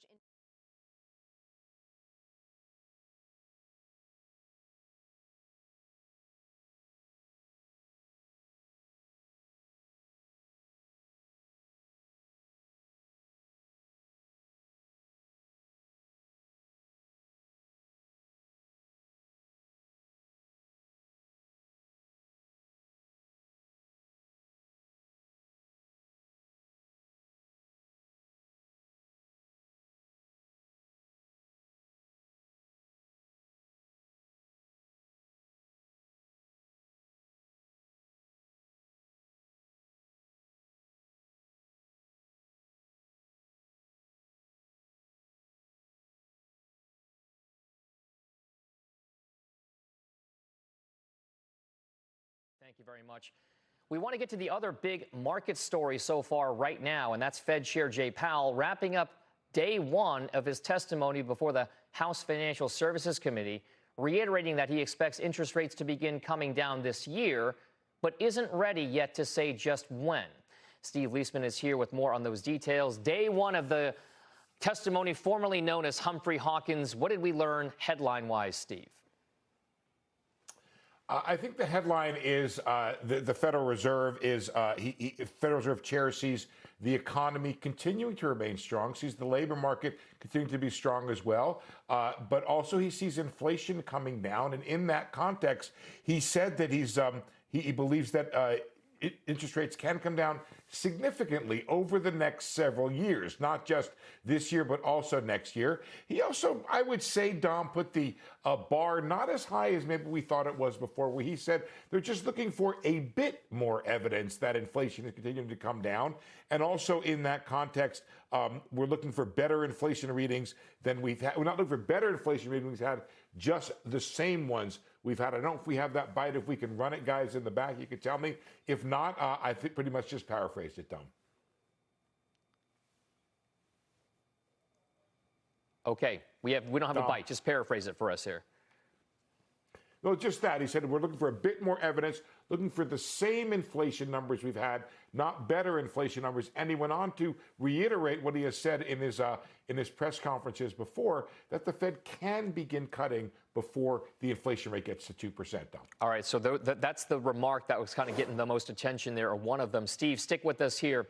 Also joining me on the conversation is Peter Bookvar, the Chief Investment Officer over at Bleakley Financial Group. He's also a CNBC contributor. Also, Mark Zandi, Chief Economist over at Moody's Analytics. So we have a star-studded panel here. Peter, I'll start with you here just because you're sitting right next to me. The comments, the takeaway here is maybe trying to, again, temper the expectations that the market has. The market's already been tempered over the course of the last 3 to 4 weeks, arguably. Has anything really changed with that picture? Nothing today. I think Powell just reiterated what we've heard from a lot of other Fed members, pretty much what he said at the press conference. I mean, he's juggling some pretty complicated stuff here. It's not just, okay, we raised sharply, we're going to tweak here and there, we'll cut a little bit. I mean, 2-year inflation break-evens are up 50 basis points over the past month. Gasoline prices are at the highest level since early November. Container shipping prices have jumped. So I mention that because goods prices have fallen sharply, but now are at risk at rebounding again, while the service side could continue to moderate with rental prices. Point being that there's a lot of confusing mixed messages here, and I don't think Jay Powell, it's in his interest or even really can push that much ahead in terms of expectations because he doesn't even know. And I think he does not want to start cutting interest rates and watch inflation rise right back up in his face again. And what's being restricted right now? The markets are not being restricted.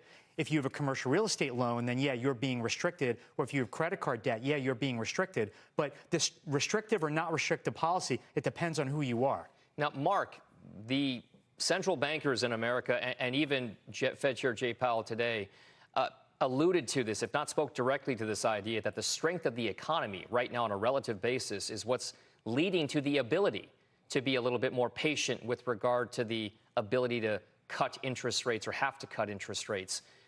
Does that still play out now, given this transitionary, confusing data that we have?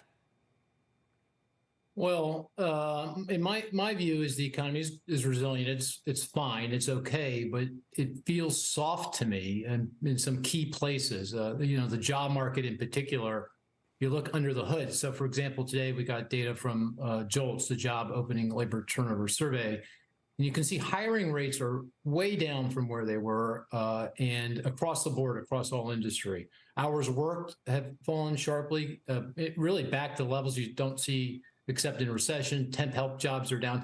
The only thing in the labor market that's kind of keeping it together as well as it's being kept together is layoffs are just extraordinarily low, but I'm not sure we can count on that.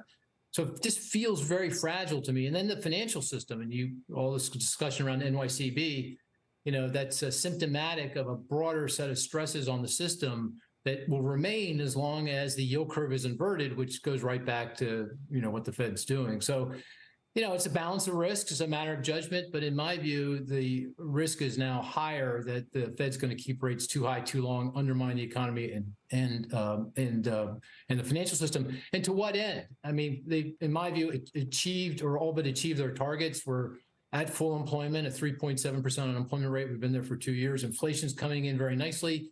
You exclude the cost of shelter, and we're back to target and then some. So, why maintain this tight policy in the context of an economy that, is, I think, a bit fragile? Steve, can you put the risk-reward kind of story on it for us? Because I understand what Mark is saying.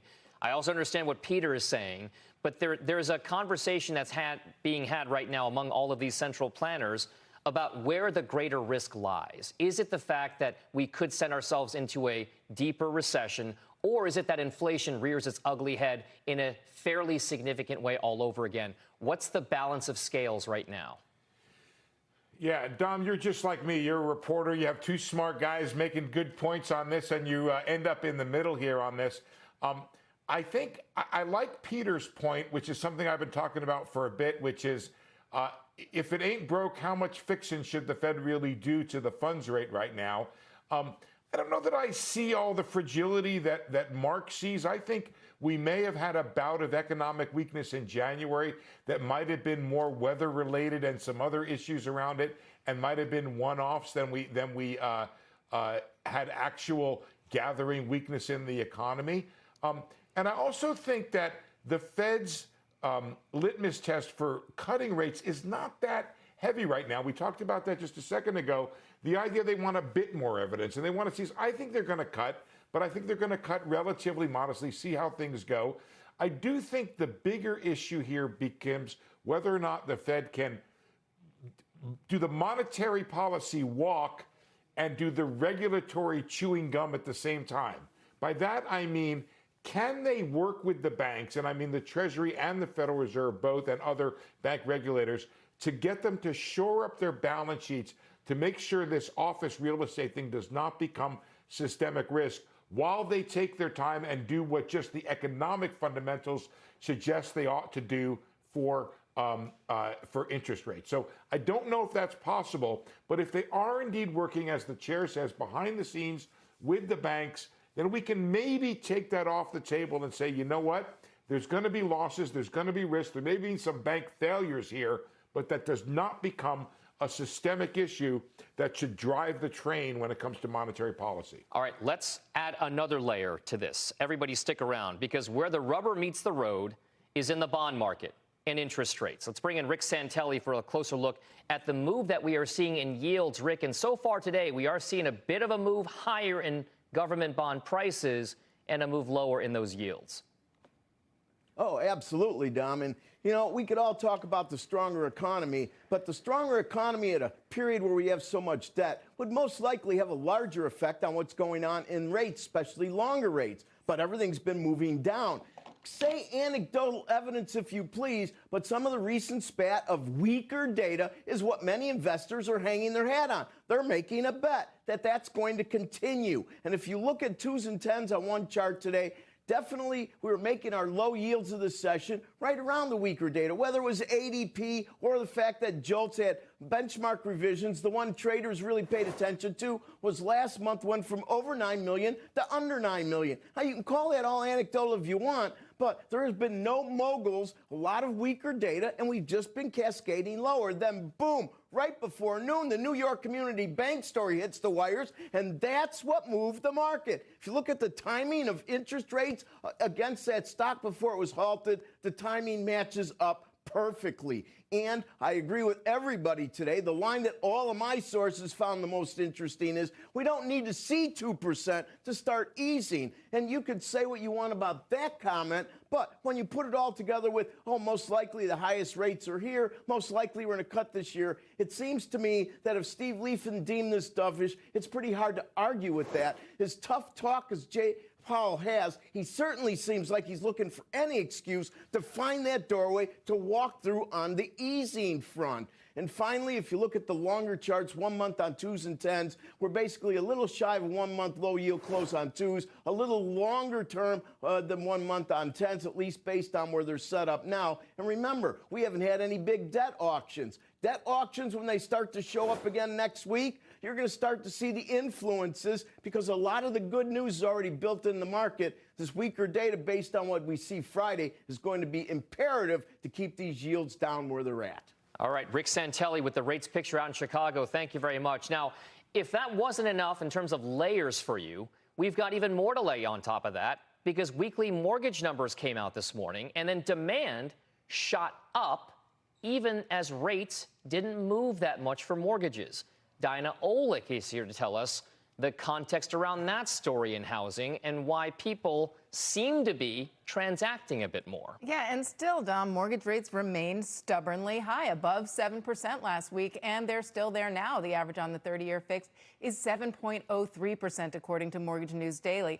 And as he said, it didn't really move last week. So demand for mortgages, though, from home buyers shot up 11% compared with the previous week, still 8% lower than the same week 1 year ago. But one note from the Mortgage Bankers Association in the report on that purchase volume, FHA loans drove a lot of it. Now, these are loans often used by first-time buyers because they have lower down payments. So the gains show just how sensitive these buyers are, because rates didn't go up. They just stayed the same. So they also pointed out to new listings. And in fact, there were nearly 15% more homes actively for sale in February compared with a year ago. And that's according to a new report from Realtor.com. And homes priced in the $200,000 to $350,000 range grew by 25% from a year ago, outpacing all other price categories. So we're now looking at the highest inventory overall since 2020, the start of the pandemic. So the big question, Dom, is will all that new supply take some of the heat off the home prices, which are still hitting record highs? This is the conundrum, housing, residential especially in this country right now. Okay, so let's go back to this panel. Diana, please stick around. Let's bring everybody back into the conversation. Peter Bookvar, I will start with you here again. The housing dynamic right now is one that is going to perplex and make the Fed's job that much harder. Shelter costs, you mentioned, and Mark mentioned it, a higher percentage of some of these inflationary stories. Is it enough, this dynamic, to get the housing market going, to bring some of those transactions back, and net-net, will that be good for the economy and the rate picture going forward? Well, to add what Diana said, you need a lot more supply. And you think, where is that supply going to come from? And I've been saying that you need baby boomers to start downsizing, because I don't see any other massive amount of supply that can come from other than that area, in addition to obviously new builds. So I still see this sort of sclerotic existing home market that could last. And for every new home that's not bought, I mean, a new one for an existing, or a new buyer buying an existing home, there's not paint or carpet or flooring or stuff that's not transacted in because no one's moving. So I still think that this is a very difficult situation. And even lower interest rates, I'm not sure if that's going to make the difference on the supply side. Mark, how pivotal is the residential housing market and its unlocking, its unfreezing to the next step, possibly, hopefully, hypothetically higher for the U.S. economy? Well, Dom, let me answer the question in a little bit different way, bringing it back to the Fed. If you look at inflation, and if inflation is above target because of the cost of housing services, you want to get that down. To Peter's point, you need more supply. And the way you get more supply is you ease up on the banking system. You bring down interest rates, allow the yield curve to become more rightly sloped so the banks can get out of the box they're in, so they can start extending more credit to the multifamily developers. If you talk to any multifamily developer, particularly in the affordable part of the rental market, they'll tell you their biggest problem right now is getting credit, any credit at all, and if they can get it at an interest rate that makes any kind of economic sense. So if you're sitting at the Fed and you're saying, how do I want to get inflation back down to target? I have to focus on housing costs. How do I need to get that down? I need to get more supply. The answer isn't high interest rates, it's lower interest rates. And by the way, I'm not arguing for aggressive rate cutting. I'm not arguing that. Let's just go quarter point each quarter and take some of the pressure off the system to allow more credit to flow so we can get more supply, so we can get the inflation back in the bottle. Hey, Steve, you keep kind of moving your head around here. I feel like you're chomping at the bit right now. What do you think? Well, I just want to put in how much I love Diana and how great she does covering the real estate business, but it's only one component of the economy, and I don't think it's an important component. I don't want to downplay it, but I do want to point your attention, Dom, to the Business Roundtable survey today. It came out. It's up double digits, one of the biggest increases we've seen since 21. Expected CapEx, both up double digits.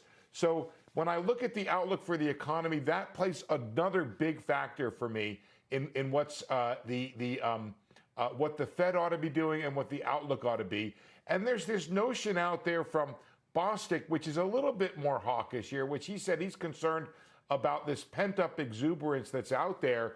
This Business Roundtable survey kind of goes along with this pent-up exuberance issue, which is something that the Fed has to watch out for. When they start cutting, is there an avalanche of investment that ends up stoking future inflation? All right, Diana, last word to you. I think there's an incredible amount of demand out there, and if you do get mortgage rates even lower, I mean, lenders are telling us that sellers now are buying down mortgage rates to get that buyer from 7% to 5%, and that's how they're getting buyers in the door. So I do think you're going to see this wave of demand if we do start to see those rates come down, and it's a wave that I don't even think the builders are ready to handle.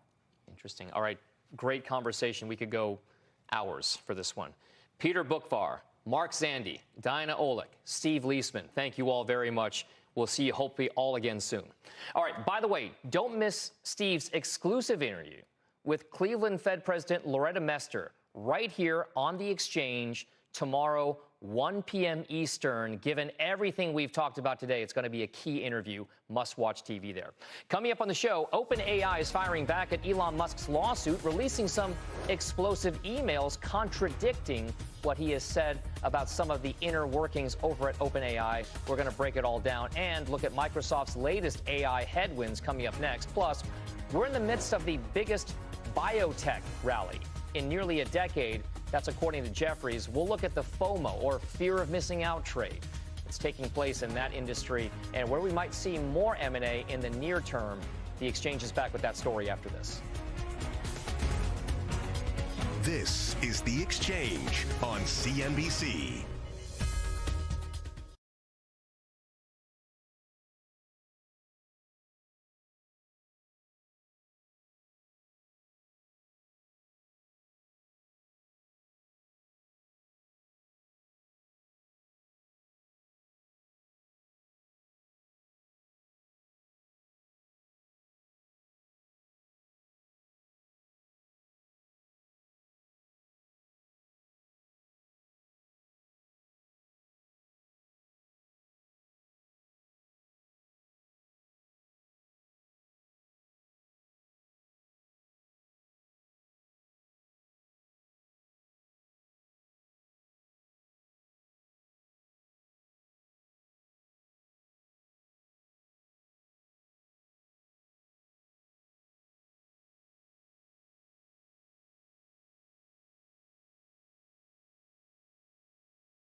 Welcome back to The Exchange. A flood of headlines on the AI front today. The fight between Elon Musk and OpenAI has entered a new round, with the startup now publishing a trove of bombshell emails from Elon Musk himself and a Microsoft engineer sounding the alarm about the company's AI tool, Copilot.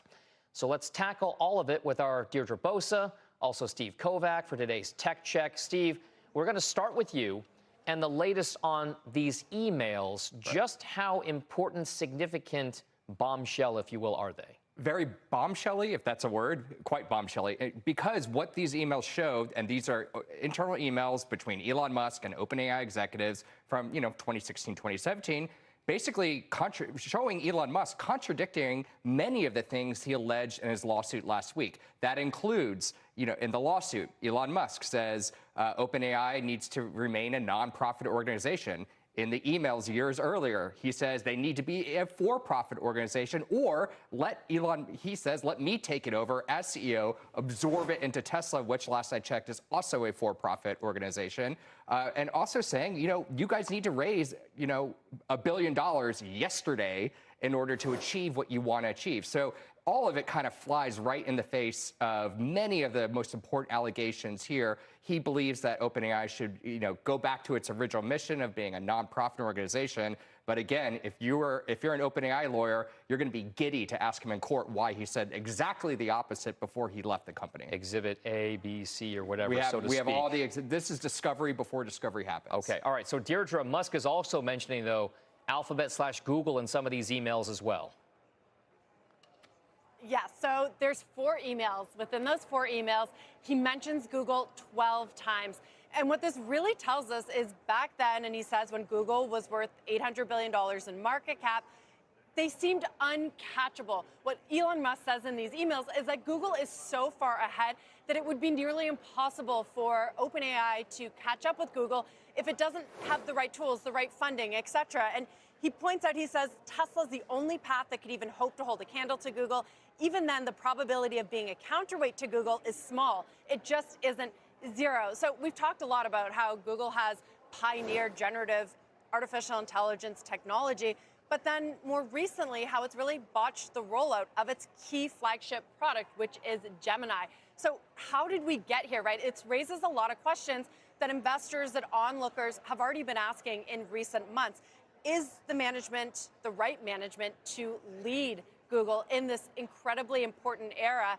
And Elon Musk's emails are a reminder of years ago how far ahead Google was. So to be at this position when it's sort of seen as lagging behind is really quite remarkable. Well, seen as lagging behind, there's a company in particular that is lagging behind right now, and that's Microsoft because of its big open AI interest. So let's talk about that a little bit more. CNBC.com spoke to one artificial intelligence engineer over at Microsoft who is now warning about the risks of the company's AI tool. This is Copilot. Deirdre, Copilot is the successor, the next iteration of Cortana, the next iteration of its earlier ambitions. What exactly is the danger, and what is the flagging that's being done right now by some of these people, like the engineer at Microsoft? Right. So let's be fair. Whenever we get a new generative AI chatbot, there's problems. Ever since ChatGPT came onto the scene, there was problems with bias, misinformation, full-on hostility. We've talked a lot about Gemini's problems, its image generation, being diverse in situations that don't call for any diversity. So this is the latest, and this centers on Microsoft's flagship generative AI product, Copilot, right? And this amazing article that was written, this report from Hayden Field at CNBC, shows that there's even internal concern. She talked to an insider at Microsoft that has been, it's called red teaming, testing out the chatbot, and finding what's remarkable about this is that entering a simple prompt like pro-choice is bringing up disturbing images. And in the past, when we've talked about botched rollouts, it's usually people kind of cherry picking, looking for things and trying to almost trick the chatbot into saying things that it shouldn't be saying. In this case, it's very serious because even just asking for pro-choice is bringing up some really disturbing images. So Google has a problem on its hands, and it's unlikely this is the last we're going to see it from any chatbot. It reminds us of how early we are and that these bias, misinformation problems are going to be with us throughout for the next few years, and that's going to be especially important in a year like this, which is an election year. So, Steve, I'm going to give you the last word here. There was such a race to get out of the gate for these things that people wanted to plant their flags so quickly in this process that you could argue some of that rush to market is what led to some of these. All right, what's going on here? Early inning. Come back right now. Mess ups. Right.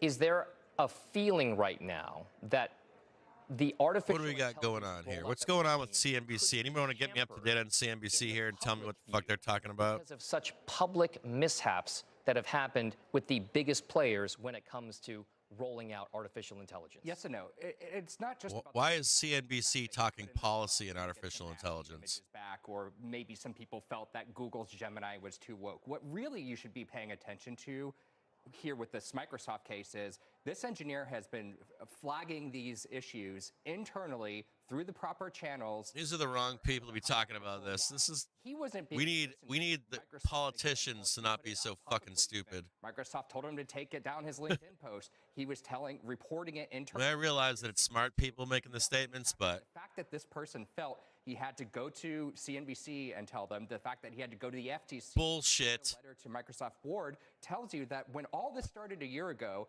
we had Microsoft. This is all known shit, right? It's not like rocket science. In the lead up to the elections, telling us that we're going to. So think tanks have been talking about this for years. But when they felt the need to go to CNBC. Hey, these are problems. These are. Don't say that's bullshit. It's all about fucking Ohm. That's it. Reported in the press. That should lead skepticism every time one of these companies come out and say, you know, we're doing this safely. Just trust us. So they're trying to get back up here and feed into this supply. And there's a nice little gap up here that needs to be filled. I think this is really emblematic of. You can see it on Bookmap right now. We didn't even get down into the hourly trigger. They're fighting right back above. We talked about this earlier, this pullback. Aside, in order Let's take a look at this right now. Remember we talked about this no-go zone in here? have a heavy dose of skepticism. Let me mute this out for a minute here. Stop this right here for a minute. So just notice here, right? You've got this no-go zone. Let me get rid of this yellow for just a minute. Just give a little bit of context here, right? When I had gone on break earlier, I had said to you that you want to wait for the confirmation, right? As a seller or a buyer, it doesn't really matter. We're going to get really close in on this. And we see this a lot, right? We roll down. This is a lot, right? We roll down or we roll up. Doesn't matter. Up or down doesn't really matter. Right? We come down here. Right here. Right at this point right here is the important point, right? What do I always say to you guys? I said this earlier, right? Which is, I think I've said it 3 times the past 2 days. You have to wait. And this is up or down, right? Just this right here. We did not get the cross, did we? So see what I'm saying here? And even if we're going to go down, even if we're going to blast down here, right? It doesn't matter. The trap is set. You did not get the red bar right here. You did not get the new low from over here, right? That's your low. See that right there? There's no new low, right? These are all things telling you no. We did not get the red bar right here. Right? The new low at least. And then the break up, right? Bam, right there. The failure from buyers, demand. And then you start the turn down, right? You start the actual turn down right here. And start blasting that down. And you can see even right here, they just got squoze, right? They just got squoze, and someone else comes back in right now, and they revenge sell, right? So they're up here trying to revenge sell now. And where are they trying to go? Watch that new low right now.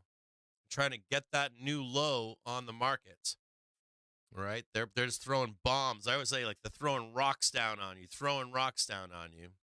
And watch that roll down right now. Watch that roll down. So now they have the new low, right? They're going to pound, take out all of your stops, and then you're going to see the green bar straight back up again. Watch this right here. You go right back up, and then it's going to get nastier. You'll see it down here, right there. So if you're caught in a long right now, right? If you're long right here. Oh, shit, I want to buy that. Hold on.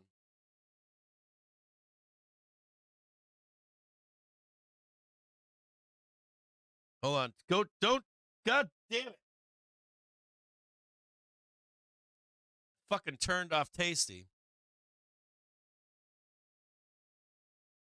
Oh, so I want to buy that right there. Don't stop there. Hold on. Don't go anywhere.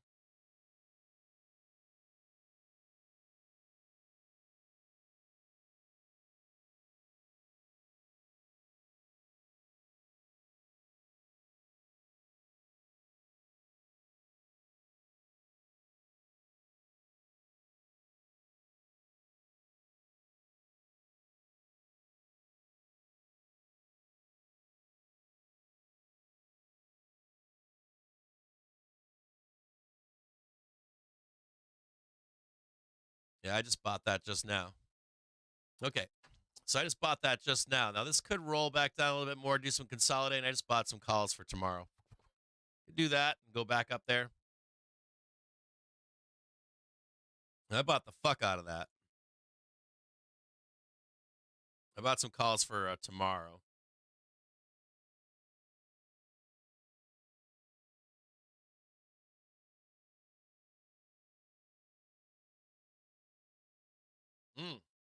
Juicy.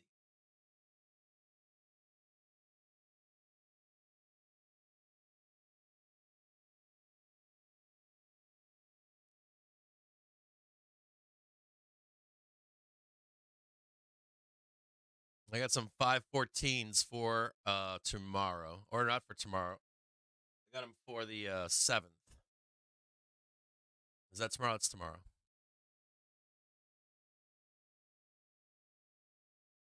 Bring that back over right there.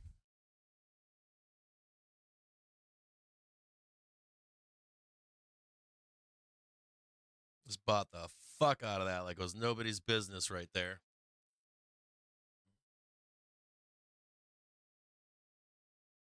Now I'll take the stop out below the hourly trigger, but I've got 514 C's expiring tomorrow for right here.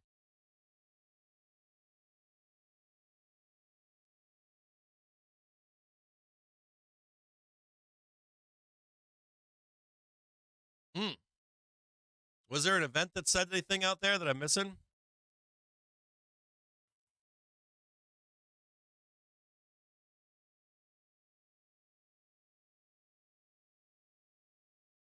Please, God, take out yesterday's lows. You got to break through that hourly trigger first. You got to slam through this for me to cut right in here. You got to get rid of this right here. Let me move this over for you. Whoop, right there. So you can see it. This is the demand line right here. Do you guys see the demand line? Buyers, buyers, buyers, and hopefully buyers right here. We're going to find out.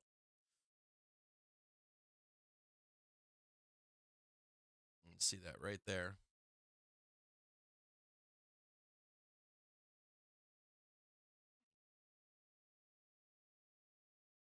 I'd want to see like blood and then no demand here.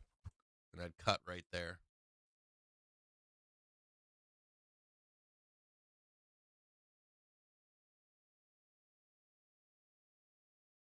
And there goes the buyers right there, stepping in right there.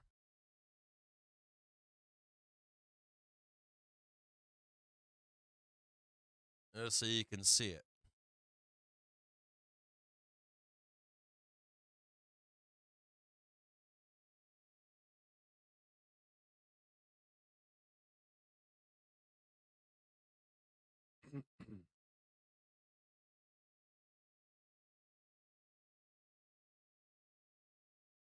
I got here at the right time. Dixie curling back up on 103 NDX with a quick bloodbath. I have long calls here for tomorrow. If they break underneath this at any point and start to reject like this, break below, come back up, any of this kind of nonsense, cut them loose, but I ain't doing that right now. That hourly trigger is going to hold, or it should hold. Let me take a look and see. I guess I'm claiming something here that I don't know. Let's take a look on a 30-minute basis. Oh, yeah, I'm fucking long as fuck here. I'm long as fuck right there.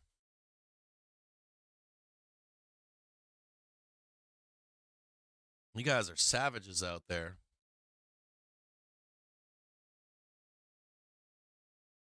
I'm printing right now. I'm good. There's another thing here, too. So I want to talk to you guys about something else here, too. So one more thing here. So see this cross right here? Let's say you were long up here, right? And you got caught in this. This is why you don't want to have stops. Because even when you slam down there, it's going to come right back up here again. Whoop, right up there. You see that? That's why I love those fucking triggers. And I'm burring right now.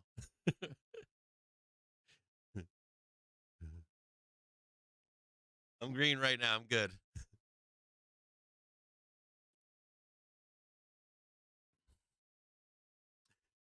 Did you guys buy puts like right here? Did you guys buy puts like right there? This is why the triggers fucking rule.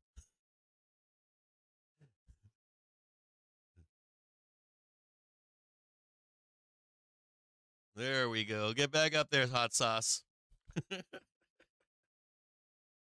Now it's gonna be important right up here, okay? This 1 minute and 5 minute trigger.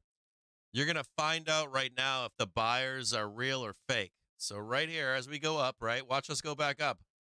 Watch that. How many bulls sold there?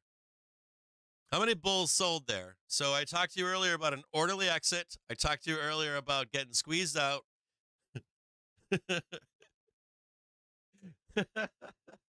You're well hedged, right? I'm fucking burned right now. So now is my now right here I have to make a decision. What am I going to do, right? I'm actually up 100% of my trade right now. Hold on a second here. Maybe not 100%. So I got to decide what I'm going to do here, right? I just got a fucking discount. I just got a discount on a trade. Some of you motherfuckers are in there like missing the roll, and then you're buying puts, and now you're getting fucking squeezed again.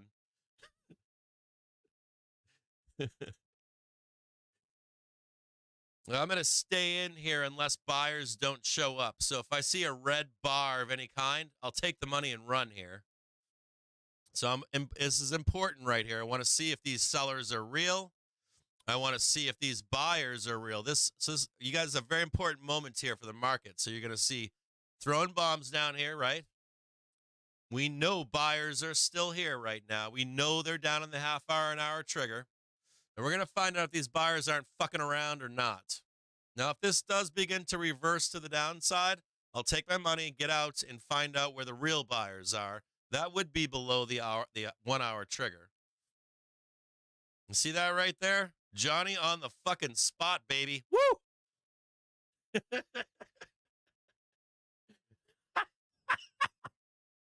Johnny on the fucking spot. Hot sauce.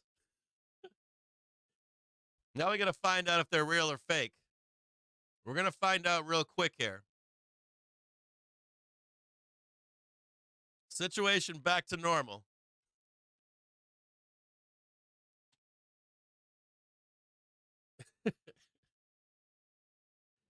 Hold on. I'm going to protect myself here just in case I'm talking shit. Hold on.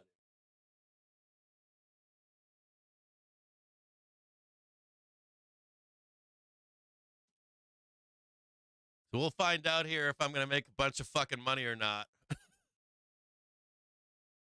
I got a stop loss in profit. I'm at 100% profit right now. Well, I'm like 90% profit right now. We'll see what's up.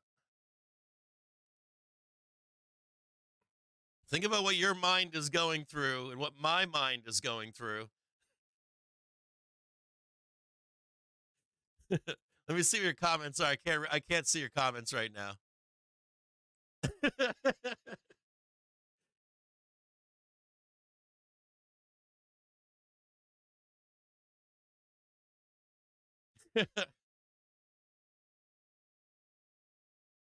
Fuck yeah, that was awesome. Yeehaw, daddy.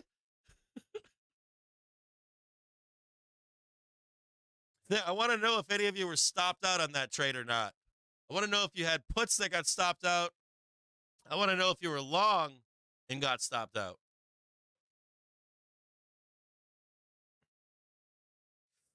I also want to know if there's any market news, anything out there that you can see. Where do you get these triggers at? TradeTheTrigger.com, baby. TradeTheTrigger.com. It's the unseen hand in the market. And with velocity, I'm checking velocity. I'm like, dude, we're done. We're going up. Check 30-minute velocity. Check that bounce down below. TradeTheTrigger.com. Thanks for asking. Oh, yeah. Now trading 53 cents. Someone's pissed off.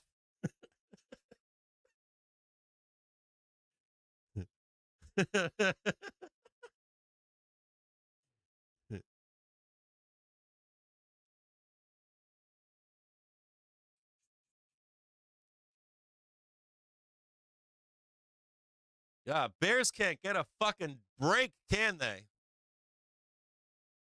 Fucking sellers can't catch a break here.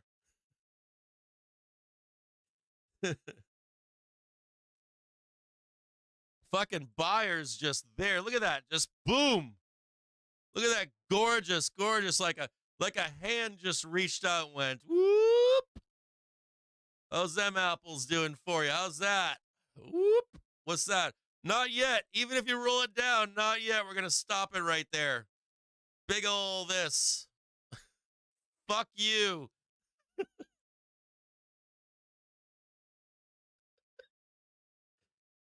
Now, that doesn't mean we can't roll down, but it's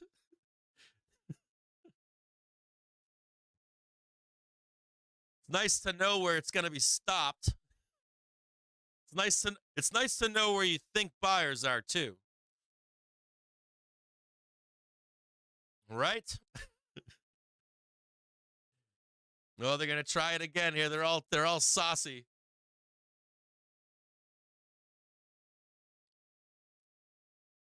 I'm still long here. They haven't stopped me out. They're going to try to take my stops right now.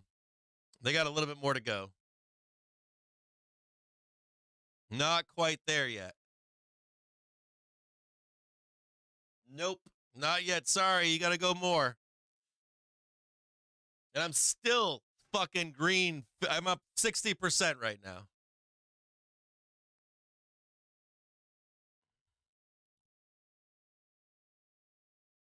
Angry, saucy sellers. Still long here. They're going to take me here. I got two more pennies. There we go. I'm out. Still profit, though, but they tried, man. Woof. They tried to take right here. They got me out right in there. Tried taking me out right there. Angry. Angry sellers. Look at that anger right there. Somebody's angry. Look at that. Twice. 1 and 2. Maybe there's something in the market. Something going on in the market here. So saucy. Yeah, is it Chase down here? Just go and slam the sell button, slam the sell button. I'm flat again, once again. They tried to take my stops up here. They took me out like right here. Right there, they took me out. I bought that right there like it was nobody's business.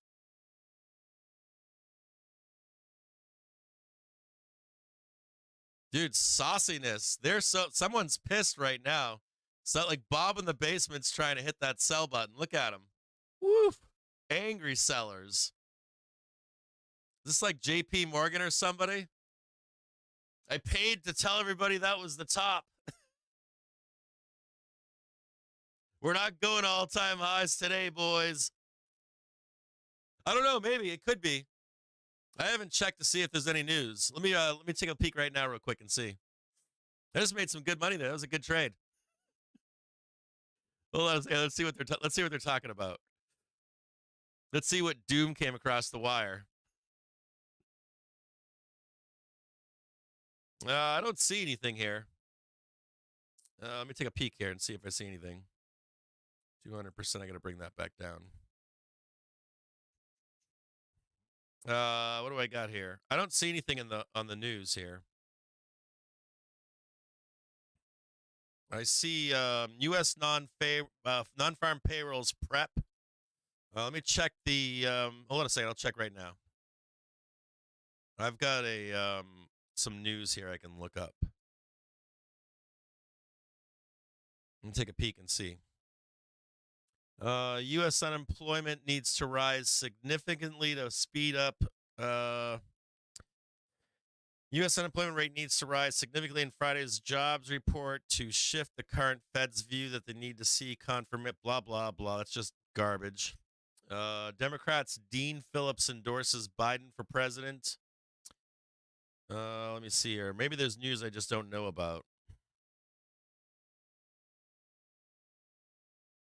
I tried to warn you. Stock halted. That was a long time ago, though. Bloomberg Markets, Fed Chair Powell says that U.S. Maybe it's because maybe it's over or something like that. Something's going on. I'm not seeing anything here.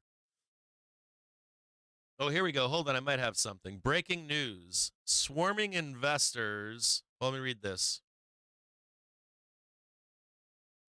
Swarming investor gnats circle too widely. More investors are speaking loudly while carrying a little stick. New U.S. rules designed to make it easier for small fund managers to exert greater influence over corporate boards have started to help, even if it's been. I don't think this is it either. The growing clout of mouthy shareholders can be seen elsewhere, too. Companies are striking deals with them more quickly.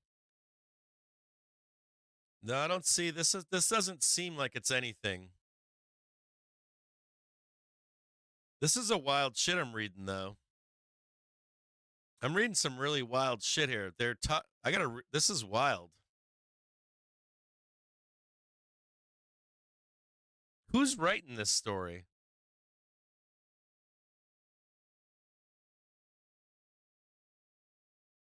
Who the fuck is Jennifer Saba? I got something for you guys to read. What the fuck is this right here? Hold on a second here. Hey, hang tight, guys. I'm going to post this on Twitter.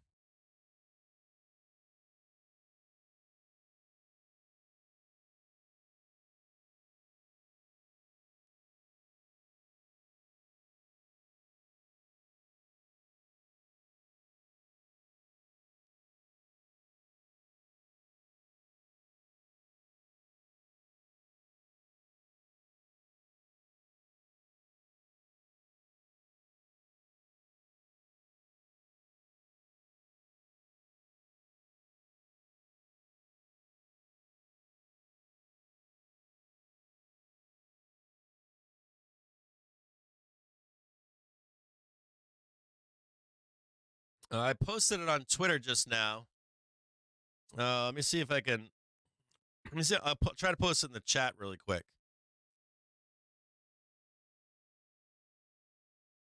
Like this article is wild. I didn't read the entire thing. I just sped read it, but the content of the text is bizarre. Like almost like it's AI or somebody's drinking and posting articles on Reuters. Read this article for me and tell me if this isn't bizarre. Oh shit, what'd I do?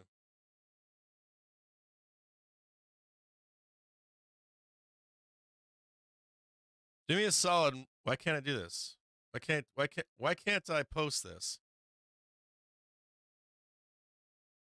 What's going on with Twitter, with YouTube right now? Hold on a second here. I'm having some problems. This is a crazy ass article.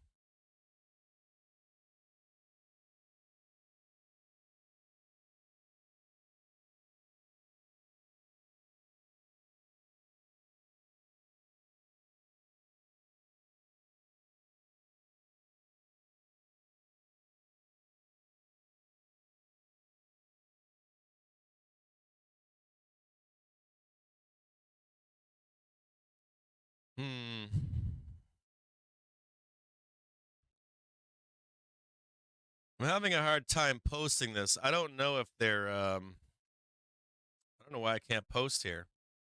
I need to do -4 letters or something on for some reason I can't post this on YouTube. It looks like we have a character limit right now on YouTube. So I can't post a link there. I'll have to check on I didn't do this, so I don't know why this happened. It's because it's got a long ass fucking it's got a long ass thing on it. I'm not going to shorten the URL myself. I'm too lazy. That's why the URL is too long. Check out this article right now that just came out on Reuters. Read the verbiage of it. This is Reuters. Read the verbiage of this article right now if you can. I'm going to try to get long here again in just a minute. So give me one quick second. I'm going to try to get long here once more.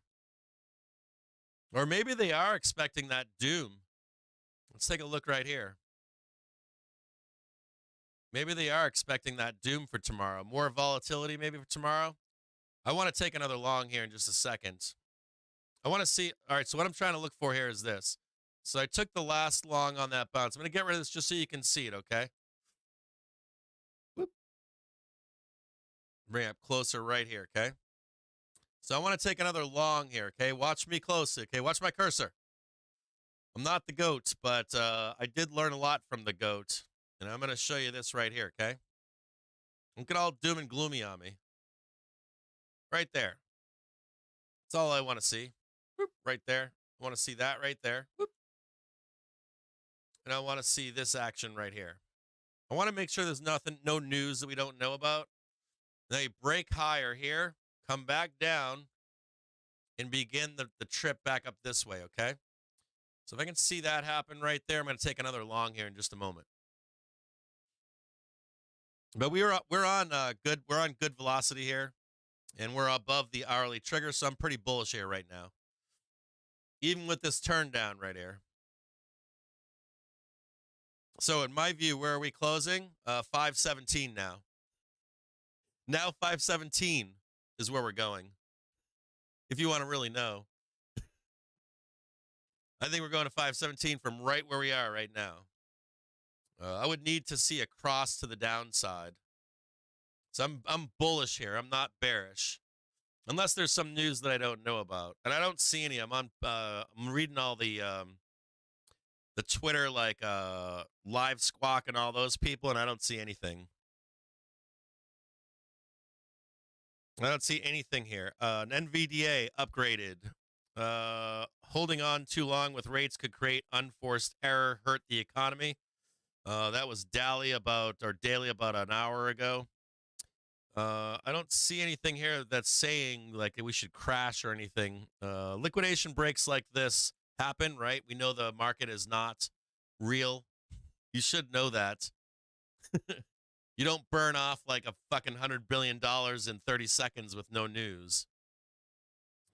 Efficient markets, right? But I'm just going to watch this play out right here. This is where I wanted to buy a dip originally, so I'm bullish here. I'm not bearish. None of this here yet is bearish to me. I'd like to see some more rejections down here. Hourly trigger's still holding up just fine. If I get bearish, though, I'll let you know, and I'll take a short with you. I'll take some puts with you if it gets bad. But I got nothing bad here to say. The only thing that I could see earlier today was on Bookmap. Here, let's go over to Bookmap really quick. See what happened. See what's going on Bookmap. Maybe those sellers came down. It was just a matter of selling. All right, see them right here? So watch this right here. So like we hit this major supply right here, right? We came into this major supply. And they didn't like that, did they, right? They did not like that, right? They got trapped in here, right? So these sellers are like, follow my cursor. They're like, yeah, we're going down, right? And instead what they did was they got trapped and they got sent up. And what did it do? It triggered an auto sell, right? But what happened here? Do you guys know? The sellers are gone now. Do you see that they're gone now? These aren't big sellers anymore. You see my point here? So you've top of the market right now is 5157. Is there any more up there? Yeah, there's no other sellers up there. So we took out a shit ton of sellers here. Do you see this? Shit ton. Like this big red bar is no longer here. And buyers are still holding on. So this looks bullish to me so far. I would need to see more downside, like new lows, that kind of stuff. And these buyers are real here. Even if they're not showing up, they're here. So I realize you guys out there think that the triggers are nothing, but you see that right there? Like they came right in and bought this like it was nobody's business. So we're going to switch back over again. Hold on. Hang tight here. Whoop. Watch this now. So this bank of sellers that were right here that we knew about up here. Remember this when we had a yellow bar up here earlier? Let me switch over to the trigger screen. So we knew. Remember we had a yellow bar up here earlier. We were like, hey. We were like, there's sellers here, right? We knew it, right? Right? We're like, there's sellers here. This is where the top of the market is up here, right? So came up here into these sellers, right? Pulled back, and the supply is saying, yeah, we're going down. But that didn't happen, did it? They got squeezed, right? Now what they do is sell into this strength, right? Blasted it straight down, unload huge blocks. But we know the buyers are here, right? They're still there. And they're stronger than the sellers. And this box is now gone. This whole box is gone. It's gone. Bye-bye. They're weak now.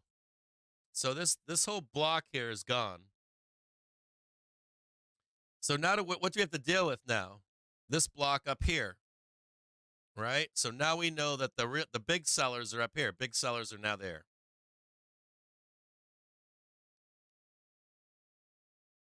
right? They're no longer down here, right? They're up here. So this demand here, right? Buy, all that bullshit. They're buying it right now. So we'll see if this works, right? Now these sellers could come down, right? March down here and try to sell us down lower. But currently they're still above, so I would need to see price do this. I would need to see price get under and begin to reject and show me a new low below that, below the hourly trigger. So until I see something like this, I am bullish to that next target to the upside. Make sense? If it doesn't make sense, keep watching the show every day. So we're going to watch this as it develops right now, okay?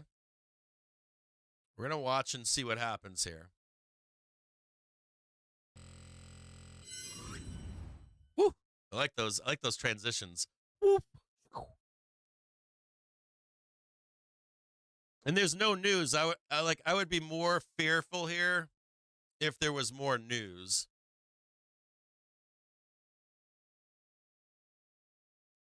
But I'm not fearful yet, so I want to see what happens here.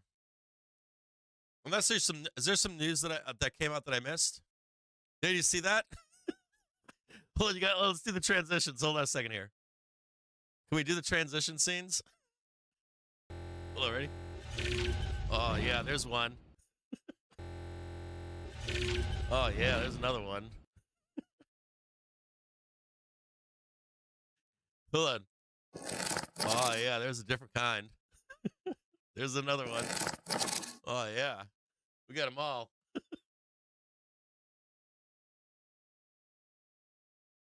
All right, they're trying right now. These sellers are making one last attempt. Now, the other thing, too, here is this. Let's look down here. If the sellers get down here and can sell it, you've got two more boxes down here. You got one right here. These are more buyers, known buyers right there. And then we got known buyers down here too, right? So we got buyers, known buyers down below. I wonder if these are the people that were, bought all those SPX puts yesterday. And they're still in those puts.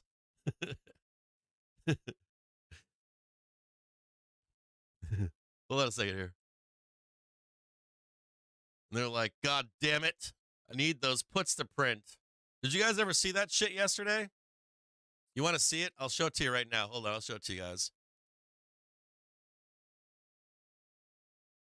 Hang tight here. I'll show you these guys.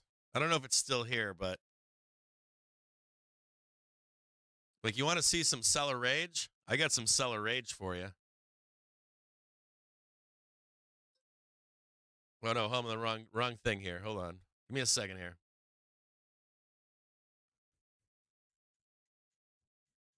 Hang tight here. I got you guys covered. Hold on.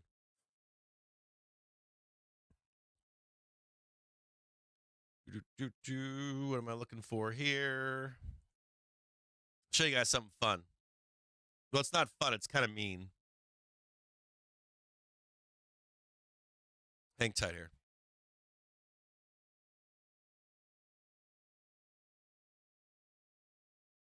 So I got something cool for you guys to look at here.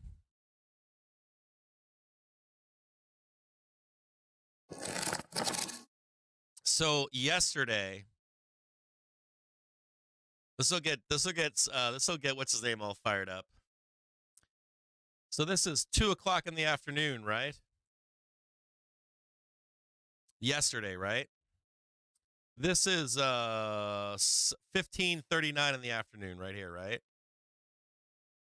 So remember yesterday we were buying calls into the close yesterday?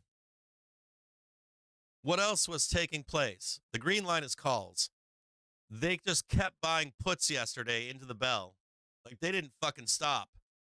They kept buying puts into the close yesterday. You see that right there? So, like, you got to figure, right? Price is going down yesterday, right? Price is going down, down, down, down. And then we start to turn around yesterday. Remember yesterday in streaming, I'm like, I'm going to buy some fucking NASDAQ calls here, right? Well, I said I'm going to do some SPY calls. And I go, fuck that, we're doing Qs. I can get more rip off of it, right? So I was like, they might still be hedging SPX right now. Like they're synthetically hedging their longs via SPY, SPX, whatever. They say they don't do that, right? But they are. They're like slamming on fucking like 1 million puts on SPY and shit like that. Dirt fucking cheap puts, 150,000 at a time for like 15 cents. It doesn't matter if the market goes down or up. If it goes up, they make money. If it goes down, it's a quick, huge hit for them, right? So yesterday in that close, as we started fucking ripping face up into the close, all that shit's getting destroyed. Dealers are countering that trade. Fucking buyers are stepping back in. People that were short were taking the shorts off, right? All kinds of like mechanics going on in the background. Then you got to figure some asshole was out there yesterday. I don't know who they are, but someone was out there yesterday pretty much just fucking slamming the buy fucking SPX put button. Just like slam, slam, slam, slam. They drank the Kool-Aid, right? And we start getting SPX gamma down at 4,900 right into the close. And what did we do today? We fucking rocket shipped up. And then you got to figure some guy out there is watching Jerome like everything is fucking awesome. And these guys were like, I got to get the fuck out of this trade at some point. Give me a moment. We'll just start selling sell real money equities, get price to slam down, and I'll get unfucked as best I can, maybe. Maybe that's the case. No. Currently, we're holding the hourly trigger. And the hourly trigger is moving higher right now in the face of that drop. You see what I'm saying? Look at it right now. Look at this. Look at the stepping up right now of the hourly trigger. The hourly trigger is like, go fuck yourself. We're going this way, right? We're not going down. We're going up. So we need that hourly trigger to reverse to the downside for the bears to get in control again so we can start to move lower, get price below it, get the hourly trigger to turn around, and all that kind of stuff.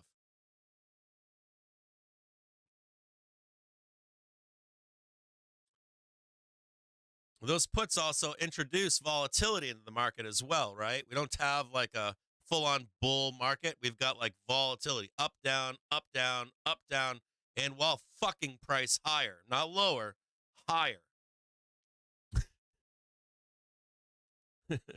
So it's like this, like, you know, I don't know how to explain it. It's like trying to put it in simple words, like volatility has been added into the market.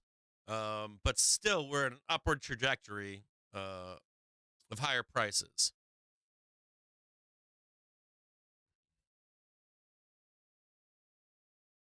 I'll tell you what. I'm going to tell you guys something. I haven't said this.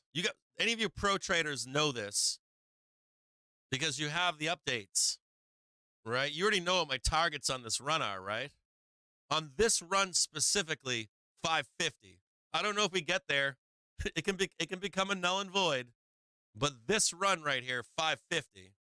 Then I see a pullback, a correction, and then I see 560, and then I see another correction, and then I see 596 by the time we're done.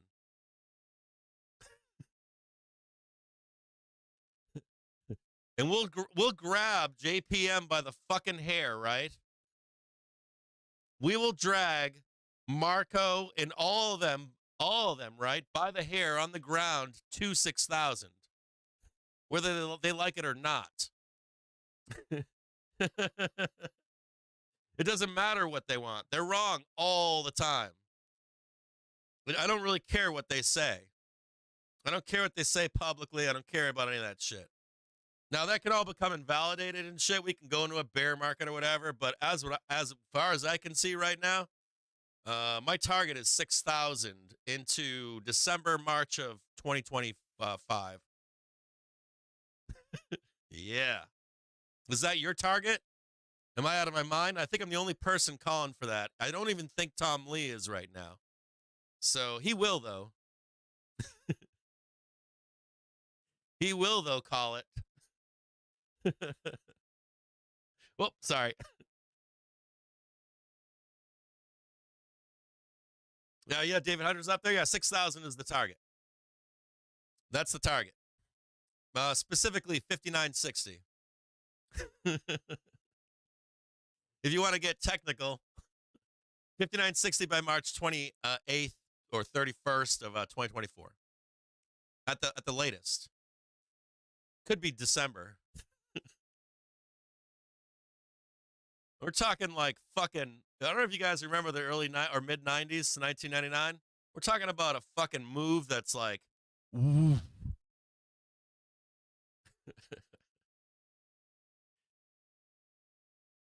fucking violence. It's going to be violent too. If we go there, it's not going to be fun or easy. If we go there, it's not going to be fun. It's going to be like, it's literally going to be like grabbing Marco if he had like long hippie hair and just like dragging him by the hair as he kicks and screams the whole way up. Maybe we'll get a painting commissioned of Marco having his hair pulled. He'd probably send a hit out to try to kill me or something. I'll do that one next. We'll do Marco.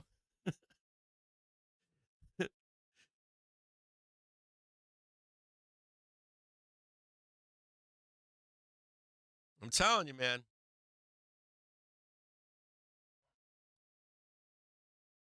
I'm telling you.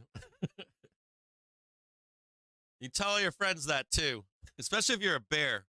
Be like, I know he talks like a bear, but he's saying 6,000. 5960 is the actual target.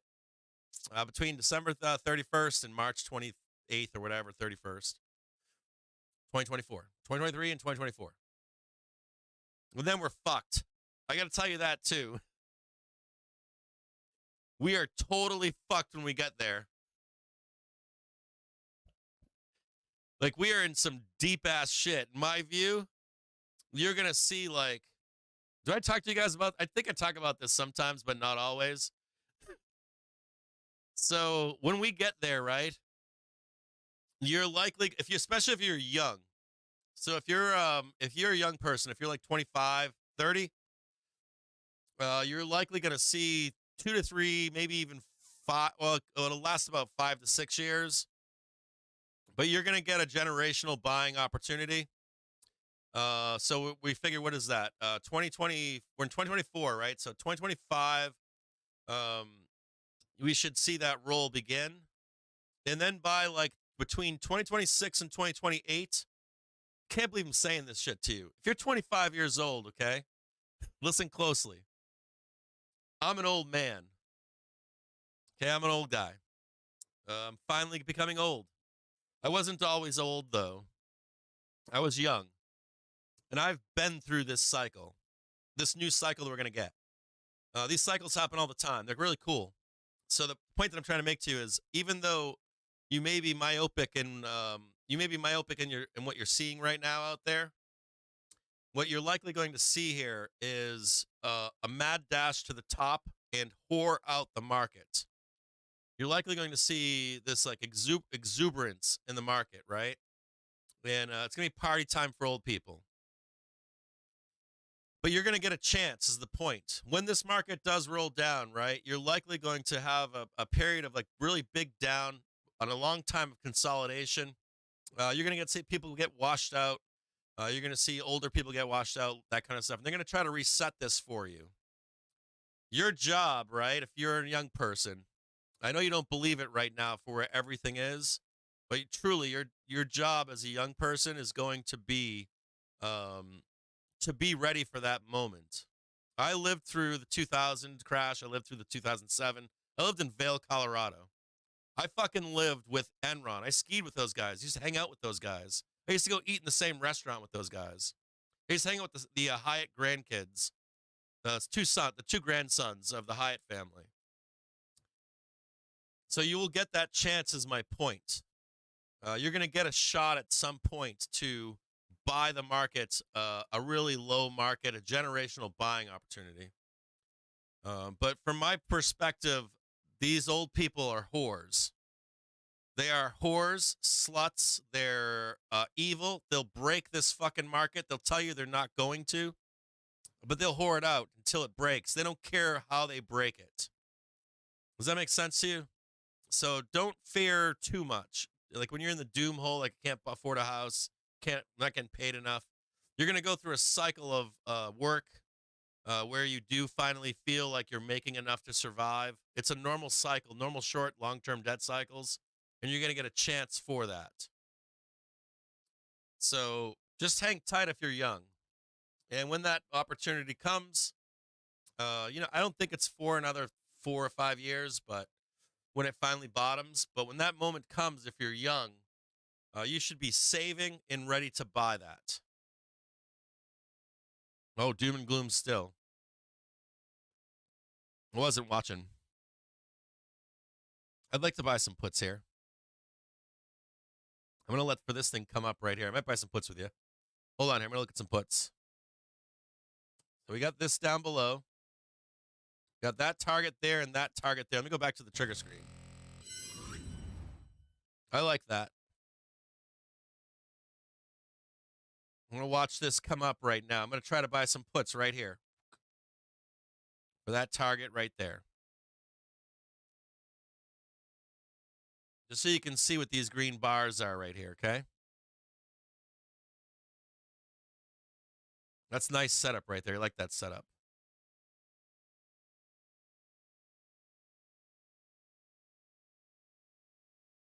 Matter of fact, you can see the same setup right here. You see it?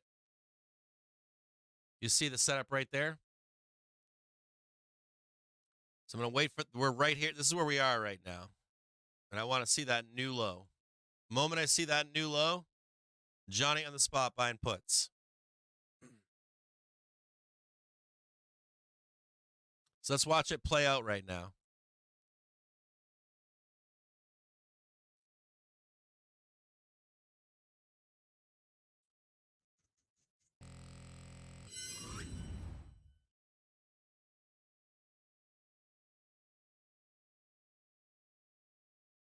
Right there. Watch this right now.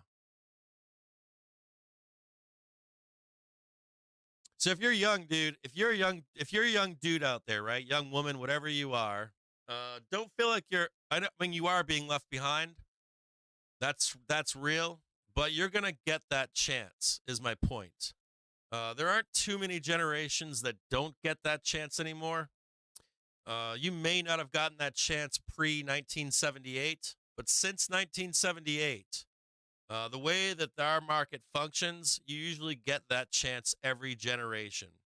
And your generation likely will too, or at least history says you will, going back to 1978.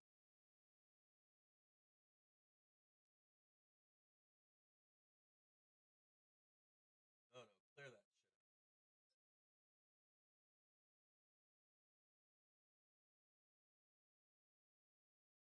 What's our target to the downside? 505? All right, I'm not in the trade just yet, but I'm looking at 505p for Friday.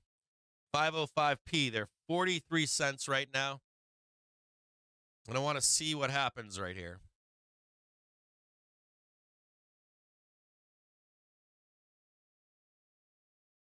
I want to see if the Bears can put it together or not.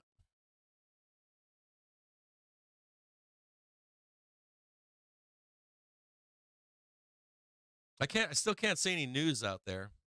I just see anger. That's all I see right now.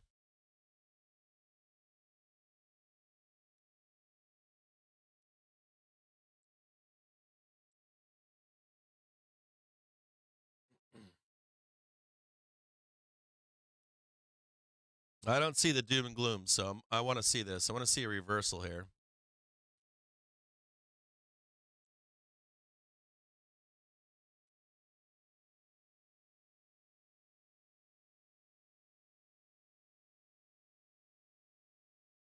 Yeah, I'm not bearish here yet. Still not bearish. I want to see some fucking real danger. Like all this like throwing this shit down looks like emotional. This looks like auto selling bullshit. We're still on the hourly trigger right now, so I'm going to watch this real close here.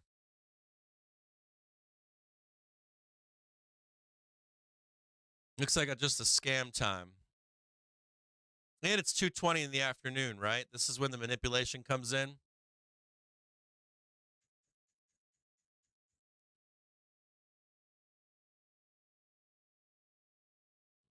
These fucking buyers are still here, man. Watch these buyers here.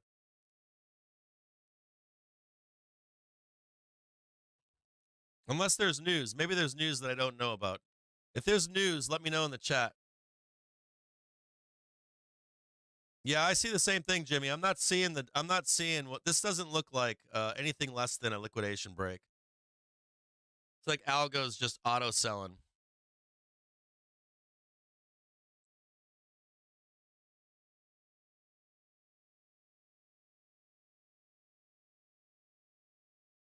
Now, some of you guys would never make a good captain sailing, you know. You'd be panicking on the high seas.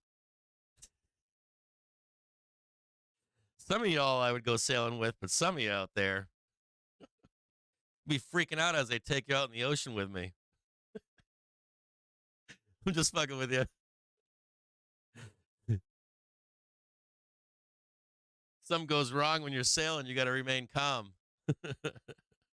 Abandoned ship. We hit a wave. We're totally fucked everybody into the life preservers.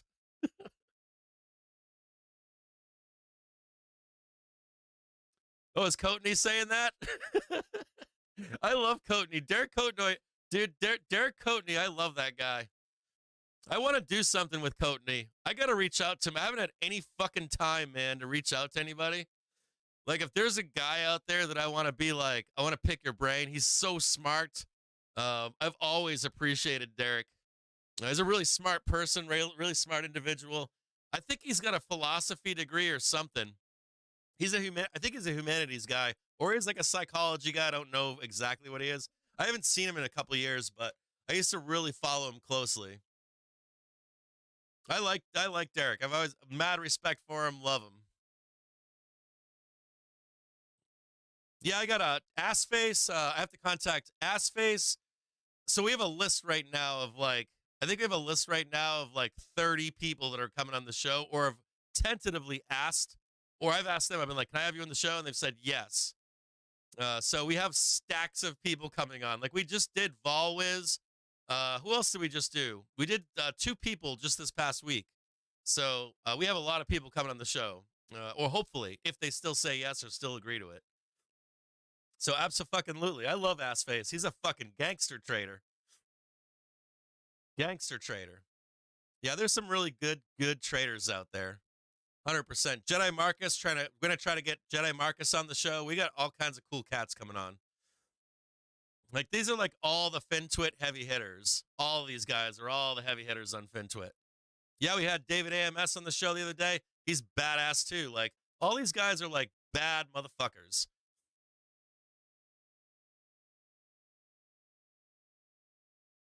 Yeah, congratulations on your IRA being up.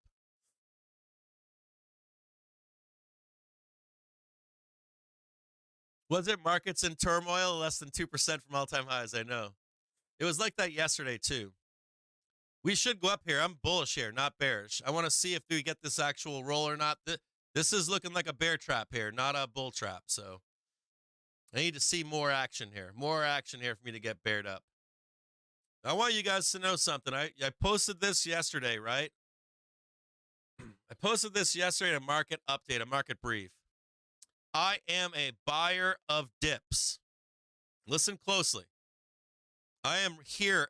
I was here yesterday, day before that. I am a buyer of dips. If that changes and I become a seller, I will always tell you I'm a seller here. I'll never be like, yeah, I'm still a buyer. I will tell you. I release videos. Hey, we're getting a correction. I post them to our free Discord before privately. If there's correction risk, I will make you a fucking private video and I will lay out what to expect in that correction. Now, I might not be exact, but I do give the warning every single time it happens. You get a warning from me every single time. Not once in a while. I make the videos every single time. I don't make them public, but I do give a private link for you to click on. Once we get to that correction point. Hey, we're going to correct. We're a fucking seller here. But we are still buyers of dips. Technically, money-wise, we are still buyers of dips. Any pullback, whether it's a small pullback or an extension pullback, you are a buyer of dips right now until it stops working and we get below that daily trigger. Get below that hourly, reject the hourly with confirmation, right? Start running down to the daily, break through it. We are buyers of dips. If you're looking for the correction, like if you're looking for the correction, until we break through that stuff, you are a buyer of dips. Now, you personally might do better as a seller. You might be like, hey, fuck you, Cap. I don't like buying dips. I understand that. A lot of times in a correction, I won't participate with the selling. I'll throw a hedge on like put spread or something, but I won't participate in it. So if you're a seller or a bear, I understand you not wanting to participate in the buying of the dips, but you have to be aware that that is the regime right now. Make sense? Like you can be like, hey, I'm a bear, but this is a buy the dips scenario right now. It's not sell the rip.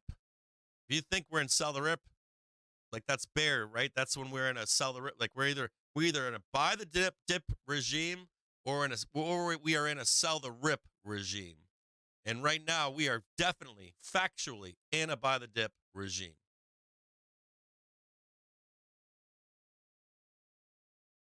And you guys have tried.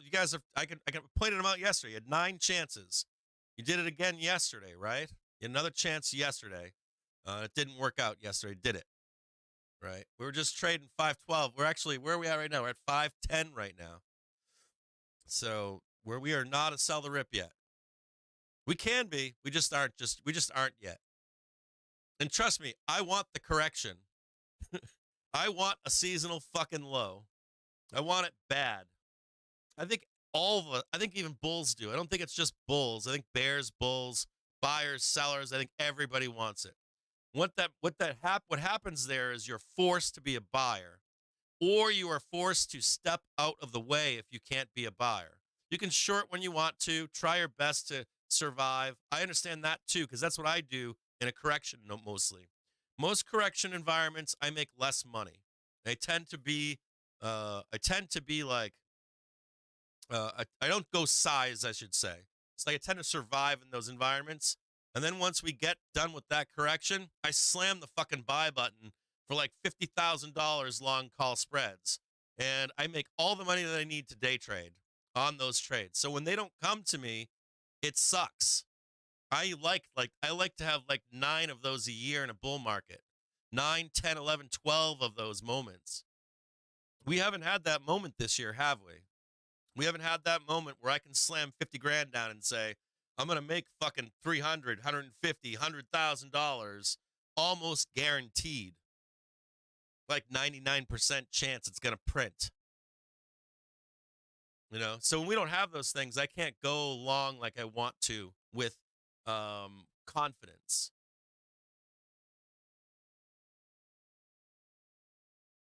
Yeah, I'm not bearish here yet. Still, even right now, I've got some puts lined up, but that don't look bearish to me. That looks bullish. Yeah, I see it too, Classy Dan. Okay, so it's Beige Book then. I didn't check the calendar. I should have checked the calendar. I checked the news. I should have checked the calendar. Someone's saying it was Beige Book. Doom and Gloom Beige Book.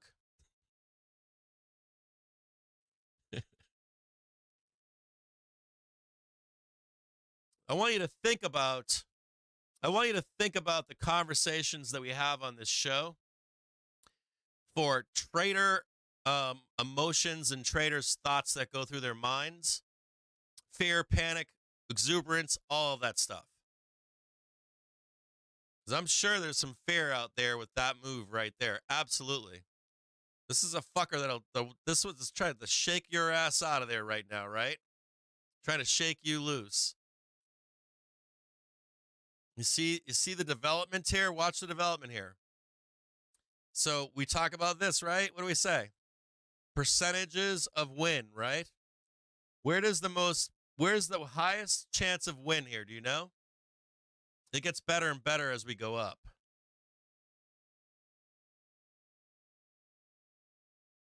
Right? Low percentage of win right here as a bull. Right? This is a danger spot because they'll roll you down here. But where do you get high percentage wins? You break up right there, right? Take that one down. Then the confirmation trade is right there. And what do we get there? Fucking rip. That's the high money trade right there. That's like the 90%, 75% of the time.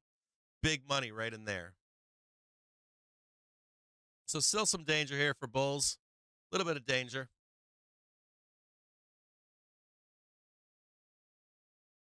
But this is bullish still, not bearish.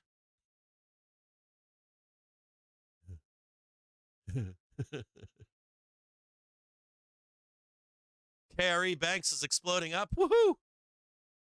He brought them up earlier, right?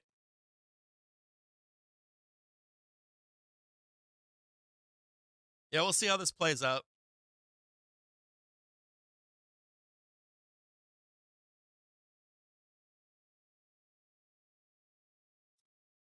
That's right. It's optimized for probability of return. Absolutely.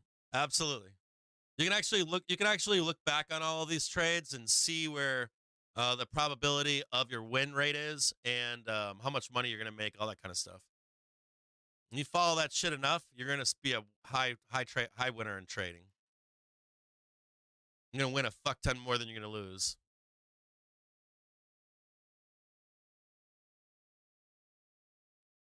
Still no trade for me.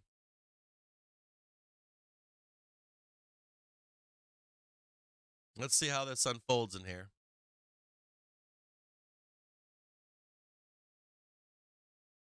What's another thing that you can take away from this? Do you guys know? So it's 2:33 in the afternoon, right? I tell you guys that the stock market runs on the half hour, the hour, and the half hour. I tell you guys that the stock market also runs not on 12, 1, 2, 3, 4, 5. It runs on the half. So if I tell you we're coming into the hour, it's it's at the 30. So the start of an hour is at 9:30, 10:30, 11:30, 12:30, right? 1:30, 2:30, 3:30, and where? 4:30. Okay? So within that hour, you also have a half an hour. The half an hour is the top of the hour. So right now, we're starting a new hour, right? You had sellers come in at 1:30, set up the trade. They complete it by 2:30, right? It's a 1 full hour setup for a down move. Now we're in the new hour between 2:30 and 3:30. You're going to find out here if they get the new low or not.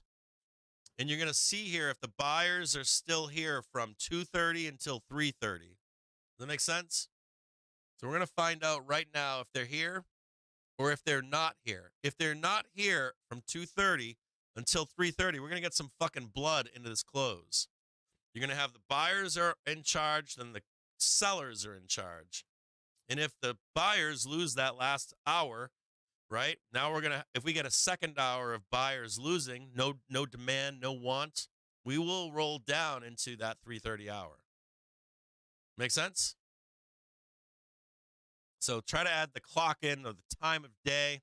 Try to add in the opens and closes of London, of New York, of Japan into your trading as well. Be aware of when those opens are, when those closes are. And then you want to tie all of that together into dealers. You understand that concept? So if price runs away from dealers, they have to chase that price. They can't delta hedge it. Does that make sense? They become like followers. They have to follow you up. They have to follow you down. Now, the moment that they don't have to follow you anymore because you're no longer buying, they can deleverage following you, right? Then they become neutral. They become a participant, against you in that trade up or down. And usually that happens in a session, right? A London session, a Japan session, in a US session, or a New York session, right? So you'll actually see dealers offer that trade up to Japan. Hey, you want to take that trade up? Japan says, fuck you, I ain't taking that trade. So what the dealers will do is they'll run it up themselves, and then they'll dump it on the U.S. session. And they'll let the U.S. session figure out what they want to do.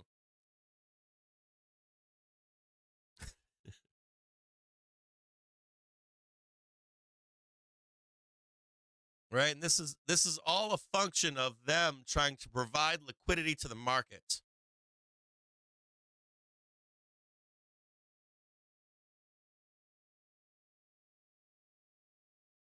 I showed you this last night too, right? Let me show you something else.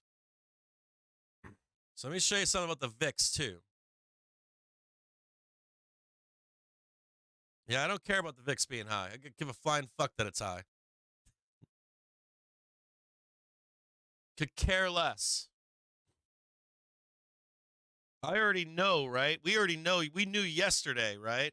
Or the day before. If you remember, right? The day before, what did I say to you? I made a post for you 2 days ago, and I said, here is the vol surface until we get done with the event, right? If you're a subscriber level, basic level subscriber, not a pro trader, none of that shit, just a basic trader. I made a market update post, and I showed you, regardless of price, you're going to see volatility increase, whether it's going up or down. And then this is where the volatility will drop off.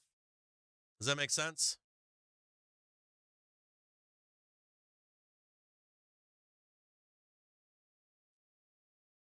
We're going to murder vol coming. You want to? Let's see if I can find that post. Hold on.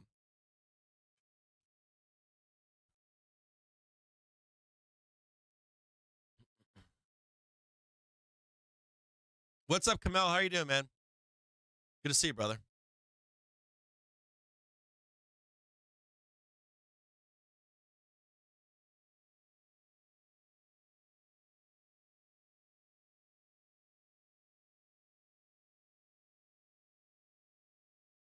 Here, I'll show you guys this. So right here. So do you guys see this right now? This is March 5th right here. This is March 6th right here. And what do you see? The vol comes down and the vol goes up. And where does the vol get sold? You see it? Right in the 7th and the 8th. So what's the takeaway here? You guys know what the takeaway is, right? We're selling vol into March 11th. You see that? Right down there, March 11th. Right at the end of the 7th. Right? But the vol picks back up again leading into the end of the month. You see that? The volatility comes back up again. Right? So you're going to expect. Now, this is bullshit, too. I should say that. No, it's not bullshit, but I shouldn't say volatility is bullshit, but you're expecting a vol spike, right? And we're getting one right now, right? We're getting a vol spike, right? We have the peak volatility should be at the close of the 7th. So here, let's look at this. So we should hit peak volatility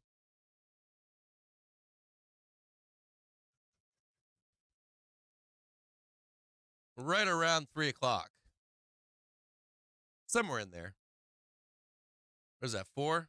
Where are we at? Here's the 6th. Here's the 7th. I don't know why this is getting so wonky here. Am I missing something here? Anyways. Just pretend this is tomorrow, late afternoon, okay? I shouldn't be doing it like this. I don't know what's going on with TradingView, but There we go. Right there. There it is. There's the 7th. I couldn't see it. Whoop. Oh, I'm just going off the page. That's why. Let's go to a 30-minute chart.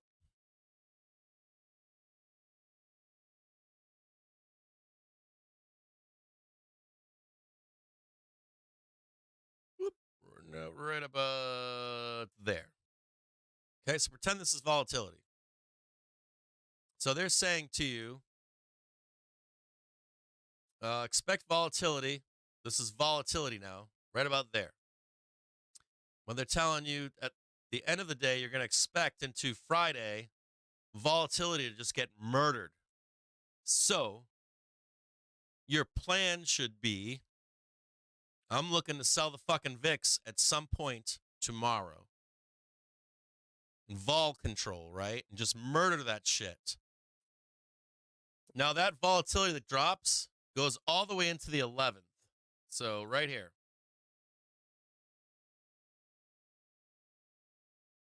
Right there, I should say. So if we have volatility rising, not price, just volatility rising into the middle of the day tomorrow, because you probably got Elizabeth Warren or somebody coming tomorrow to cause some problems. But then volatility goes down again into that says the 8th. God damn it. Anyways, it goes down across the page here to the 11th, and then volatility picks back up again on the 11th. Does that make sense? Now, that's not associated with price. That's not price. Now, there's probably some asshole out there that's like, dude, vol's going to pick up and tomorrow we're going to sell the fuck out of this, right? That doesn't always work, does it? Sometimes it works. Sometimes it doesn't. Vol control, baby. This is the secret hand of the market. This is where bears get fucked over. This is where this is where the joke comes from that Jerome Powell steps in and goes, no, we're buying that. It's not real, but, well, I guess it is. It is.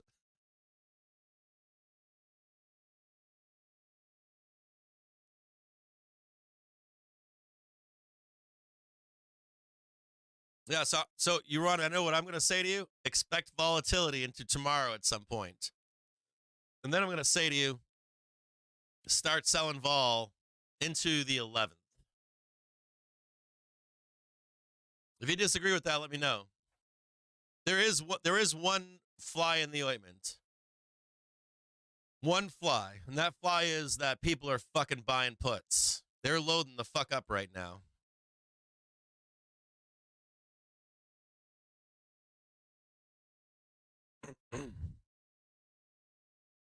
Yeah, so 2 p.m. We had the Fed beige book here. Let me see if I can get the actual report on it. Can't get a clickable link here for it.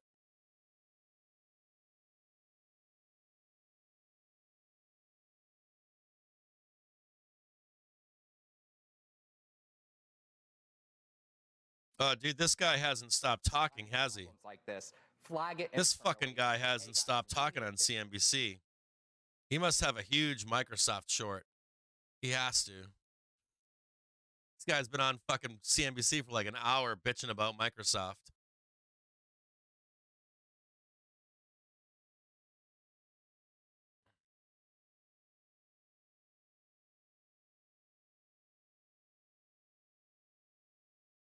I still got nothing here. I got no trade. No trade yet. No puts, no calls.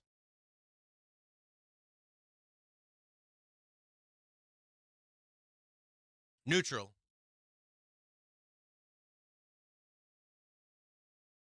Yeah, you seeing this guy down here with the he had Bing chat?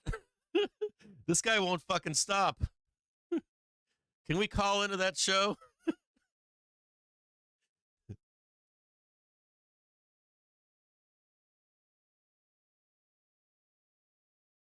Look at that. Even if we do go down, just look at that gorgeous hourly trigger. That fucking thing is so awesome. Oh, man. Must have pissed off the bears. Some bears like, motherfucker.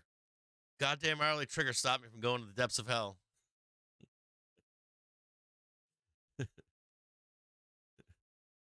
Wanted to go down 100 points.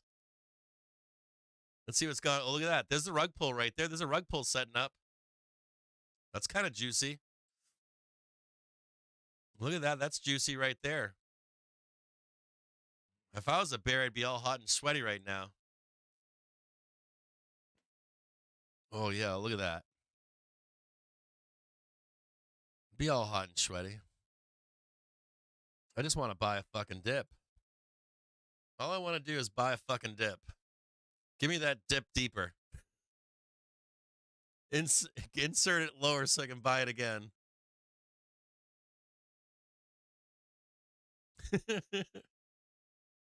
Hey, what's going on, Turkey McNugget? Hey, how you doing, Turkey? Good to see you.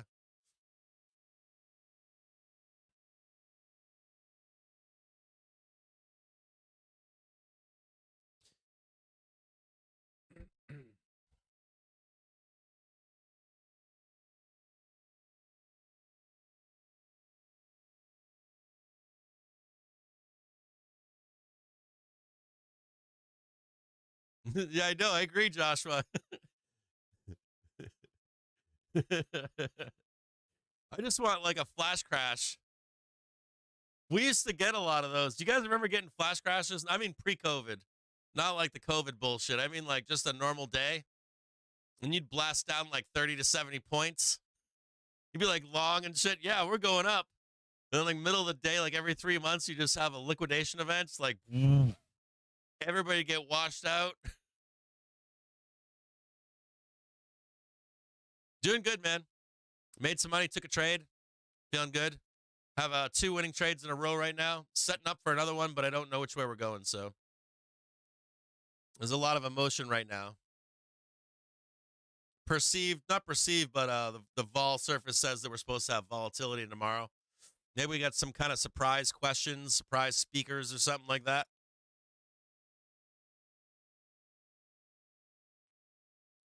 Oh, all right. So I have a question for you guys. Someone just said something here. I meant to bring this up yesterday, the day before, and I didn't. So I'm not trying to keep this political in any way, shape, or form.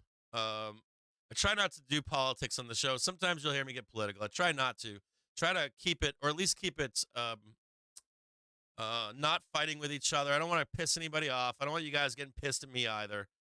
Try not to piss anybody else off. If this conversation gets too heated, we'll stop it. But I do want to have it because I think it's important.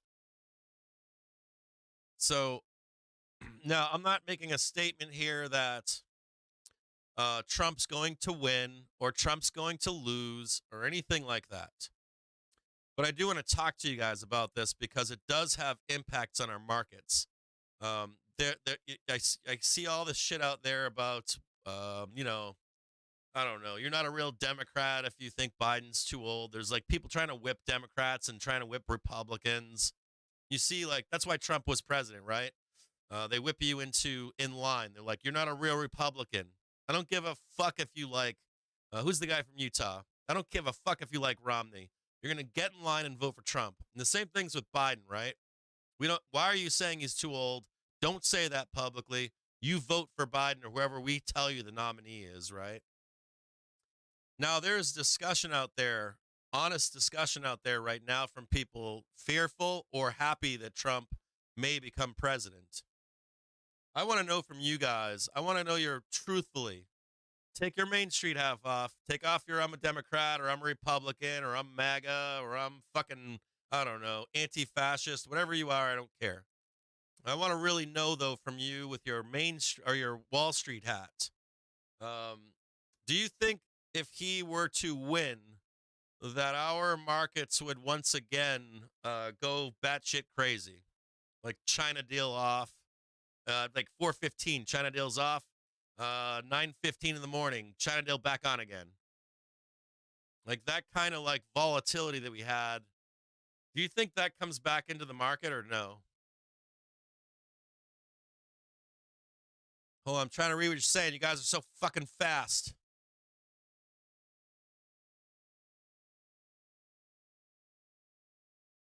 Yeah, you guys think it'll get crazy again? Yeah, I think the same thing. I mean, he's the kind of guy that'll come right out and fucking tell Biden, like, cut rates today. Like shit can get wild. And we're setting up for that too right now, right? We've had a period of no volatility while Biden has been president generally, right? Just so you guys know, like, yeah, okay, so SCT Voyager agrees as well. Yeah. Yeah, I'm wondering that because, like, I personally see Biden as a Trump light. I know you guys don't believe that if you're a Democrat, but he's like an easier to swallow. Like, power in politics doesn't always have to do with what we think. It's your pulling on your heartstrings and stuff like that. But we had a moment of not as much volatility with Biden, and I think that no volatility time frame, the door opens to that volatility, at least in the markets.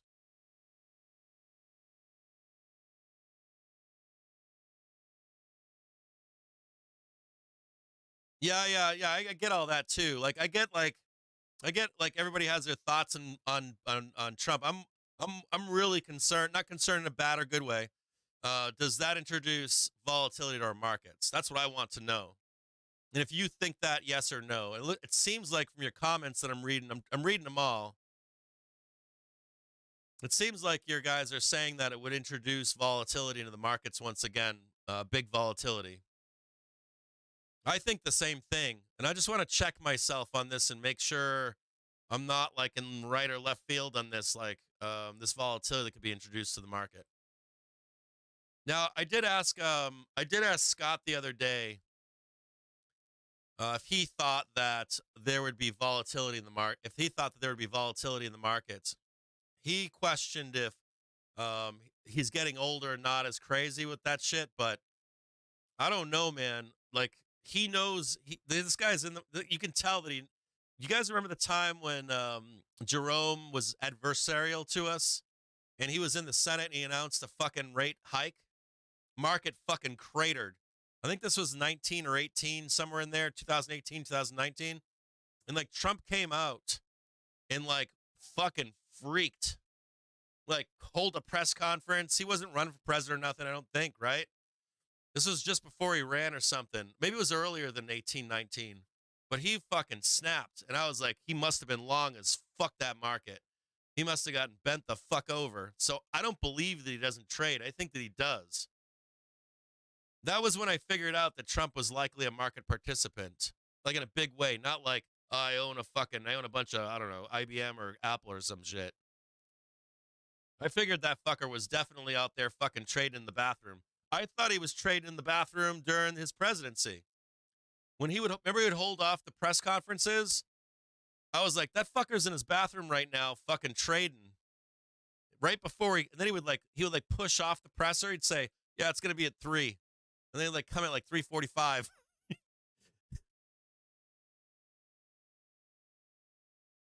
Like, I wouldn't be shocked if he had like a fucking phone with Robinhood out. And he's like, fucking, I'm long, I'm short, I'm long, I'm short. I shit you not.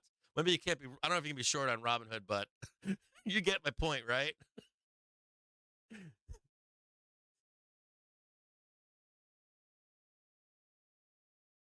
Oh, fuck yeah. Oh, fucking A he was. It was wild.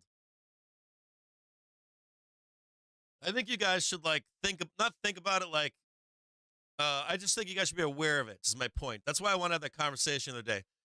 You should be aware of it if that happens. If he becomes president, you should be aware of volatility being reintroduced to the market, or at least expect it. It doesn't mean it's going to happen, but I would at least be aware of it if that happens.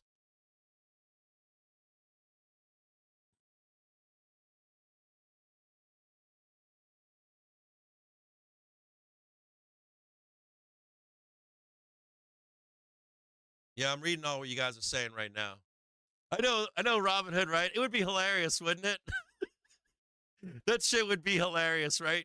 You get like an insider just takes a picture of fucking. Do you guys remember when Putin had Bitcoin up on his desk? Do you guys remember that? Like, Putin had like a fucking speech, and you could see Bitcoin charts on his desk. I was like, what the fuck is this?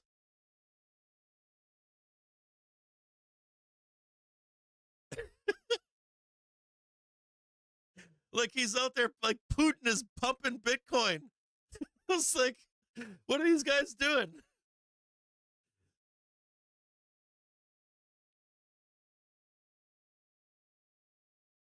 Yeah, I do wonder. I do wonder about that volatility. That's going to be some hard shit to trade. I'm not going to lie to you guys, right? Trading that volatility before was wild as fuck. You know, I could be like, buy a call for like $10.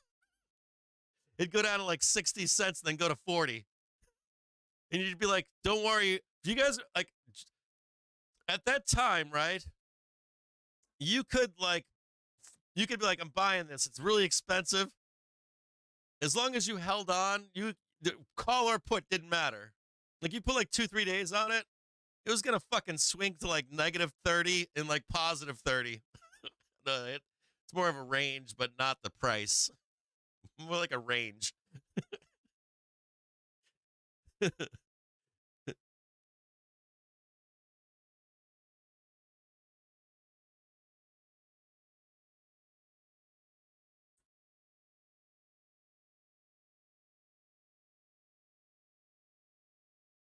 Yeah, I'm trying to read this right now what you guys are saying. Get closer on the screen here, read what you guys are saying. It was fucking wild. I wonder if that stuff comes back. I don't know. I'll be honest with you guys. I'll be 100% honest. I'm going to be scared to trade it with you live. Like, I really am. I mean, that shit's going to be, I don't know if ethically I'd even want to. I might switch at that point from day trading with you because, I mean, can you imagine, like, I'd put on a whole overnight hold, right? And I would watch it go to fucking zero by like 4:15. Like I'd put it on a trade like 3:30. 4:15 fucking shit was worthless. I would stay up all night long, get back awake in the morning, and like I would be like throwing up, puking, like, oh my God, I'm gonna blow up everything. No matter what, every time, every fucking time. Like 9:30, I'd not wake up like 9:30, the market would open, my shit would be like up 500%. Like, okay. And you'd think I would have learned my lesson, but I didn't. Every time it happened, I'd be the same way again. It was like an emotional roller coaster.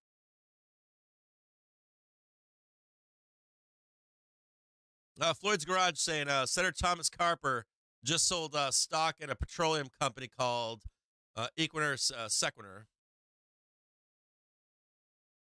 No, I don't really, like, I mean, I've admitted here in the show before that, I'm not a fan of Donald Trump, but when I put my fucking my Wall Street hat on, he made me a lot of money. He did. As a matter of fact, my family was very upset when I made that. I made that comment a couple times in like family situations, like extended family and stuff like that, and they didn't even like me saying that. They were not happy with me saying that. Everybody's got a party line, right? Fucking Republicans got a party line. Democrats have a party line. I try to be pragmatic and honest as much as I can so I don't lose my ass. You can lose your ass doing that shit, right? You got to leave. If you're a young trader and investor, right, you really do have to leave the Main Street hat in a lot of scenarios, not just politics. Like, it's a lot of, like, economics. You have to leave your hat at the front door. It sucks because it's like you're a Dr. Jekyll and a Mr. Hyde. Now, you can decide not to participate in that. There are ways to be hey, this is my politics and this is how I invest and still make money. But I found that when I did that, I lost money. So I try to leave that at the front door, then I go to work, and then when I'm done with work, I go back to being who I am. I have to. I used to trade a lot. I used to trade a lot with like, fuck this and fuck that, and it really isn't the politics side. It's more the I hate this company. It should go down. Right? This company sucks. This company's a fraud. All that kind of shit. It would bleed into it would cloud my decision making and what price action would tell me, which is oftentimes different than my convictions, my personal convictions about shit. And I guess that happens for everybody, no matter what their political leanings are, or even economic, or the economy sucks, we got to go to fucking zero, or we should see tires burning rolling down the street in New York, right? In Midtown Manhattan, I want to see fucking a burning tire rolling down the fucking 50th, right? 50th Broadway, burning tires.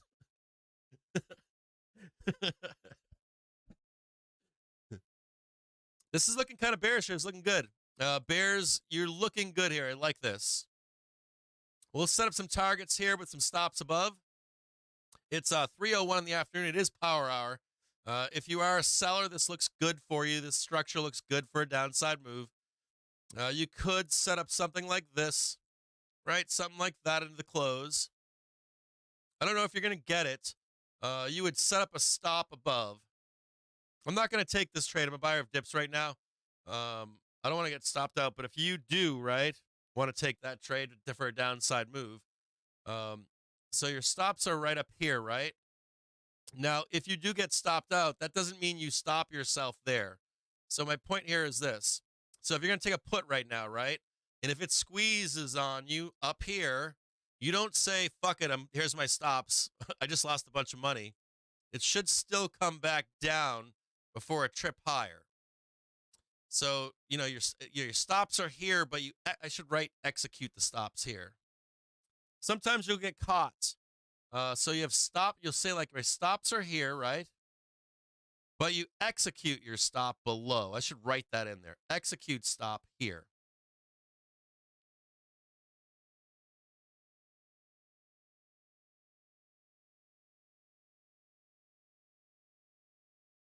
Now, let's say your stop is here, right? And let's say they blast right through it, right? Woof. And you go, this is my stop. Captain told me to wait for the turn, but that doesn't happen, right? And they just blast right through them. You should be a cool trader.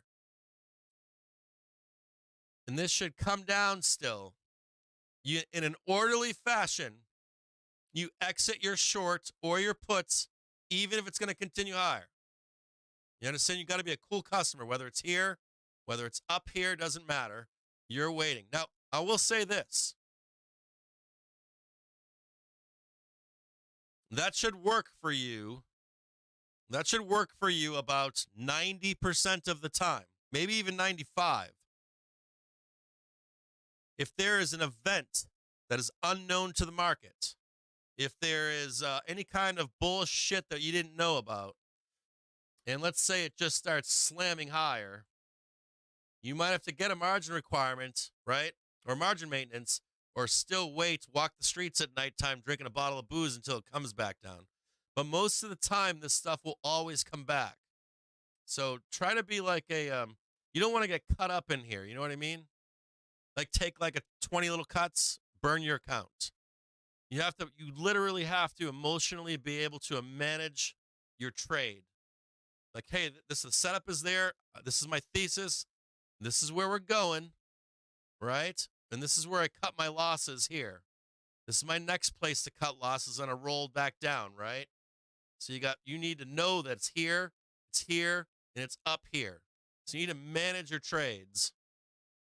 Don't be like me and walk away and fucking go talk to a guy that wants to do a roof for you. I'll come back in 15 minutes, I promise. I'll be right back. So actively manage your trades, okay? This is setting up right now. You see that? I want to see that right there. I want to see that drop. Let's see what they do here.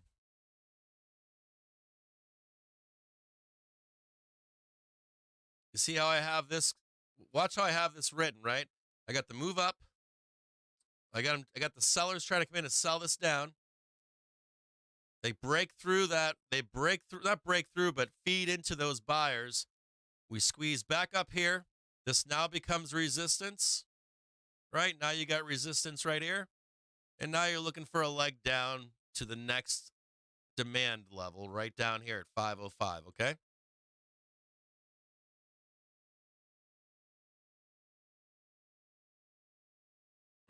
We got the 1 minute cross. That's good for bears. We're just waiting for this 5-minute right here, this last rejection, this little test right here, and see what happens.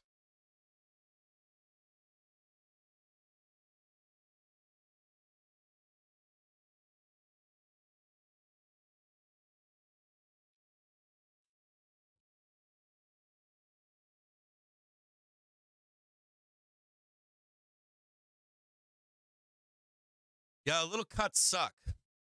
I fucking hate the cuts, man. I hate getting all those little cuts. I mean, sometimes it's like you can take a bunch of them and then get a nice big heavy hitter, but like the ones that you can help, those are the ones that burn my ass. And I'm guilty of it too. I've had my stops taken out on me while losing, while red, and then had it gone back up again. And I'm like, fuck, I was green again.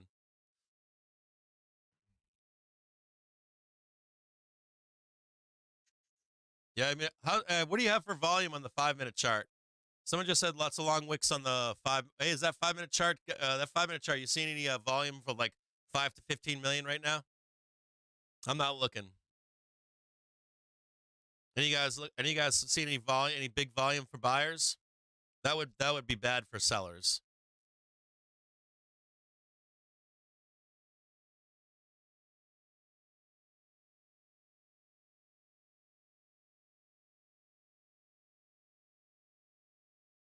HYG turning up right now. VIX cranking as expected. You guys saw the chart from earlier.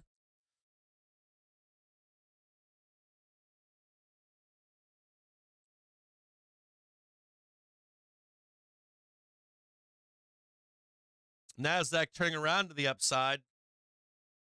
NASDAQ actually looks bullish right here. Dixie rolling over a little bit, had a double top on it.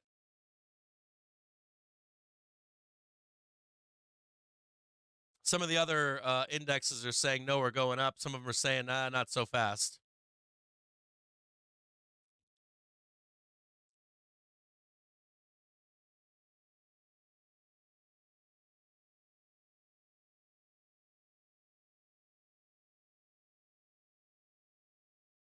Buyers come back again tomorrow, maybe?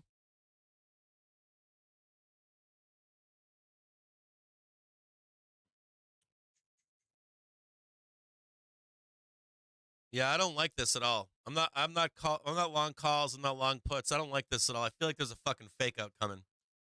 I'll just sit on my hands here.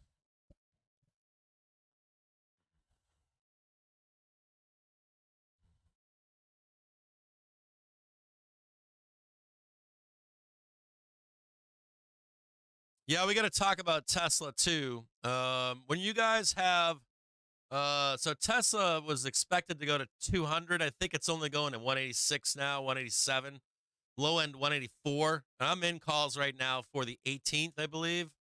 So I think I'm going to have to roll, but I'm not going to roll until we hit that 186 or so. The reason being is I don't think we're going to go to 200 until end of month.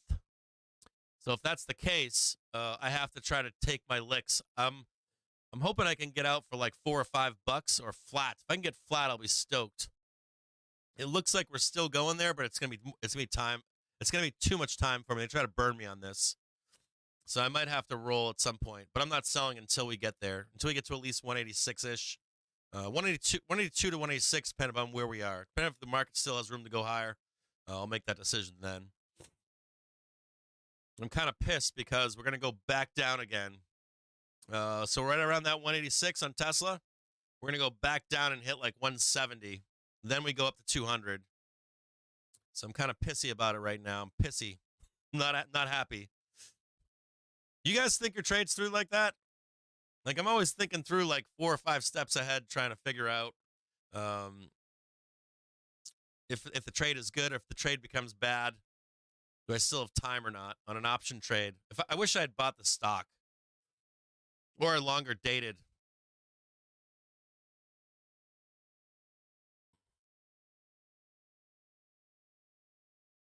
Yeah, I've got a Tesla 200Cs for the 15th or 18th, somewhere in there.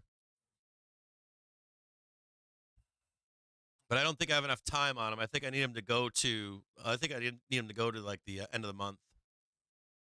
I'll pull them out and check them, right? So what I got to do is I got to take a look at the calls, and then I got I'm gonna do 3 charts for you guys, and I'm gonna post them on the website, and you guys tell me what you think. I think I have to roll, but not now. I don't want to roll right now, so I still have time in front of me. I still have a chance to make these things print, so.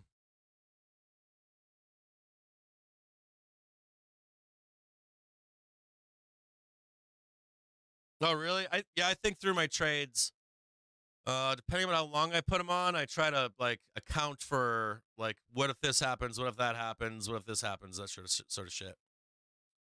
Where do I cut? Like I'm always thinking about like where's my like I have to exit this trade right now, or my thesis is wrong, or I have to add to this position. Like this position I'm in right now, I didn't put enough time on, and I was really fast in taking the trade. You guys keep like journals, don't you? Like I keep a journal of everything. I try to like examine when I make a good trade, a bad trade. Like what did I do wrong? What did I miss? What step did I normally do that I didn't do? All that shit. I like investigate my ass. Do you guys do that shit? Do you guys like do introspectives on when you fuck up or when you make a good trade or a bad trade, that kind of stuff?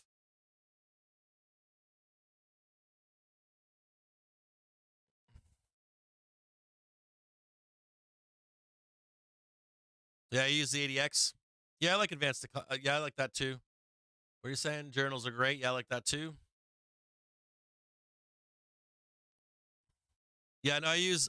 So I'll tell you right now, I'm long on this because I use a specific system for Tesla and it's never failed me. So this should work. I still have some trust in this trade. I'm not fearful at this point.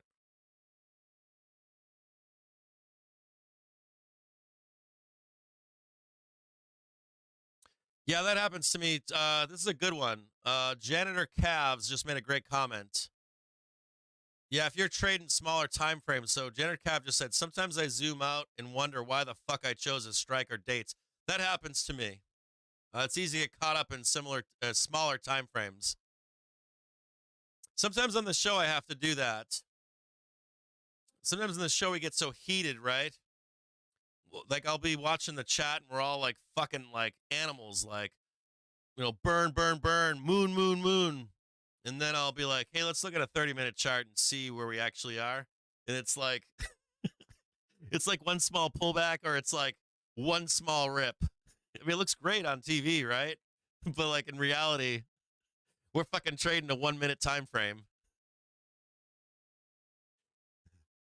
So another thing that I do too is I get all pissy at myself because I'm like, I'll go to a higher time frame trading. I'm like, here, I'll buy some monthlies. And then I'll sit there and I'm like, wow, these fucking people fucking up, down, up, down, up, down. I could have made 5 fucking trades in that time frame. You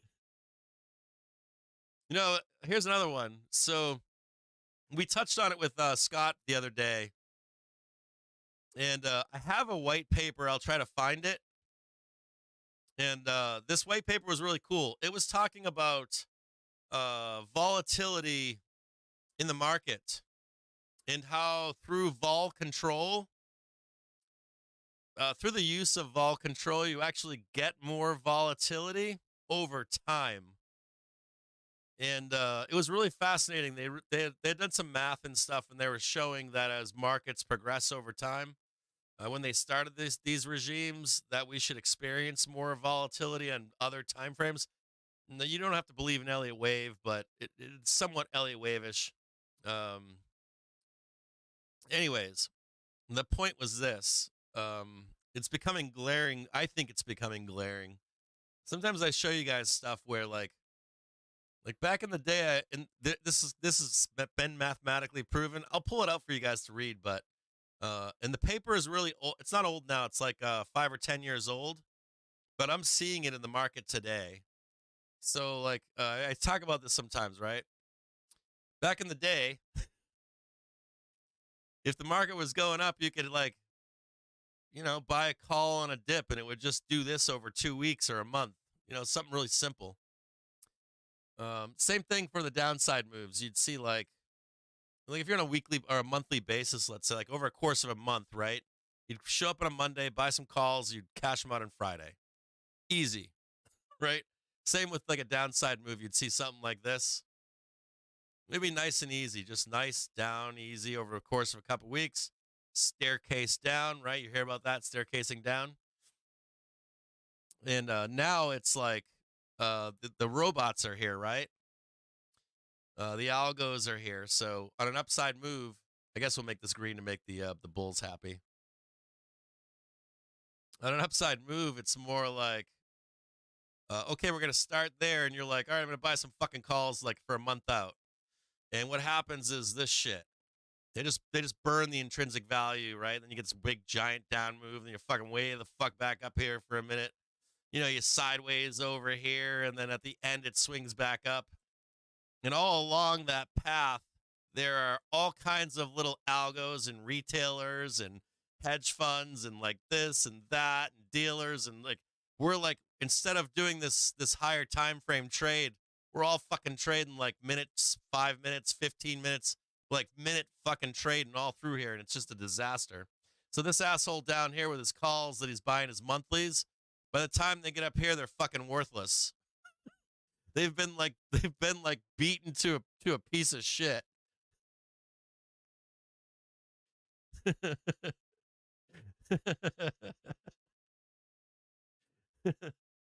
Like those days are over. Now it's just a bunch of fucking garbage. That's what I notice now. Like when I put on a fucking trade, I'm like watching the trade. I'm like, yeah, I'm right in the direction. Everything is good. And then I'm like, what the fuck happened? Down fucking 80 points? Now we're back in the money? I'm like, what the fuck is that? I'm looking at my calls and I'm like, it looks like somebody just took a hammer to him.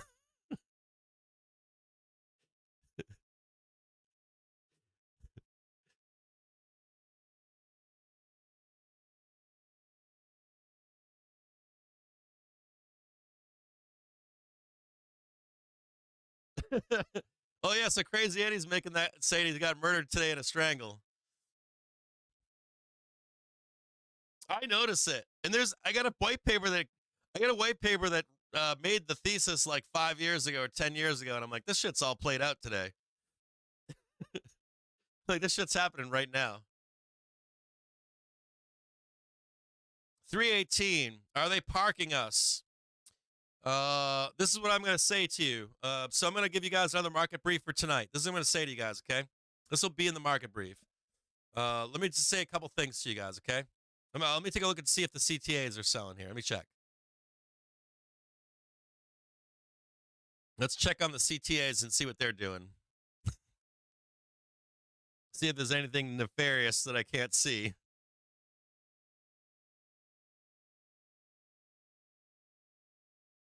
Ow.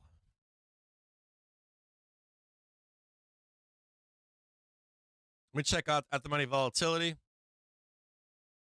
Yeah, we still have at the money volatility going up into tomorrow, so that's not a good sign for bulls, even though it doesn't matter. Market can go higher even with the volatility expected in tomorrow.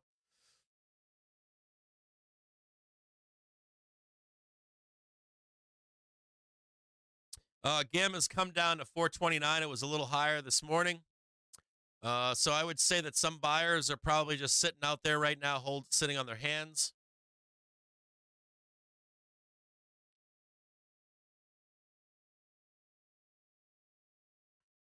God damn, they're still buying. These guys are fucking savages. There's a ton of new OI out there for 5150. 5175. So we do have some call buyers out there right now. We have a lot of, maybe these are strangles here. Strangles or straddles. We got a lot of 49, 90, and 5,000 puts.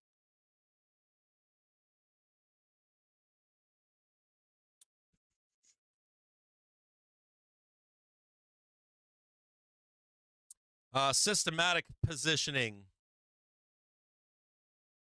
Still rolling down, but nothing significant yet. So we need price below 4,900. SPX vol control.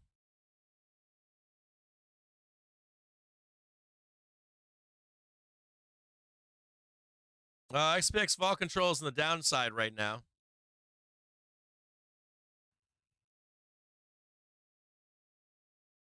Dude, this guy's some great fucking stuff here. SPX and long-term treasury yields. Let's take a look at that.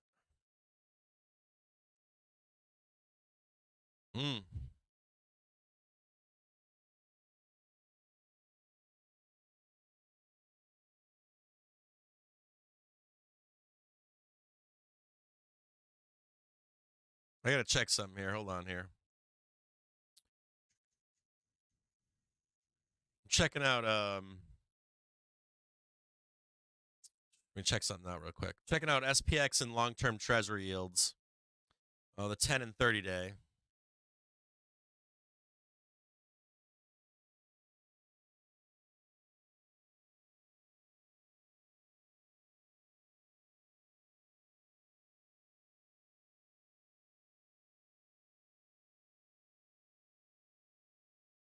Jesus Christ.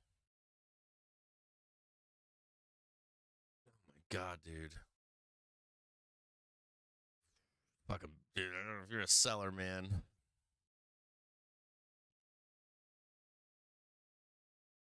If that 10 day rolls down that 30 days, I said 10 year and 30 years, meant to say day.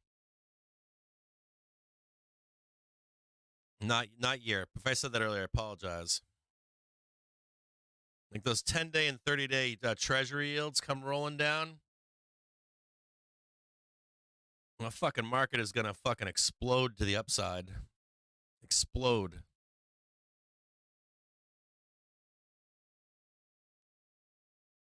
So my take here is this. If I were, so you're going to get something similar this nighttime. If I were a bull, I would be ready for this. Sit on my hands until tomorrow. I would be waiting for the Senate hearings to start again, and I would be watching volatility in particular to begin to sell. Okay? And the moment you start to see that topping action in volatility, it's going to be safer for a bull to enter a position. That doesn't mean that when it starts to roll, volatility begins to roll, that's the right place to buy. But we'll start to consider another long regime. Now, we have to time that tomorrow, so we're going to have to pay attention to when that vol gets sold. Now, I would even begin to watch it today. They like to sell vol into events. We know that already, right? Now, yesterday into the close, people thought, nope, we're going to go long puts again, and they did sell the vol into the close yesterday, right? We woke up this morning, we were rich. So just into the end of today, let's check out you guys want to check out the 9-day VIX? Hold on a second here.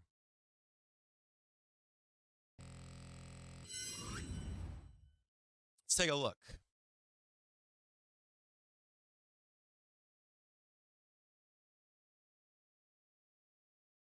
VIX 9-day, right? There we go. VIX 9-day. Let's take a look at it.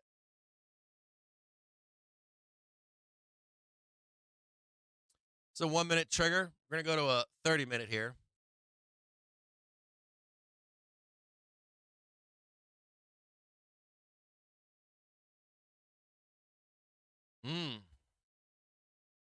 I don't know. Yeah, so I'm not ready for I'm not quite yet ready.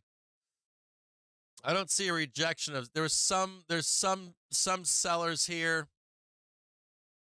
Some right there. You know, something like that though tomorrow, right? Would be my fear. I've been wanting to buy some stuff down there. So rip into the bell, sell the open, and then sell the news. Looks like. I could be wrong on that. So is it worth it to you, I guess, would be the question.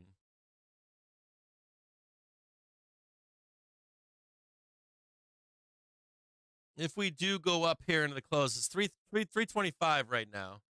If we do go up into the close, I'll be trying to sell the open tomorrow. Let me know what your thoughts are there.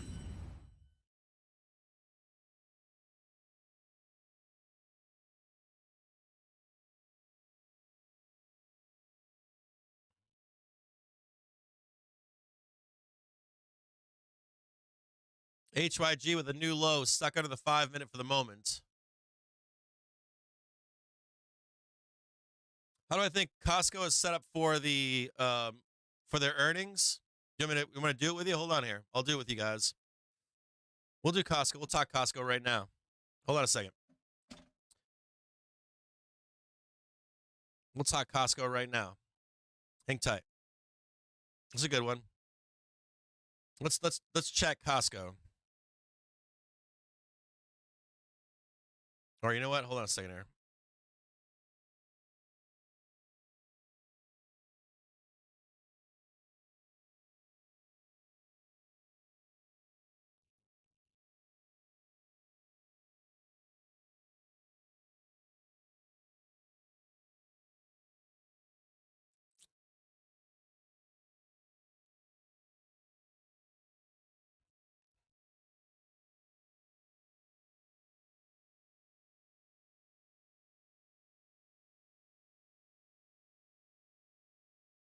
We'll talk Costco. Give me a second. We'll do it right now.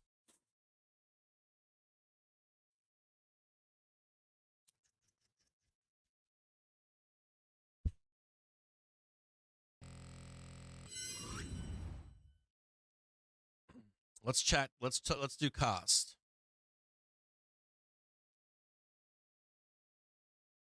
Let's do a 30-minute on cost. This is what I'm going to say to you, all right? So listen closely. 30-minute velocity is good, but it's peaking. I'm going to expect Costco, if they have a good earnings, that whatever profit is there, the profit will be taken. Market is supportive of it. I'm a little less positive on Costco leading into their earnings. I'm going to expect a pullback into their earnings. It's on the 7th, right? It's tomorrow. After the close. Do I have that right? If I have that wrong, let me know, but I think it's tomorrow after the close. I also don't like the ramp up into earnings. They're pricing in a good earnings. I'm going to tell you that I'm a Costco member, and they're fucking killing it. That place is banging every single day. They have lines down the road on gasoline. So I'm going to expect good earnings on Costco. Now, their expected move for the 8th is 808.62. So here's your upper price target.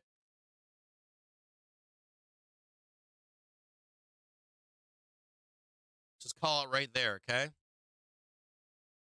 Their lower price target is 730.92.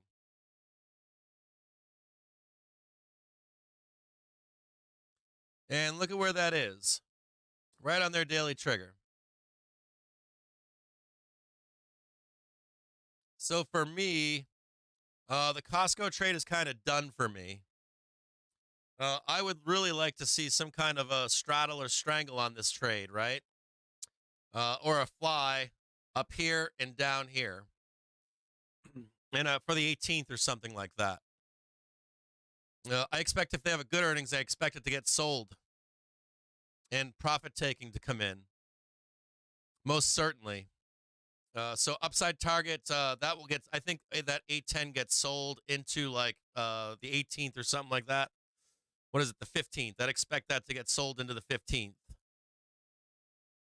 Because they're a little long in the tooth right now. Let me look at one other thing in this. On a daily basis, now they have more to go on their monthly velocity over here, but their weekly velocity is really high. And I want to show you what I mean by this, okay? I want to show you exactly what I mean here. So you see how we're ramping up right now into their weekly? Very similar, right? Very similar, right? See how similar that is right there? Now, we're not topped out here. If we were topped out here, I'm going to bet that we sold the fuck down right there, okay? And I bet that we did. We have more room over here to go up.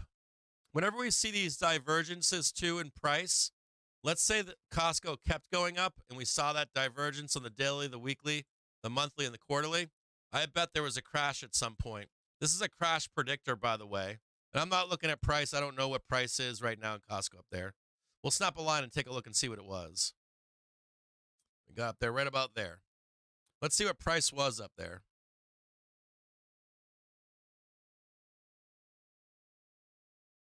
And look at that. We had a nice little come down. One more, and then bam, straight down to their monthly. But you see that? Woof, right there. So they're a little long in the tooth, at least on the monthly. And they're coming down right here. So maybe not as deep as the weekly trigger, but to the daily trigger. So here's my take on Costco.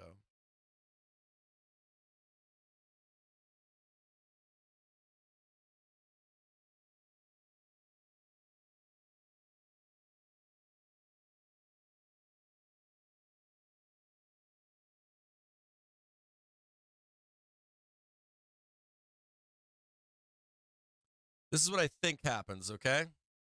This is the 8th, 15th.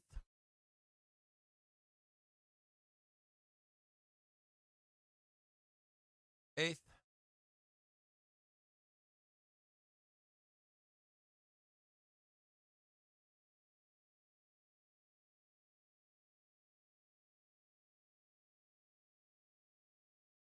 $15.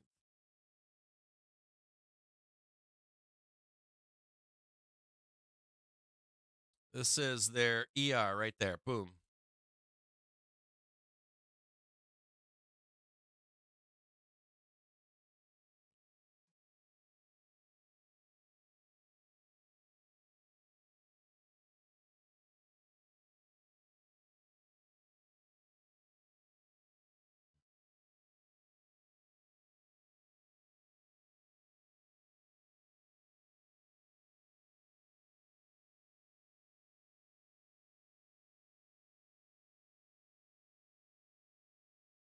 Just like that.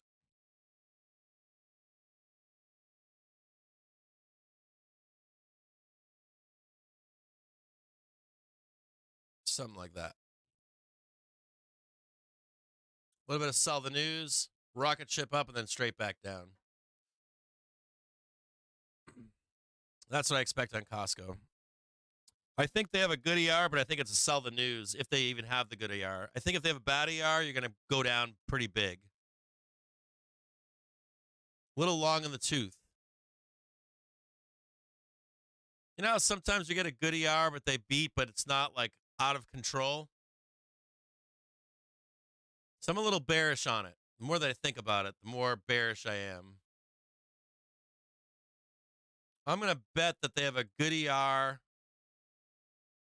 I'm going to bet that they have a good ER and they sell before the open. And you're going to wake up that next morning and it's going to be down in its daily trigger. That's what I think.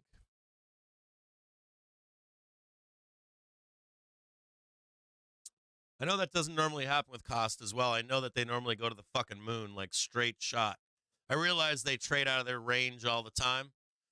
But if I had to guess on Costco, from what I'm seeing on the weekly, it's a little long in the tooth. So you ever notice when we have you ever notice that some companies have a great ER and they moon? I don't know what the call selling or put selling is in this ticker either. You know, we'll check in with is Trader Podcast and see what his thoughts are too, because the options market's going to matter on that ticker. So I'll check with him and get back with you, or maybe we can ask in the Discord. I'll ask him right now. Hold on. I'll ask him right now. We'll see if we can get an answer.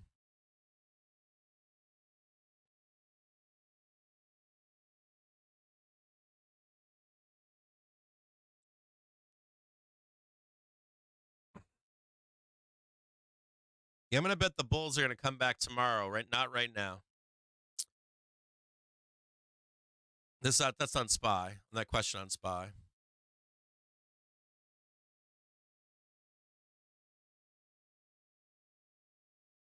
What's going on in my Discord? Something's up with Discord. Is Discord down for you out there? My Discord is down. The fuck is going on with Discord right now? That's weird. Oh yeah, it's Discord's down for me. I will ask Trader Podcast about the call and puts. Are they expiring sooner than later? What's the call gamma, the put gamma on it? Yeah, I can't log in right now. I've gotten a 404 error. Can somebody ask instead? I can't get in right now. Can somebody ask? Can somebody do an @Trader Podcast in Discord and ask him what the call and put calls and puts look like? Yeah, I can't get in. I've got a 404 error. Here, I'll show you guys what I've got.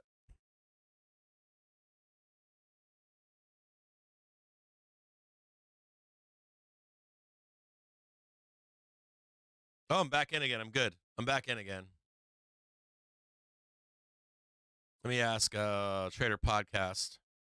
Or Talking Monkey, you going to ask him?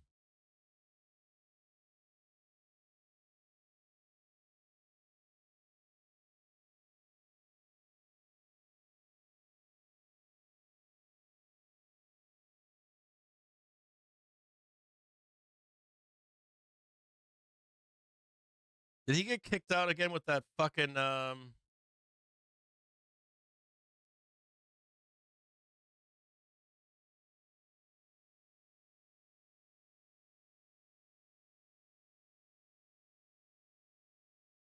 We've got this audits bot, and it's just like cutting swaths through. Yeah, I think he might have gotten kicked from our bot. God damn it. Fucking A, man. I gotta run a program here. Hold on a second here, guys.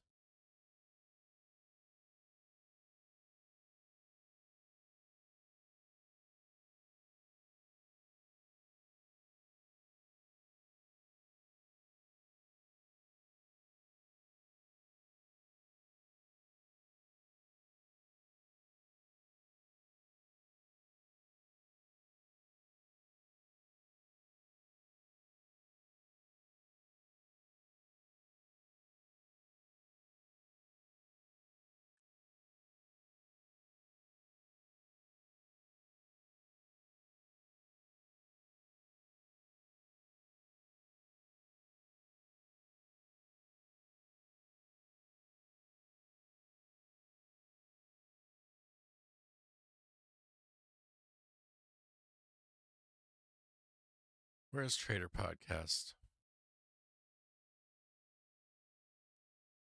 Oh, God damn.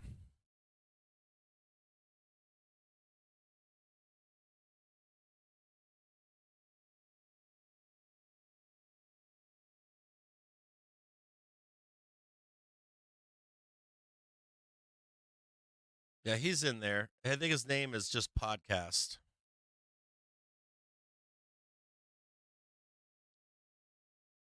I got him. Oh, no, hold on. I got him.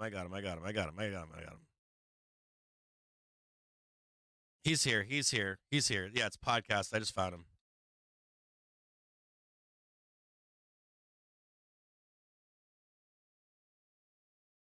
Any thoughts on the call put surface for cost ER? All right, so we asked him.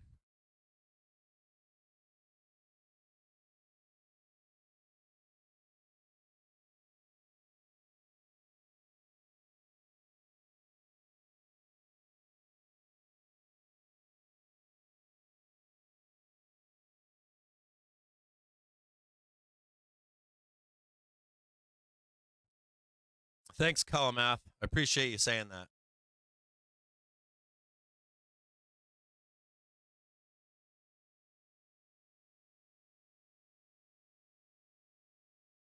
So here goes your stop right here, right? Your stops are above.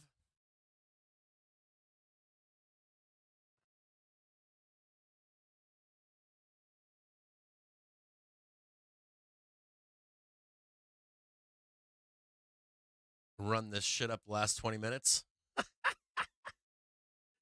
Hold on here. Let's look and see if they do it. Hold on a second here. Oh, they're really putting the pain on. If you are going to go long here into the close, make sure you sell the open.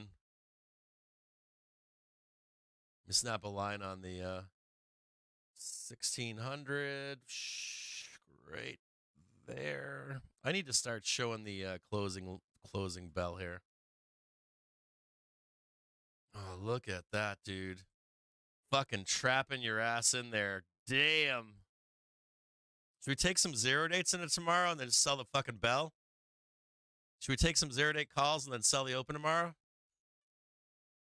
That's what the vol server, or that's what the VIX is saying. VIX is saying squeeze up overnight and then dump the open. That's what the 9-day VIX is saying.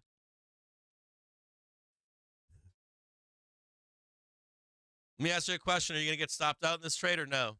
If you're in puts right now, are you going to get stopped out here? You just bought 510s for tomorrow? Ride the dragon into the close? Sell 930? Oh, man.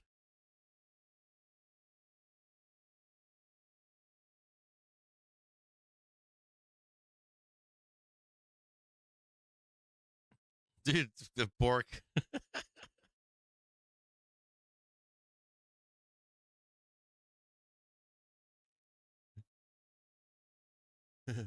Perfectly balanced.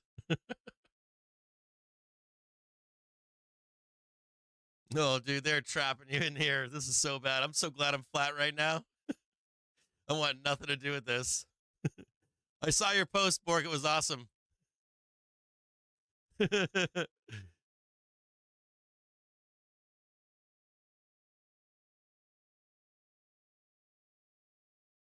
don't want nothing to do with this. Should I buy some? How much are zero dates? Hold on.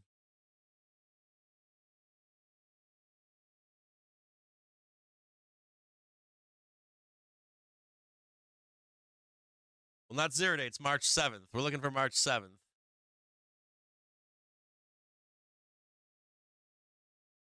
Where would we go if we went up overnight? God damn, 511, 512. That would put a fucking hurting on him, wouldn't it? There's 61 cents right now. It's a little expensive for tomorrow. They should be like 30 cents. That's a pretty big ask right there, 61 cents for tomorrow, I'll be honest. For 512s for a rip up into tomorrow's open, you're asking for that by morning, like 511. It's like 512s are 60 cents. They should be like 30. I feel like you won't get exactly what you want on those. They're asking you to pay money for zero dates tonight. Like 511s are $1. I don't want to buy dollar fucking zero dates. I want to buy like fucking 10 cent or 30 cent zero dates.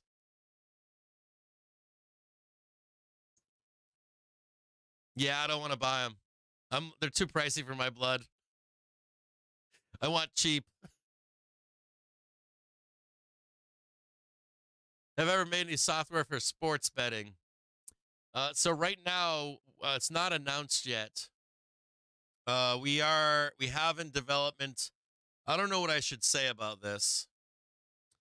So there's a famous crypto person, two famous crypto people, like million follow crypto guys. We have a crypto tool in development with them right now. It should launch here in the next couple weeks. You guys got some shit coming right now that you guys are gonna blow. It's gonna blow your mind. One of the things that we have I could ask about the sports betting. I can't talk a lot. There's a trap here for fucking bears, man. Price target tomorrow, 511. But they're going to try to sell it, so I don't know if they sell it at 4 a.m. or 6 a.m. or not. We're going to squeeze, though, it looks like. Watch out if you're a bear. You're about to get your ass blasted.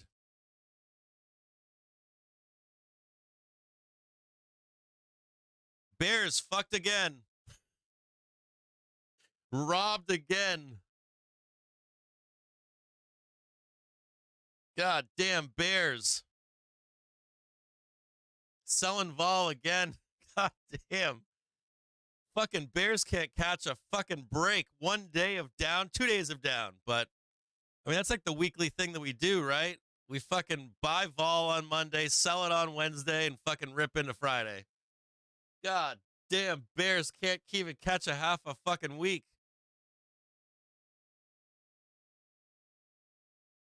Fuck.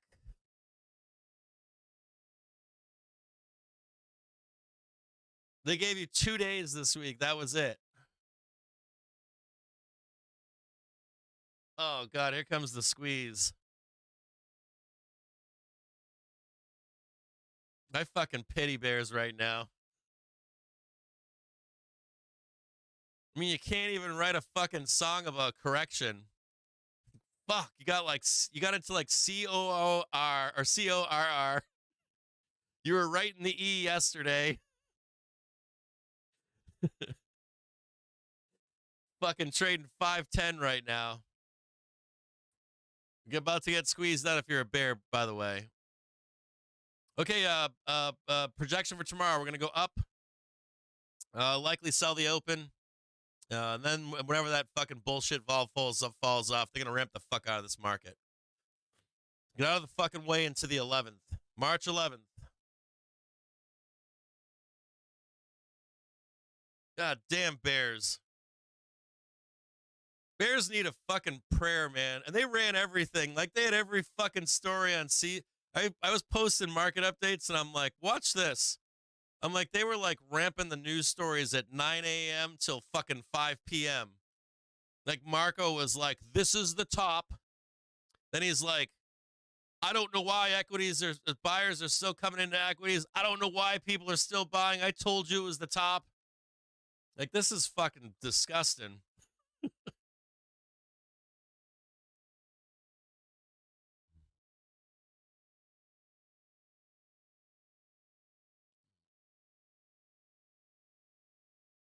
I mean, disgusted, man. Squeezing you right into the close here. If you took 0 dates here and wanted to close them at 415, that'd be a good trade too. You could trade this up into like 415.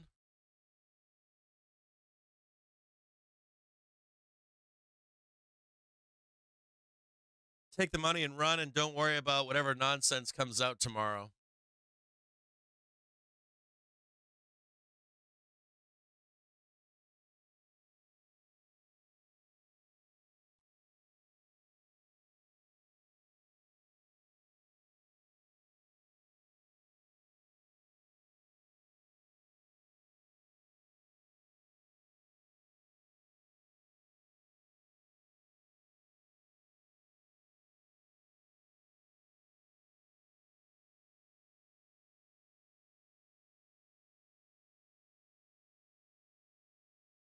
Still haven't heard back from Trader Podcast.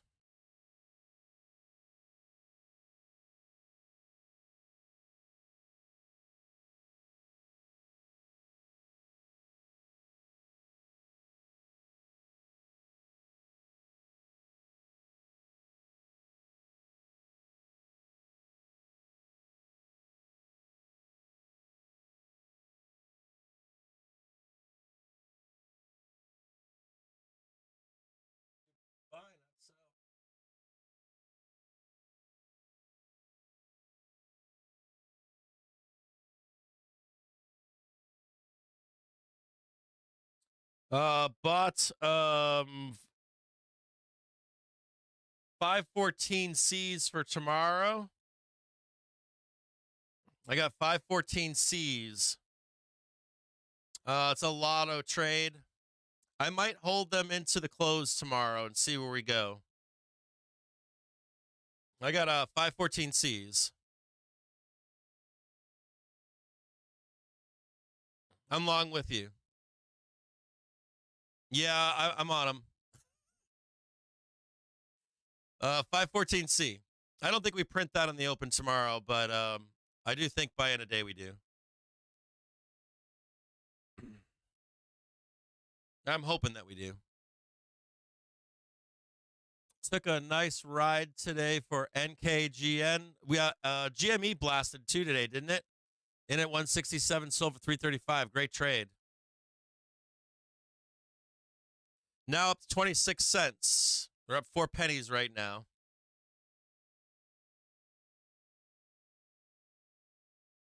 Now trading 26. They were trading a low of 21.22. I'm not going to look at them. I don't want to fucking look at them. They're just fucking lottos anyways.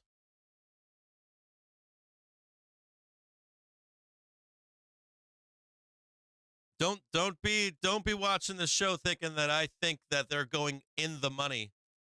They can print 1, 2, 3, 400% before they go in the money.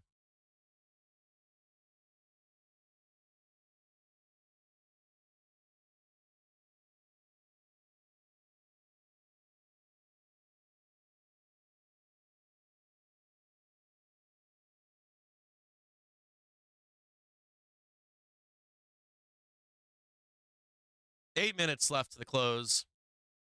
Pinning right on the hourly trigger. Tonight you'll get a market update if it was me, or when that market update, you're going to see me tell you to sit on your hands. Wait until the vol leaves the market. Keep your eyes on volatility tomorrow. You're likely going to experience volatility in the Senate hearings with Jerome Powell. We have one more day of that volatility. Don't forget also that we have more data coming out on Friday. My one concern on that Friday data in the morning is sometimes you'll see like the market pin and they won't release. There won't be like a release until Friday AM or the Thursday close. So just keep your eyes open for that. Don't get crazy here. It's better and easier for you to just sit on your hands through this event, get through it, and then wait and see how the market digests what took place this week and start to make your decisions later on. A little bit of blood right here, trying to test the downside move here. Not selling these calls. I'm going to try to leave them on all day long tomorrow and see if we can get up there to 514 and see what happens.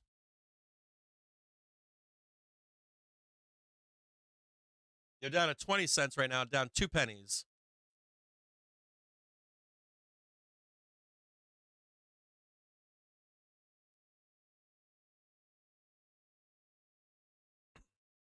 I will see all of you tomorrow for the second half of the Senate hearings. Tomorrow, depending upon how they go, I might do the same format again. If it's more of like a, boring and shit, sometimes they get boring the second day, and then they get really difficult towards the end of the second day, the second part of the second day. So we'll pay attention to it tomorrow. We'll have them on, see what happens. Today, the only thing that I could take away from today's hearing was it was definitely a different tone than last year's Senate hearings. This looked more like job completed. So I'm going to expect more of that tomorrow. You might get like an Elizabeth Warren come out. You might get an AOC or someone that wants to get combative, that wants to do something for their voters and stuff like that. So that could happen still. And you're yet to come, or hey, we're gonna start, farting rainbows, and then we're gonna bring out the blood tomorrow. But so be on your feet, stay. What do they say? Stay frosty, right? Into tomorrow, and what? I think that's all I got. It's been a long week, man. This whole week's been long. I appreciate all of you showing up. If you'd like to learn more about the website, you can always visit us there. It's tradethetrigger.com. It's not in full release right now. It's in a beta release. We've gone public with it. But if you want to sign up there, check it out, try it out, please do. If you want to, the reason we launched this stuff is we have a bunch of free shit always, and we actually improved our free shit too. But if you want to see this community stay doing what's doing, if you want to see guys like ST Short Seller come on, if you want to see, like in our Discord, we're bringing in guys that are like, we're bringing in like Trader Podcast, David AMS, John L's in there. We've got some real badass traders in that Discord, and we're trying to bring more in as well. Scott was going to do something with us, and we want to do kind of like a network of traders, like loosely affiliated. So it seems pretty cool. Retail for retail. So if you want to be a part of that community or support that community to grow, support the development of the stuff that we're doing, we're building a bunch of gamma shit. We're building a bunch of crypto shit. We're building option profit calculators, stuff like that. And so it's pretty cool. So, and this is the early phases. So if you want to get into something before it's big, I've done that myself in the past. I've been a part of like Spot Gamma, stuff like that when they were in their infancy. And I always like watching the growth of those communities and being a part of them. So if you're interested in that kind of stuff, tag along and see how it goes. Please join us. Check us out. What else I got for you? I think that's it. I'll see you guys tomorrow morning. Now, I was early this morning, or I was trying to be here by 8:30. Couldn't get here till 9. I had some tough technical issues getting online this morning. So tomorrow morning, I think that's a good time. So nothing major. I don't expect anything major. So tomorrow morning, 9 a.m., I'll be here with you for your day. And I will see you then. It's 3:57. Got 3 minutes left. If you guys have any quick questions or something you want me to answer, let me know now before I go.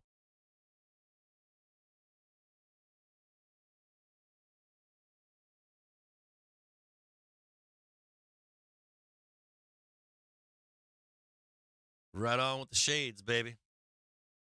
Phone on, you have a great day. 08 Hero, you have a great day. Bulls for Trading, have a great day, baby. What else is out there? Let's say goodbye to all that. I think we're getting the YouTube stream in here too, right? DJ 2000 or 2112, Boss of the South, if you're out there. Mission Possible, AJ Mina, good to see you, brother. Sunday Never Ends, good to see you. Hampson, iGame 101, Matt Paz. Hey, ST Short Seller, I appreciate you showing up today, man. We had Figuring Out Money on here yesterday. We're going to do a collab. Check him out. He's on Twitch. Please follow ST Short Seller on Twitter. That guy's gangster, man. He's very pragmatic, right? He's not always going to be right. It's not about being right. This business, right? If you're going to be a stock trader, if you're going to be a stock investor, if you're going to be a futures trader, right? It's about you accepting that you're going to be wrong. It's about you being like. So what I want to say to you guys is this. You should be following these guys on Twitter, on YouTube, wherever they are. Like Short Seller ST gives free shit away all day long, every day. Seek him out on Twitter. He's one of my favorite follows. He's on my fucking dashboard for pro. Like, I keep that guy on my dashboard. I trust his opinions. So do me a solid, follow him. We did the Figuring Out Money raid yesterday. Went over and visited him and his channel. We are a free sub. You don't have to pay anything around here. There's no requirement to buy anything. And you guys know that I talk about great traders out there all the time. I'm not that guy that's like, I'm on the furu, it's all mine, any of that kind of shit. So I'll see all of you guys tomorrow at 9 a.m., baby. Oh, fuck yeah, he does. Yeah, ST Short Seller, he's a badass. Oh, did I say Short Seller ST, maybe? Hey, Rob for Stocks, you have a great day, too. I'll see all of you guys tomorrow. It's 3:59. You can see right now, you got the robots working, right? All kinds of doom and gloom. Where are we going? What are we doing?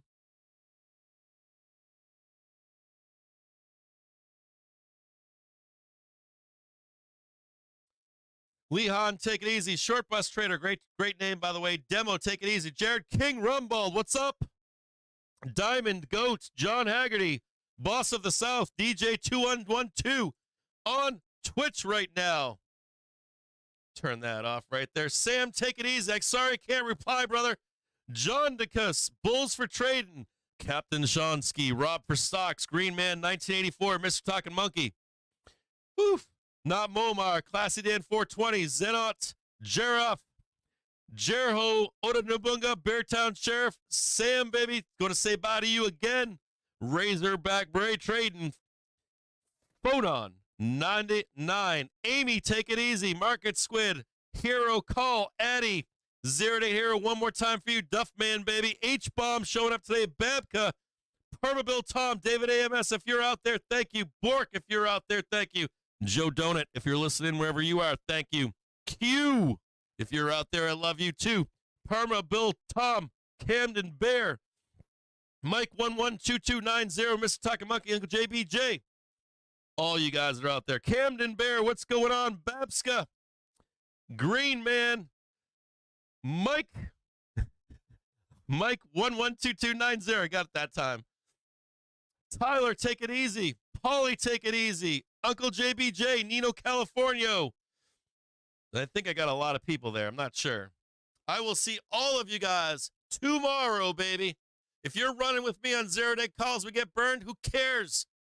We're having some fun around here, aren't we? See all of you guys tomorrow.